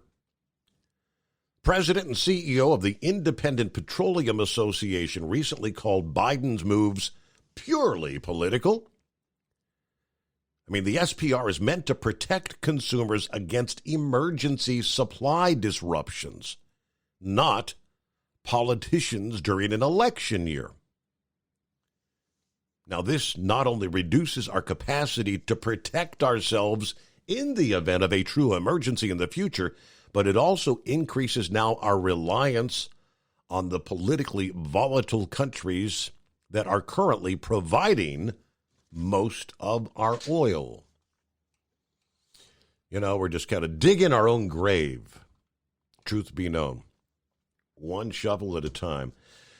All right, we'll get a quick time out here. News break about a minute away, and we'll be coming back. More of your calls. Want to jump in? It's 844-844-3388. Truck driver rescued by a passing motorist after a fiery wreck involving two semi-trucks that, sadly enough, ultimately killed one. Jesse Wilkerson was headed east on I-30 near Garland, Texas, on his way to a hunting trip. He witnessed the crash between the two semis that burst into flames right in front of him. You know, all I could think of was, those guys got to get out of that truck before it burns. Said he threw his car into park, kicked off his slip-on shoes, and ran up to the truck in his socks to do what he could to rescue the truck driver and his passenger. Didn't know what I was going to see, but I saw the driver. He had his head out the window, both of his arms grabbing at the top of the cab, trying to pull himself out. The window was all busted out. So I was standing on batteries in the fuel tank. Went up there, grabbed him, pulled him out, patted him on the shoulder, said everything's going to be okay. Was able to drag the driver to safety, got him behind the concrete barrier, went back to try to rescue the other passenger, but that individual was in pretty bad shape, in a lot of pain. And soon after first responders arrived, they say, took over the situation. He said, I did all I could do. I don't consider myself a hero. You know, technically someone did still lose their lives, but yeah, tip of the hat to someone willing to stop and offer a hand. And a news break on the Steve Summers Overnight Drive. PureFlow Air Dog, your leader in fuel air separation system technology. Our systems filter out water, particulates down to 2 micron, and remove all of the air out of your diesel fuel. This allows for nothing but pure, clean diesel fuel to reach the expensive injection system equipped in your vehicle. Not only do our fuel systems protect, they also come in a variety of flow rates to meet your performance needs. Our systems are compact and use OEM-style fittings for an easy installation. Learn more about our product at www.pureflowairdog.com and be sure to follow us on Facebook and Instagram. Protect your investment with PureFlow Air Dog.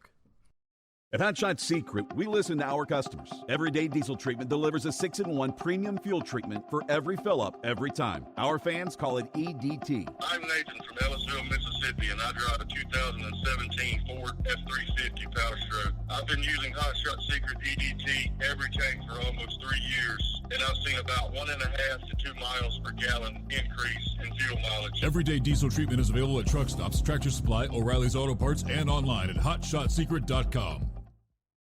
Drivers, you demand that your equipment's reliable and dependable, and that also applies to your headset for communication. Well, our friends at Stellar Electronic have you covered. The Pluto Duo headset bundle is the best communication headset you can find in the industry. No matter the challenging environment you're driving in, the Pluto headset will make you sound crystal clear all the time thanks to their 99% noise cancellation. And the Duo's not only a stereo converter for the headset, but also a power bank so you can charge as you go. Learn more at StellarElectronic.com or visit them on Facebook.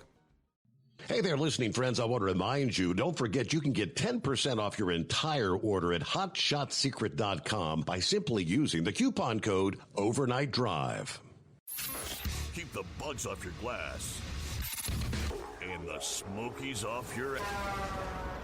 This is the Overnight Drive with Steve Summers. USA Radio News. I'm Tony Maruso reporting. A Florida judge was due to formally sentence Nicholas Cruz, the man who killed 17 students and staff with a semi-automatic rifle at a school in Parkland, to life in prison on Wednesday.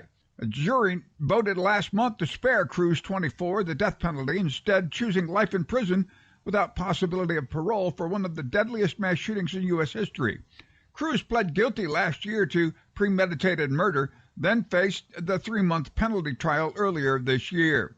Loved ones of the 17 people murdered by Parkland school shooter Nicholas Cruz got their chance after almost 5 years to verbally trash Cruz face-to-face Wednesday in the second day of a hearing that will end with Cruz formally sentenced to life without parole.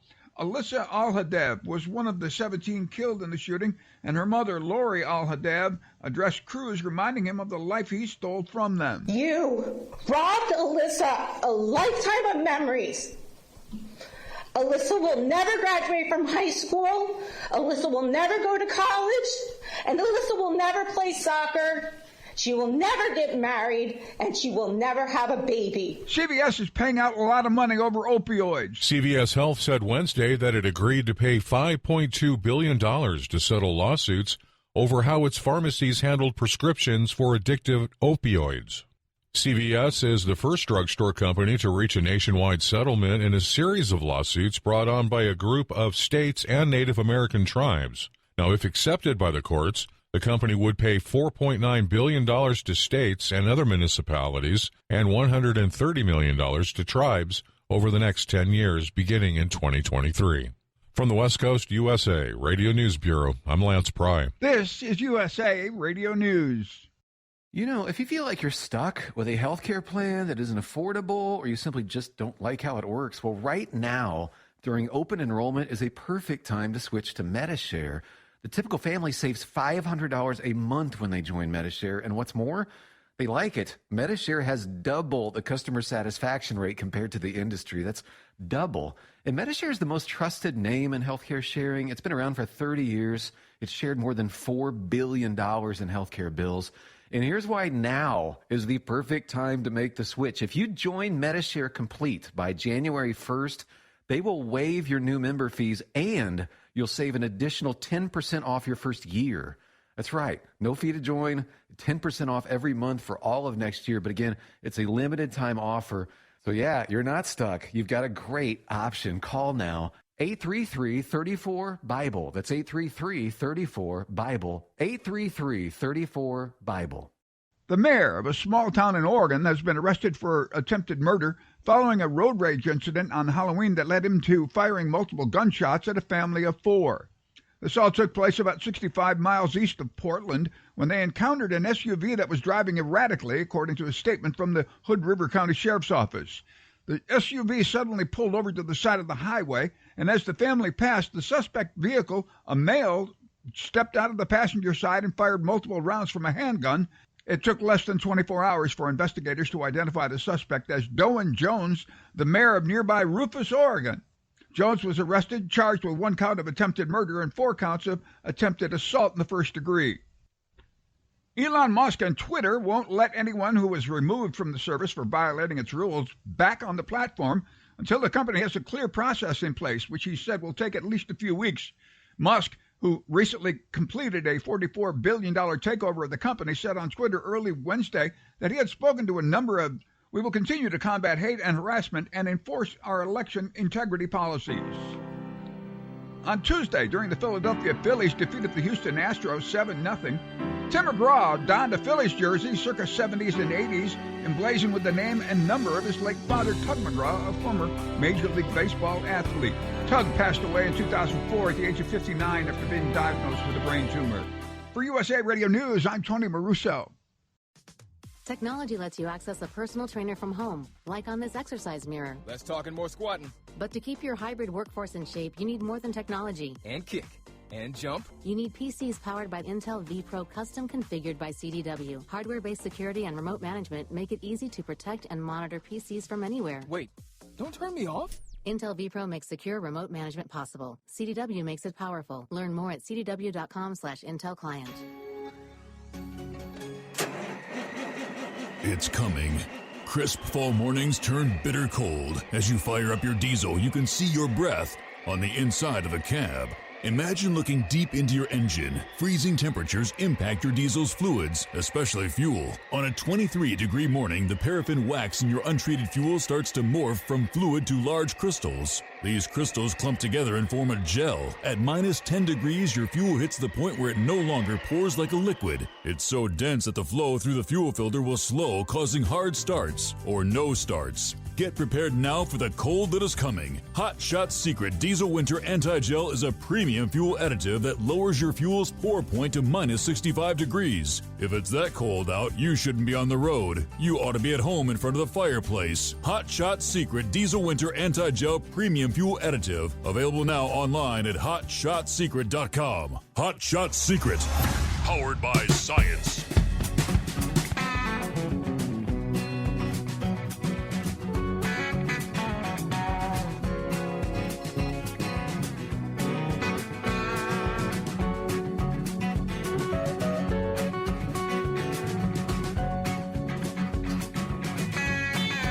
All right, what are we looking at? Final hour off and rolling here on a Thursday morning, third day of November.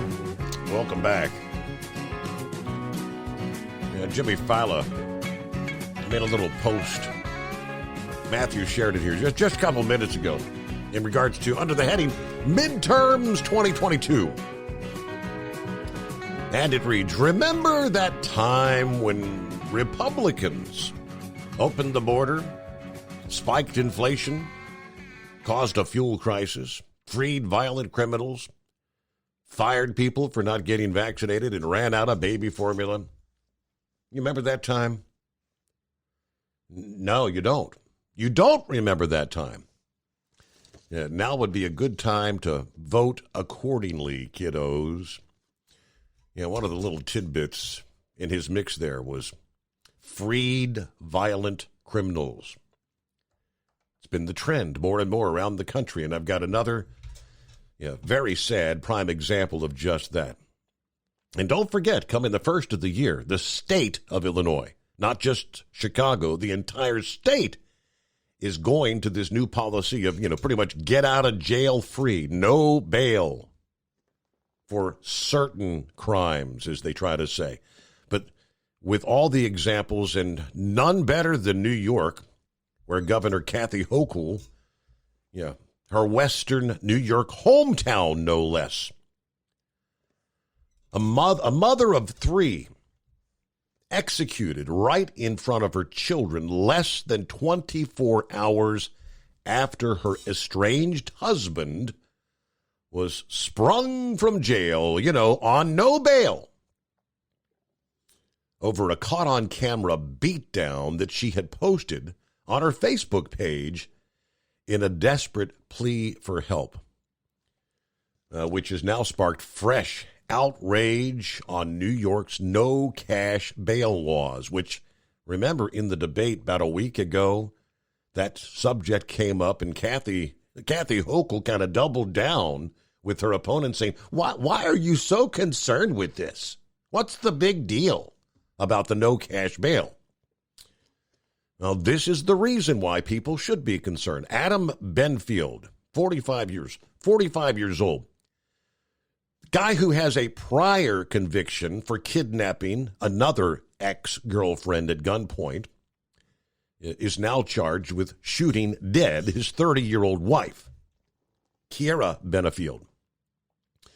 The victim was taking her young children, ages 6 months to 9 years old, to school on the morning of October 5 when he ambushed her, gunned her down. Well, he was free to carry out that alleged murder after being released from custody the day prior, despite the horrific attack on his wife inside her home. He was hit with misdemeanor charges. He was served an order of protection, which means not supposed to be near her, which police say, he promptly violated to carry out the murder of his wife. Now, the now dead wife, she had shared you'd have to describe it as sickening video. The footage of her then husband punching, kicking, slapping her, She posted the video on Facebook, a cry for help, less than a week before she was ultimately then murdered. Because he got out of jail free. Because these criminals, by the way, the purpose of these get out of jail cards, no cash bail laws, they say is much of which, correct me if I'm wrong, based on the fact that they said there are too many people of color who can't afford to cover their bail to get out. And too many of them are held. In this case, they are both, by the way, people of color. But he got out of jail free and promptly, less than 24 hours, went on to, after savagely beating up his wife, which just garnered the misdemeanor charges, murdered his wife. Wonder how the voters of New York, what they'll have to say about that here in a few days. Will they put Kathy Hochul back in charge or say enough is enough here in New York? Good morning to Kentucky Ken. What's happening? Trucking down the road, running down the highway. Hey, not too much. I'm going to Colorado next week, a place called Castle Rock. Mm-hmm. I've never been out there. I know Eskimo Mom put on my Facebook feed that I needed to take chains regardless. And I always, if I remember correctly from my training, I thought it was west of Denver, but I'm not sure. But I wanted to know, just get some feedback from some of the callers real quick, if what it's like out there in Colorado and specifically around the Castle Rock area. I'm going to roll out early Sunday, and I got to go to Oklahoma City and then Castle Rock. Our division doesn't get many loads out that way, and I've never been out there. I'm really looking forward to getting out there because they say it's a very beautiful state, but I'm not sure. I haven't got on my maps and all that stuff yet, but just was going to give a little bit of feedback. But other than that, just enjoying a morning running down to E-Town. And, the story you just hit on about this bail stuff, I wonder when incidents like that occur, and let's say, what do the judges feel? That would drive me insane if I was a judge and elected to let out somebody for no bail or a minimal bail, and they end up killing somebody. We've talked about it before. These people, the criminal element, are just going to get back out and commit more crime. It's not like they're getting out to go back to work. So I just wonder what the judges, when they set these low bonds and stuff, and this stuff occurs, I wouldn't be able to sleep at night. Would you? I absolutely not. No, but the video that she posted, it's from I guess for the surveillance camera, like the Ring camera that she had in the home, and he comes in and it just starts beating hell out of her. She falls back on the couch and he's punching her and kicking her. And I guess that didn't kill her, but I guess that leads to is it just misdemeanor charges for assault and battery?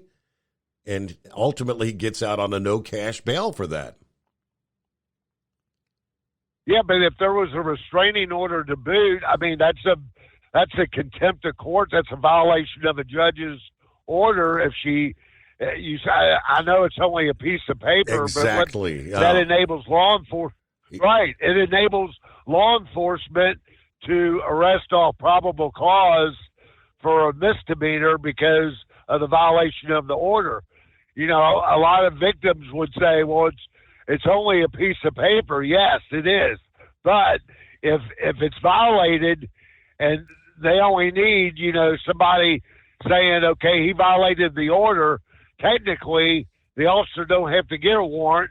he or she can go arrest the violator because of probable cause for the violation. Yeah. So it does, I don't know.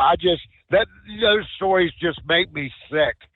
And I just wonder, if I was a judge, I just don't understand why they don't look at the history and see all the stuff in their history that starts, and they just act like it's nothing. Let them out. I just don't get it. This stuff's got to change. It's got to change. Well, Kentucky Cab, we'll see if we can get some feedback on, because I technically, I guess I have been to Colorado. We flew out to Denver one time years ago and made that drive down to Casper, Wyoming out of Denver, to do a little live broadcast out there years ago. But it is beautiful country. Yeah. I do know that. Well, I'm hoping I don't have no snow. Yeah. Yeah, that might be wishful thinking right there based on this parade of storms they've got kind of packed and stacked that'll be coming in out west. But, all right, there you go. Who we got on the line? Not seeing a name. Rubber Duck. Rubber Duck. Hey there. What's going on? Good morning. Ugh. So we are in a recession. Because I had a very I didn't want to do this job today. I had to go close up a car dealership. A very high interest used car dealer that it caters to the buy here, pay here people. Mm-hmm. Closed a very successful store. It used to be because they can't get inventory. And what they're selling is ridiculous. 7-year-old cars with 130,000 miles on them for $15,000. Are you kidding me? And then the interest gets, no, sir, I'm not. Then the interest gets tacked onto it, 22%. And they're huge. But this was a corporate store, not one of the franchises that they closed. Wow. Which was interesting. And what I found out that a lot of the franchisees are actually the big, large car dealers in your cities, and this is their subprime business. But yeah, car dealers are closing. It's not because they can't get loans, because they finance their own stuff, but there's no inventory, and fuel prices are all over the board in Indiana. Over around Elkhart, it was $5.85 on the toll road. Off the toll road, it's $5.29, and over here towards Angola and on the eastern edge of the state, it's $5.45 on the toll road. It doesn't make any sense what they're doing to us. But yeah, we are in a recession. It's the RV places I went by tonight that are usually slam packed with inventory, nothing. They're a quarter capacity of what they were this time last year, and that's including, coming off of COVID. Wow. And we want a new Ford truck to make a rollback out of it. They opened the orders up last week, and they're already got all their build spots for my one dealer that we wanted to buy, so we had to switch and go to another dealer, and they're telling us it'll be close to 2 years. It'll be a 2025 unit when we get it, but we're ordering it now. And the boss has to put a very, very substantial down payment on it. But we see our business going to the repo yards and getting the cars that people can't afford and coordinating them to get them onto the big truck. And we see having to have a tow truck to do it because we saw this happen 2009, 2010. I don't want to be a negative Nelly, but I've been out here a long time. It's 5 to 7 year cycles, and where are we at? Plus, we have the other thing thrown in the middle of it. But it is a beautiful night out here. I've done missed Bambi twice. That's good. You want to miss them. Don't swerve. I caught myself going. There was nobody in the lane next to me, but I caught myself hitting the brake and going, trying to swerve, but don't swerve. Maintain your lane. Maintain your lane for Bambi. Yep. Yep. 38 years, and my natural reaction was to go to the left. So, I'll admit it. But anyway, everybody have a great night. Be safe. Let's just pray.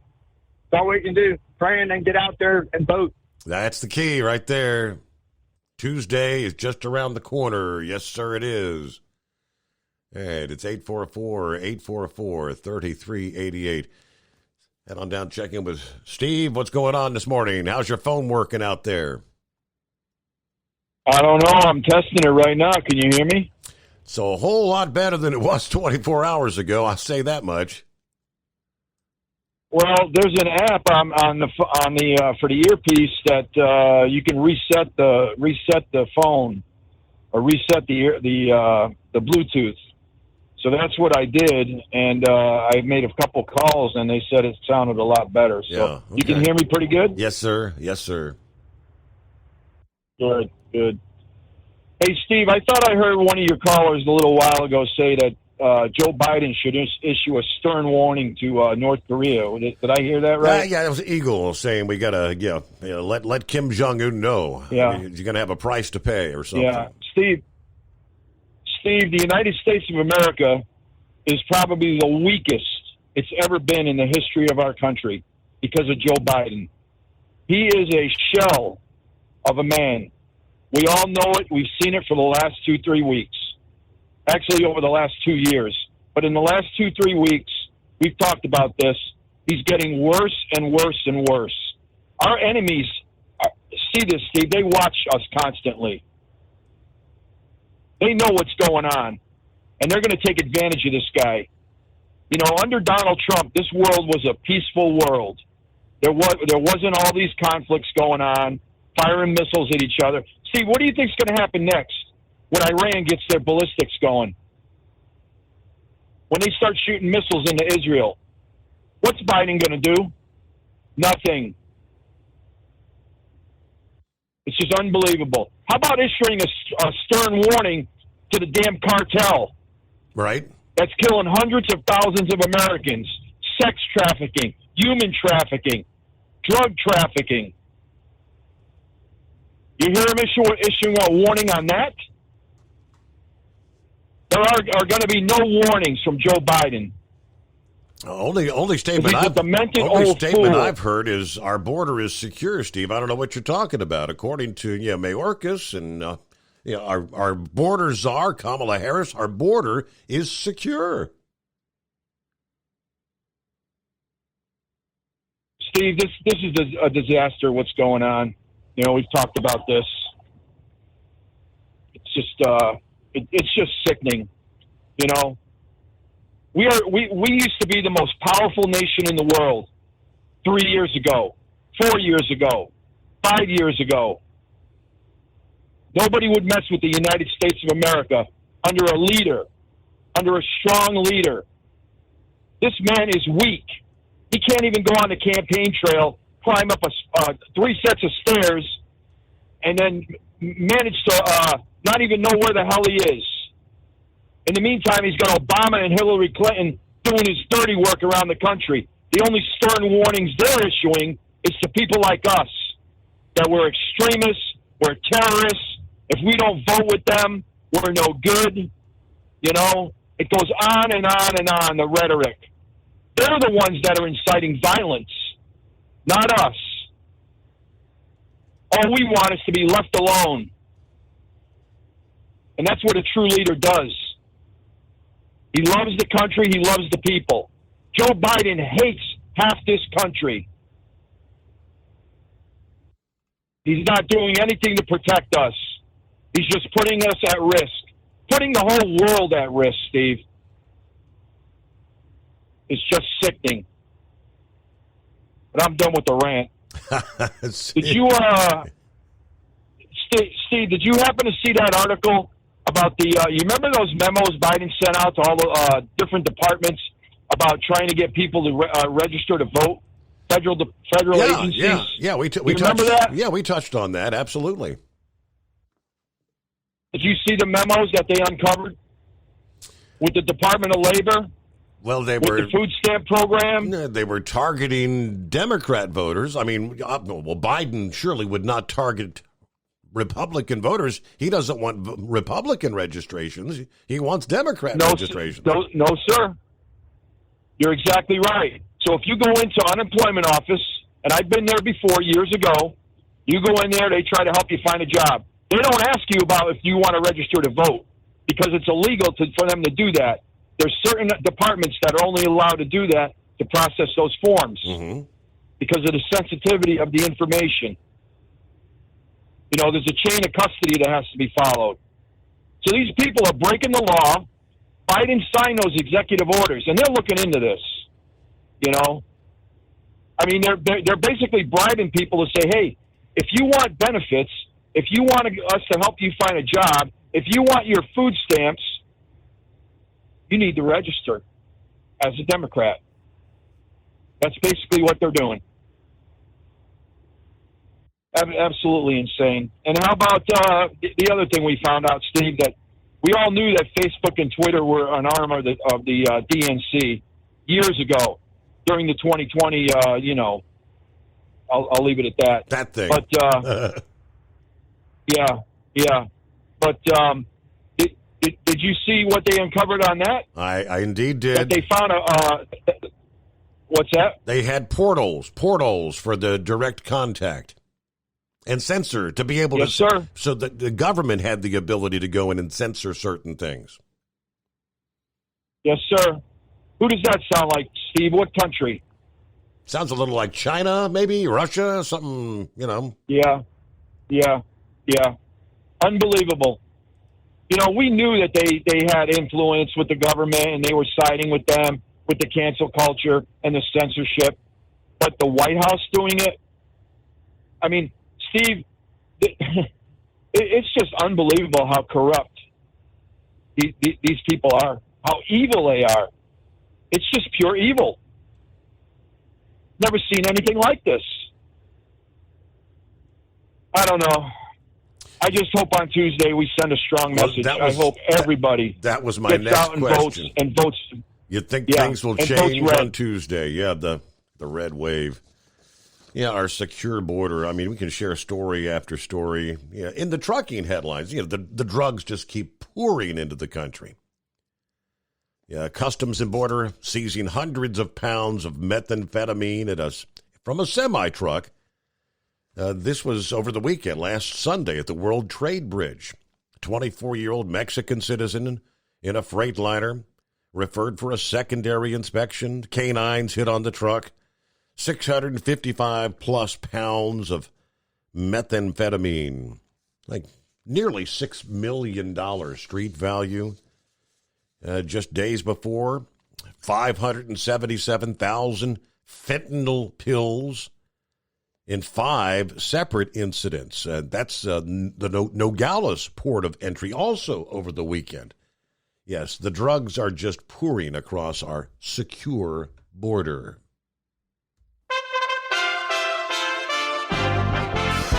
USA Radio News. I'm Tony Marusa reporting.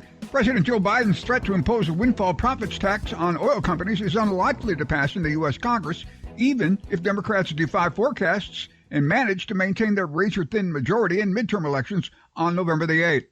Congress passed big retroactive tax breaks for big oil when former President Donald Trump was in office as fuel demand dropped during COVID lockdowns. U.S. stocks climbed on Wednesday, reversing earlier declines after the Federal Reserve raised interest rates by 75 basis points, but signaled that smaller rate hikes may be on the horizon. The hike by the Fed, the fourth straight increase from the central bank of that magnitude, as it attempts to bring down stubbornly high inflation. And Russia said on Wednesday it would resume its participation in a deal freeing up grain exports from war-torn Ukraine, reversing a move that world leaders had said threatened to exacerbate global hunger. This is USA Radio News. Paid for by GovMint.com. The 1878 to 1921 Morgan Silver Dollar, a true American classic and one of the most iconic silver dollar coins in history. It's been 100 years since the last Morgan Silver Dollar coin was struck for circulation, and now, for a limited time only, full pound bags of original U.S. government struck Morgan dollars are being released to the public. That's right, you can own a full pound of 1878 to 1921 classic American Morgan Silver Dollar coins, all in very good collector condition with fully visible dates and mint marks. Guaranteed. Call 1-800-473-1745 now to secure collector-grade U.S. Morgan Silver Dollars by the pound, struck during the Wild West and the Gilded Age. Plus, receive a bonus American Collector's Pack valued at over $25, free with every order. Call 1-800-473-1745 now to secure your full pound bag of Morgan Silver Dollar coins before they are gone. 1-800-473-1745. That's 1-800-473-1745. At Hot Shot Secret, we share the science behind common diesel problems. For example, product claims without proof. Every trucker on the road has heard product claims about an additive that simply didn't match their experience. Proof is found from third-party testing by a recognized, credible source. That's proof. Hot Shot Secret's Stiction Eliminator will improve your performance and fuel economy. For proof, we engaged the Ohio State University Center of Automotive Research to conduct an EPA-certified fuel economy test with Stiction Eliminator on a FedEx truck, a 2006 P500 Freightliner with 247,000 miles. The test showed a 3.6% increase in highway driving fuel economy from Stiction Eliminator, an oil additive. The complete report from OSU is available for download at hotshotsecret.com. That's proof. Hot Shot Secret Stiction Eliminator, available at truck stops, Tractor Supply, O'Reilly's Auto Parts, and online at hotshotsecret.com. Hot Shot Secret, powered by science. For anything diesel, take it to Shy Diesel. They provide a wide variety of services and diagnostics to determine what the problem is with the latest technology. From simple oil changes and preventative maintenance to fuel system diagnostics and repairs, engine rebuilds and cylinder head repairs, and rebuilds with our in-house machine shop.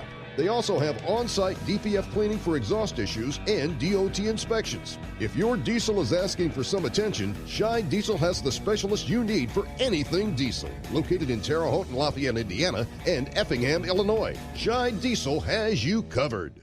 Hey, don't forget, as a listener to this program, you get 10% off your entire order at hotshotsecret.com by using the coupon code Overnight Drive. Attention all truckers, Dean Michael, the tax doctor here. I want to talk to you about those dreaded tax problems. I know you want to keep on trucking and not even think about them. Well, let's face it, they're not going away all on their own. You need professional help. I've been helping truckers put their tax problems in the rearview mirror for years. I can help you too. Call me for a free consultation at 888-632-4506 or go to mytaxhelpmd.com. It's like I always say, keep your eyes on the road, I'll keep mine on the IRS. 888-632-4506.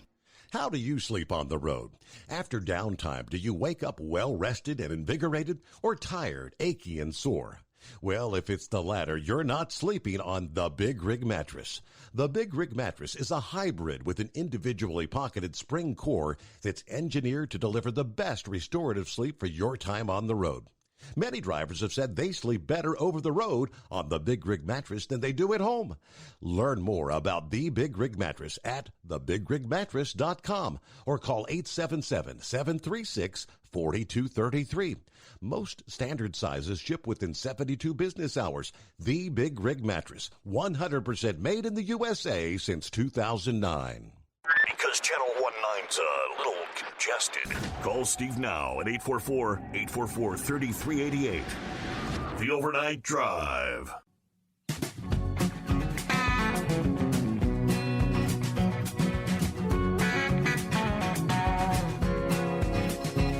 Okay, back at it here.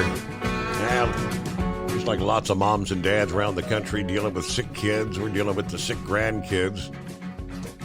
Mentioned young Rowan's been home from school all week. So my daughter's heading out to work yesterday morning. I said, "Did you make an appointment for Rowan?" Yeah. She scheduled an appointment on the MyChart, the online thing. She said 3:30 this afternoon. Okay, all right. You know, my wife takes him up there 3:30, and it's like, oh no, this appointment's for next Wednesday. Are you kidding me?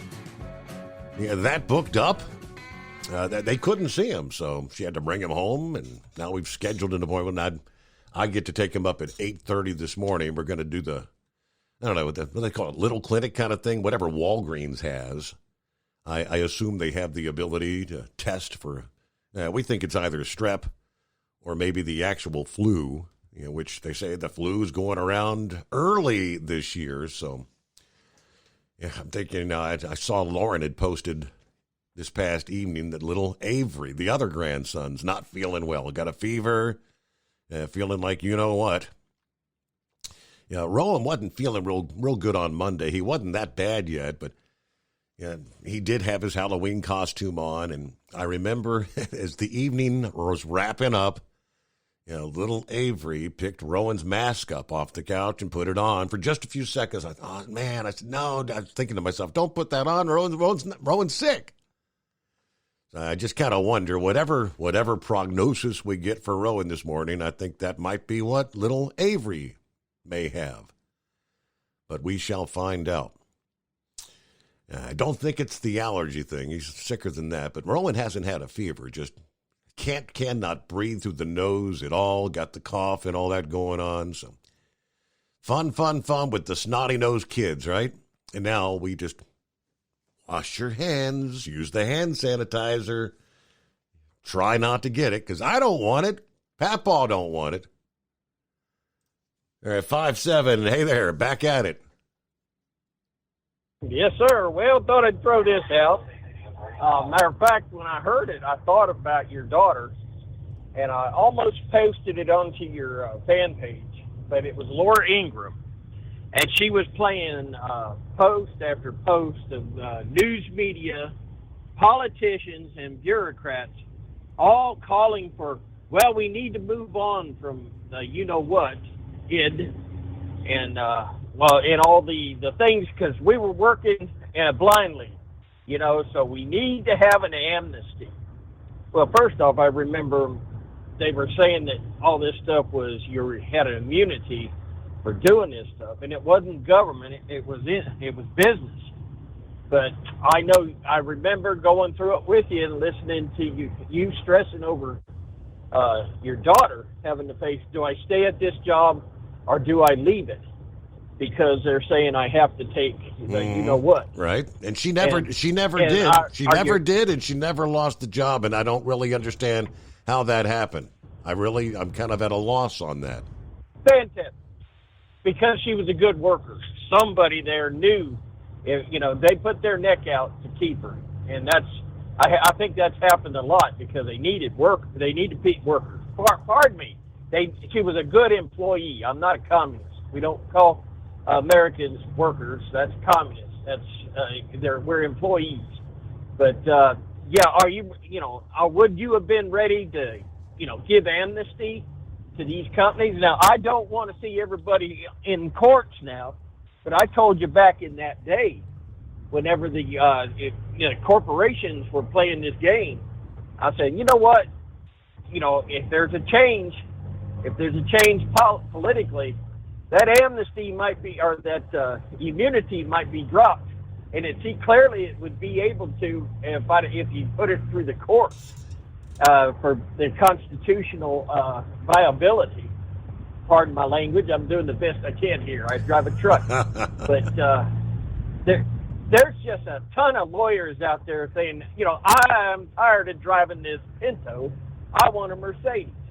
And right here, you guys, all right, all you employers that played this game, there might be somebody knocking on your door and saying, all right, and all I want to see them to do is rehire these people and give them their back pay. No questions asked. And, and pay the lawyer's fee. But, you know what?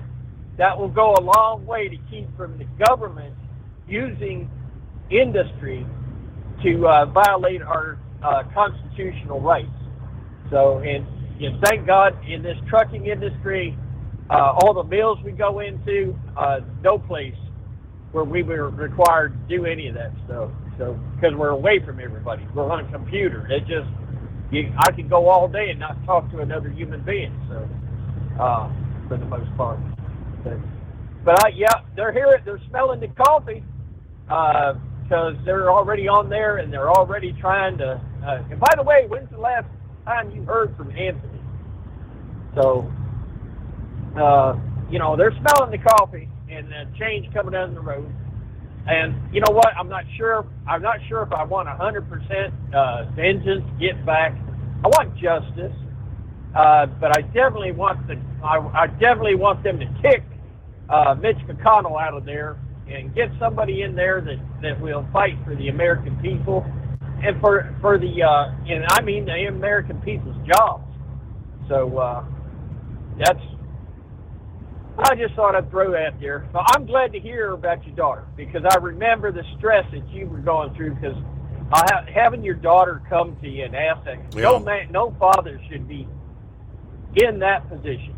And that was, hey, they go into court, sue for emotional distress and make all kinds of money. Right. There you go. Like I said, I don't know how it worked out. I never followed up. I mean, it's the same company. It is a government contractor, but I'm not going to try to stir things up. Just let the dead dogs lie, right? Let them alone.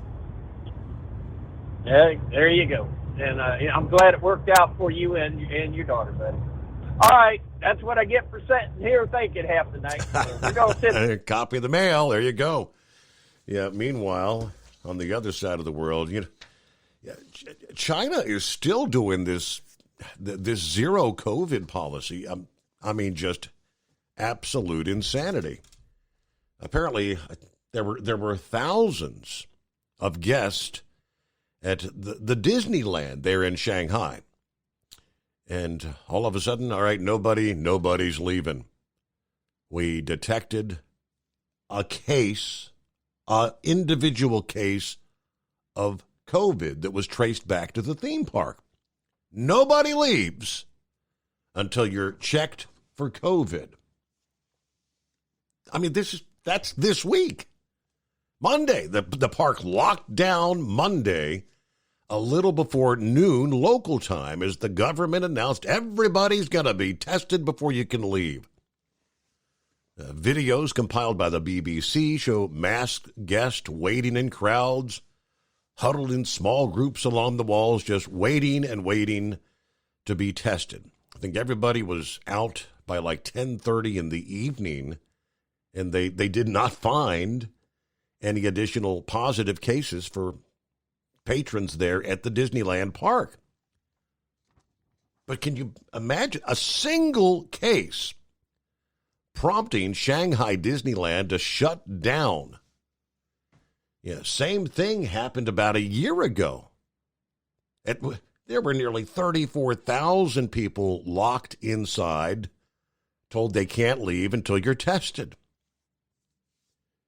So yeah, China continues these lockdowns and mass quarantines, what they call their zero COVID policy, as most of the rest of the world is embracing the tools and dropped all these stupid protocols. There are growing signs of public anger and economic problems, but no hint whatsoever that Xi Jinping is going to change anything anytime soon. Shanghai residents this year have already endured a 2-month lockdown, one of the longest and most severe. Food, medicine shortages. The lockdown also suspended operations at Shanghai Disneyland for 3 months there. China is even now in the process of building a new permanent quarantine center on River Island in Shanghai that, according to the Associated Press, this is a clear sign that the zero policy, zero COVID, isn't going away anytime soon. It's here to stay. Something's awry in China. What more can you say? All right, let's try Gilligan this morning. What's happening, Gilligan? Oh, not much. Same old thing, just different night. Steve, I want to touch on a couple things. The caller last night was talking about his CPAP machine and how he's been waiting for almost 2 almost It's like a year and a half, 14 almost 2 months. years. 14 months he was up to now, yeah. 14 months. Okay, I couldn't remember exactly what it was. Yeah, I believe it or not, I just got mine like a month ago. That's it. It's amazing how long we've been waiting for these CPAP machines. I just got mine just under a month ago. It's crazy. There's supposed to be all this big, these huge dangers of using these machines, but they're no big rush to get them out, get replacements out. It just don't make any sense. If it's that big of a priority, why are they dragging their feet and getting replacements out? I'd almost guarantee the manufacturer of those machines, there are chips in those machines. They're electronic devices. They probably can't get the damn chips. Yeah, probably so. But I'm at wit's end. I finally did, like I said, I finally got mine like a month ago. I heard you report on Monday morning show. Did I hear that right? That fuel at Breezewood over the weekend was $7.25 a gallon. Someone had posted right? a photograph from the marquee there, yes, in Breezewood, PA. Now I don't know if the moniker, the sign was wrong, if it was supposed to be $6.25 maybe. I never got any follow up. I asked if anybody else had seen that. Yeah, that seems like $1 over what it should be. I checked. I think it was the TA, which they're usually the higher one there at Breezewood. I haven't been up to Breezewood for a few years since I changed jobs, but the TA there was usually the highest one. If I'm not mistaken, when I checked earlier, their diesel was at $6.39. $6.39. Which is very high as it is, but that's still almost $1 cheaper than $7.25. Okay. I was just curious. Yeah, I mean, it may have been someone inside. I guess they pushed the little button inside to set the monitor outside. Maybe they hit a 7 instead of a 6 or something. Yeah, that's a possibility too. Yeah, okay. Yeah. Well, by the way, on the lighter side, has anybody heard from Country Bumpkin this week? Have you heard from him? I can't say that I have. I don't think so. Well, me and Eskimo Mom's a little worried about him.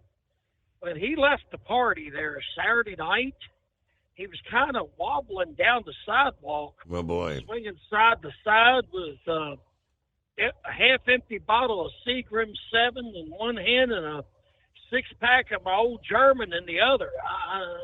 I'm afraid that maybe they picked him up there. I don't know. Call out the Country Bumpkin. If you're in jail, we might be able to get you some bail money if we scrape a little bit together. Well, that's about all I got for tonight. Yeah, Steve. I think you got a whole nickel left in that. What's that name of that fund you got there? Boy, it's hard to keep track of all these space mission things. You got we had the launch of the Falcon Heavy earlier this week. That went off successful. We're rolling out the Artemis back to the launch pad coming up Friday. The other big, it's the Starship. That's the other SpaceX. They tell us Starship could launch on their first ever orbital test flight coming up next month. Now, that's the timeline. It's not a sure thing. One senior NASA official suggested SpaceX wants to fly one of their Starship prototypes into space for the first time, again, next month in December. Of course, NASA has a stake in Starship's progress. NASA picked the giant rocket as the first crewed lunar lander for their Artemis program. If all goes according to the current plan, a Starship would actually put boots down near the moon's south pole sometime in 2025 or 6 on the Artemis 3 mission. We track 4 major Starship flights. The first coming up in December, part of early December. No Starship prototype has taken flight since May of 2021. And every launch they've had so far reached a maximum altitude of, say, 6 miles or so. Their desire to fly an orbital mission has prompted a rather lengthy environmental review by the Federal Aviation Administration. There's still several things they got to finish up, but this would be a launch from the Starbase facility in Texas, in southern Texas, down there toward Brownsville. Of course, they've had a number of delays from late last year, so it'll be interesting keeping up with all these big space missions and launches. And again, the moon mission, the moon orbit mission, the Artemis is going to be rolling back out to the launch pad coming up this Friday morning, as a matter of fact. All right, we head down the home stretch here on a Thursday morning. What's happening with Knuckle Buster? Morning, Mr. Steve Summers. I've had 2 of my grandbabies already done had influenza A. That was the same week that Tennessee and I both got a flu shot, so we were kind of nervous about that. Was it actually going to work now that we were around it? And my next door neighbor, the one on the other side, he got influenza A, and they had to put him in the hospital for internal bleeding from it. So I don't know what all was on that. So anyway, stay safe out there, people. Kentucky Ken, if you're going to Castle Rock, I believe they're under a wildfire warning over there. If you're coming out of Oklahoma City, you're either going to have to go up through the panhandle of Oklahoma or through the panhandle of Texas. And it's good secondary roads up through there, but the state of Colorado requires everybody to carry chains from September the 1st to May the 31st. It's a $500 fine. You get stuck and block traffic up, it's a $1,000 fine. So I think we had I think they were doing checks out there about 1st of October out there, right? Mm-hmm. Yep. Yep. So you might want to get your boss man to make sure you got the chains in that truck. Yeah, I don't know. He said he doesn't. He ain't been out there, so I wonder if they've got the chains in there. Yeah, it's good running where he's going out there. I don't know what the temperature is out there, but anyway, he might want to check on that wildfire warning out there around Castle Rock. I don't know whether it includes it or not, but anyway, that's all my bull on it for this morning. I laid up in this bed tonight like I had good sense, so I'm trucking hard trying to get in there before the sun comes up. Have a great morning, Mr. Steve Summers. All right, safe travels. Thanks for checking in. Have a good morning. Hey, something Knuckle Buster actually brought up yesterday morning. He brought up the Arkansas Trucking Association. Found that story from the Truckers News this past day. Guess this is on the ballot coming up here. Legalizing not medicinal marijuana, but recreational marijuana in the state of Arkansas. The Arkansas Trucking Association says no, they don't like the idea. They said recreational marijuana in the natural state would result in fewer capable truck drivers and unsafe roadways. The Arkansas Supreme Court cleared the way for voters to consider whether people 21 and over could use recreational marijuana. Early voting on the issue has already begun in Arkansas. Of course, next Tuesday is Election Day. If it's passed, it would be legal.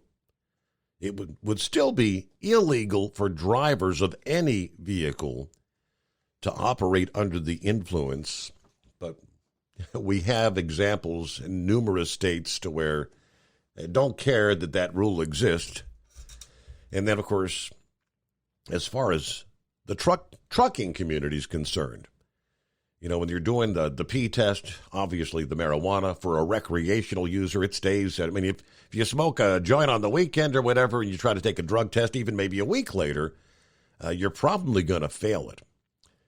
Now, Arkansas had approved medicinal marijuana back in 2016, But the Arkansas Trucking Association said we have significant concerns about the safety of the roadways, urging voters to cast a no on their ballot for this measure. Arkansas, Maryland, Missouri, North and South Dakota all have measures on the ballots coming up next week for voters to consider legalizing recreational marijuana. They could join the 19 states and the District of Columbia that thus far have already approved recreational marijuana. Now, it's been 10 years since Colorado and Washington approved it. They were some of the first. The big populous states like California, New York, other states like Maine and Vermont, some in the Deep South have not legalized marijuana for recreational use for the most part, but many have indeed enacted medicinal cannabis programs. But their statement is, as more states move to decriminalize marijuana and other Schedule I drugs, this study would update the American Transportation Research Institute's 2019 report by examining safety on the roads and workforce impacts. They do say we're looking at the safety impact on the roadways. There are high numbers of drivers who've done a pre-employment screen, and they show up in the Drug and Alcohol Clearinghouse, but they do not initiate their return to duty process or leave the industry altogether. They do say the Institutes for Highway Safety said they have seen crash rates spike in states where they have legalized recreational marijuana use. Retail sales in California, Colorado, Nevada, Oregon, Washington. All right, so that'll be another item to watch coming up next Tuesday, right? All right, we head down our final moments here. What else we got here? Real quick, of course, let me remind you, for over 60 years, Sta-Bil has been the go-to additive when storing your lawn equipment, boats, collector cars, of course, generators. Oftentimes sit around for months, maybe even years, without being fired up. Anything that's going to be sitting around with gas in it for an extended period of time, Sta-Bil Storage keeps your gas fresh for up to 2 years and combats corrosion issues in the fuel system at the same time. Store your engine the right way with Sta-Bil. And if you go to goldeagle.com, you can order your Sta-Bil and other products there. Get 15% off your entire order by using the coupon code OvernightDrive at checkout. Hey, thanks so much for spending some time with us. Hope you'll join us back here at the midnight hour tonight for our Friday edition.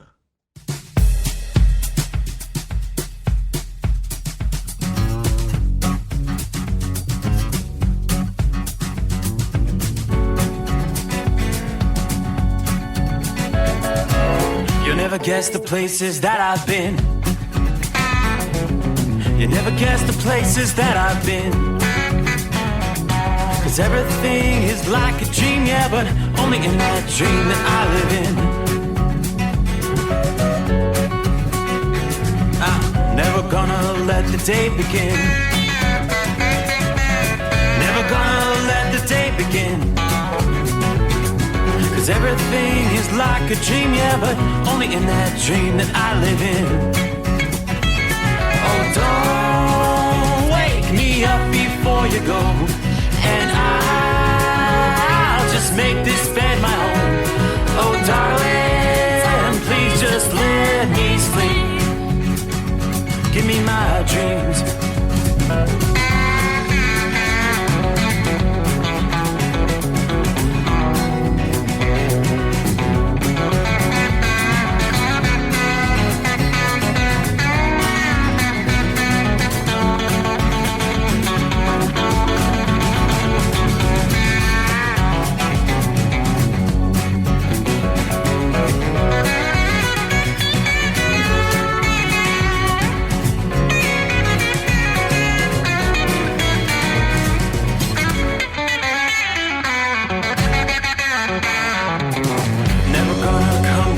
Above.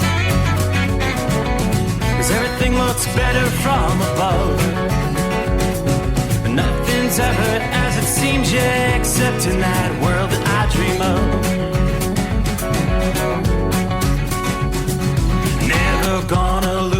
ones I love. Never gonna lose the ones I love. 'Cause everything is like a dream, yeah, but only in that world that I dream of. Oh, don't wake me up before you go, 'cause I can't face this day alone. Oh, darling, please just let me sleep. Give me my dreams. Give me my dreams.